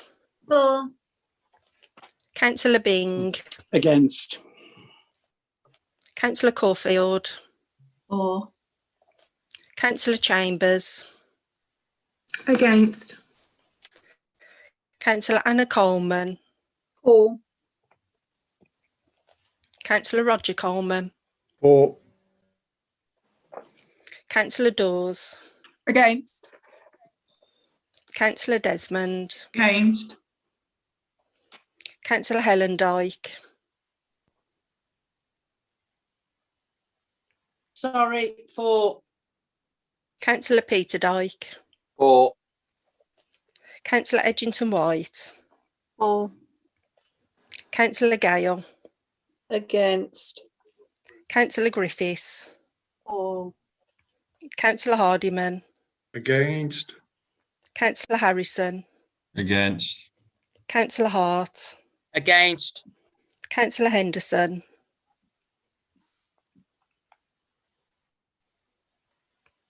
Councillor Henderson. Sorry, against. Councillor Jones.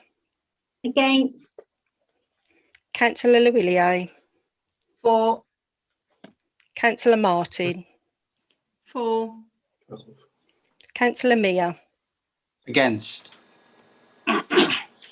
Councillor Aborski. Against. Councillor Onslow. Against. Councillor Rayner. For. Councillor Rogers. Against. Councillor Rook.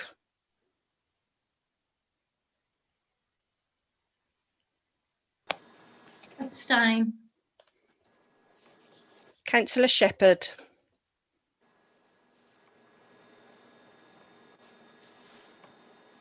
Councillor Shepherd.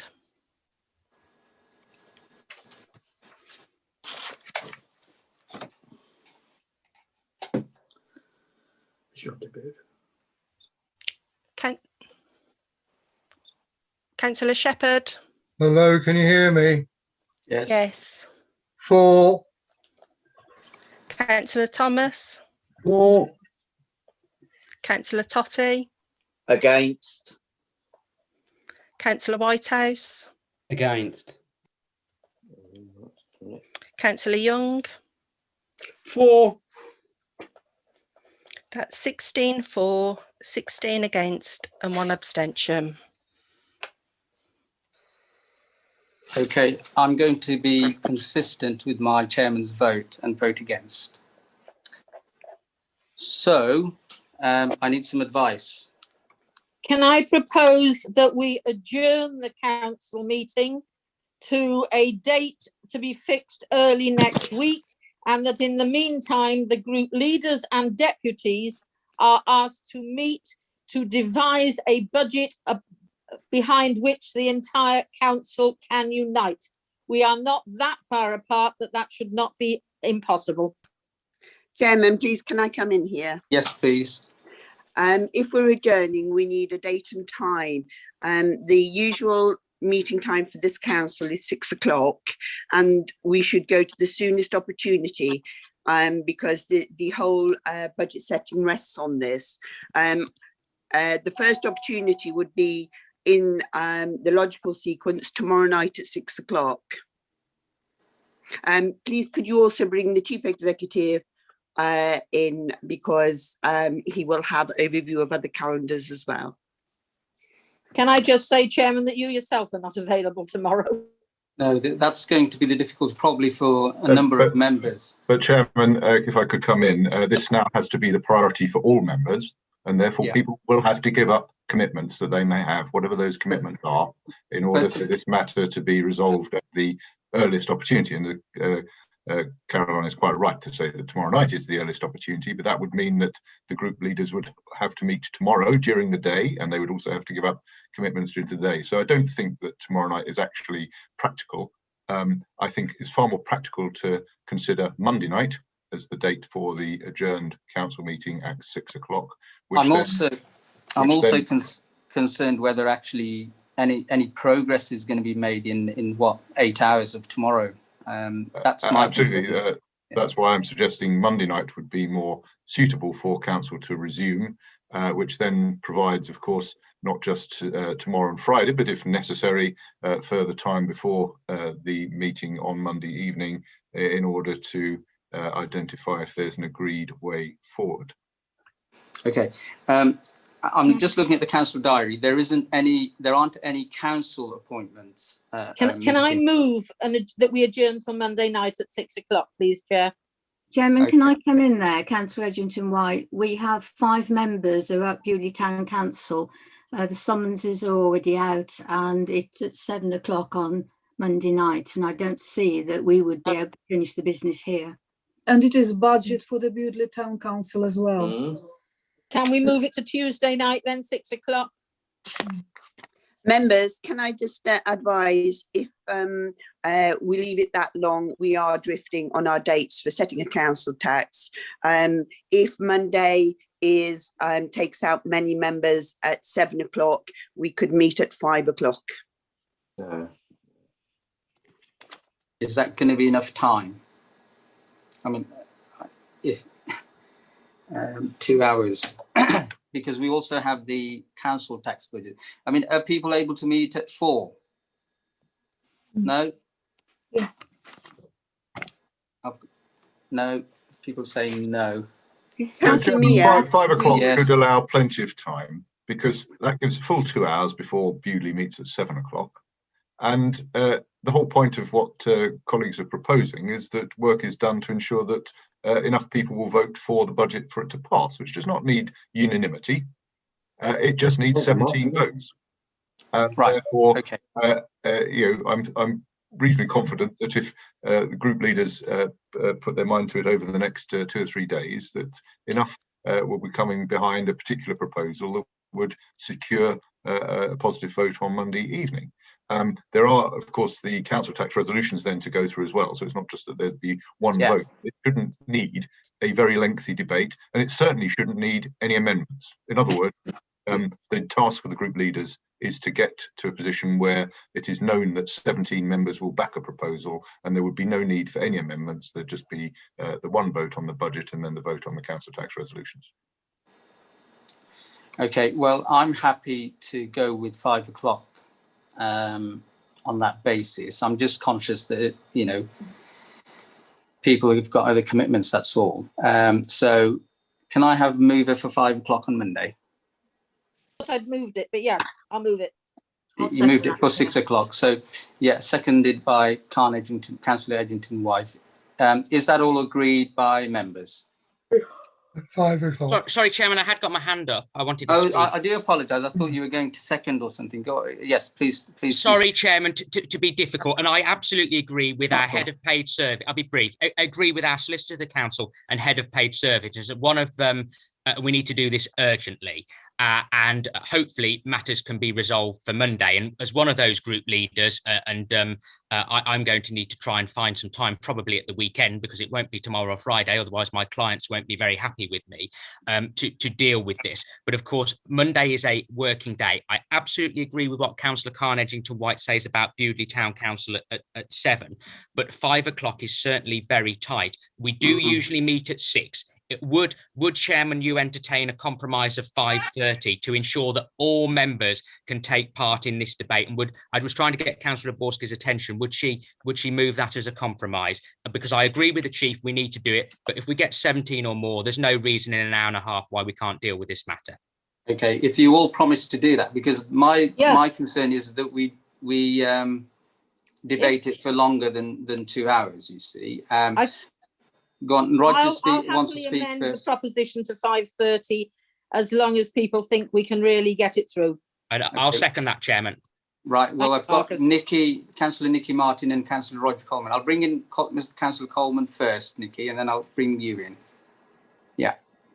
I don't wish to be rude to anybody, but a lot of time has been wasted tonight by people glorying themselves about what they've done, what they haven't done, and whatever. And if we got on with the actual real business of this council, we could have dealt with all of this in much less time. And I recommend we do that on Monday. Then I'd probably be accused of being undemocratic in some circles, but then that is the idea on Monday. Councillor Martin.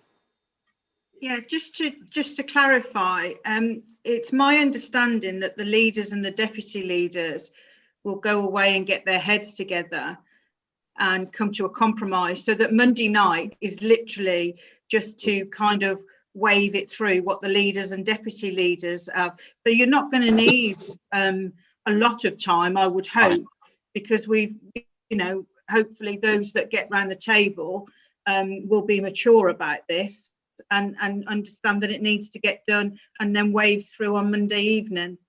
Yeah, the Labour group okay on Monday at 5:30, because we haven't yet. Lee's putting his thumb up. So can I move at 5:30 on Monday? Can I get someone to move 5:30? Councillor Borski. I thought I'd amended what I said. 5:30 and Marcus second. I'm getting confused. Yeah, and I'll second, Chairman.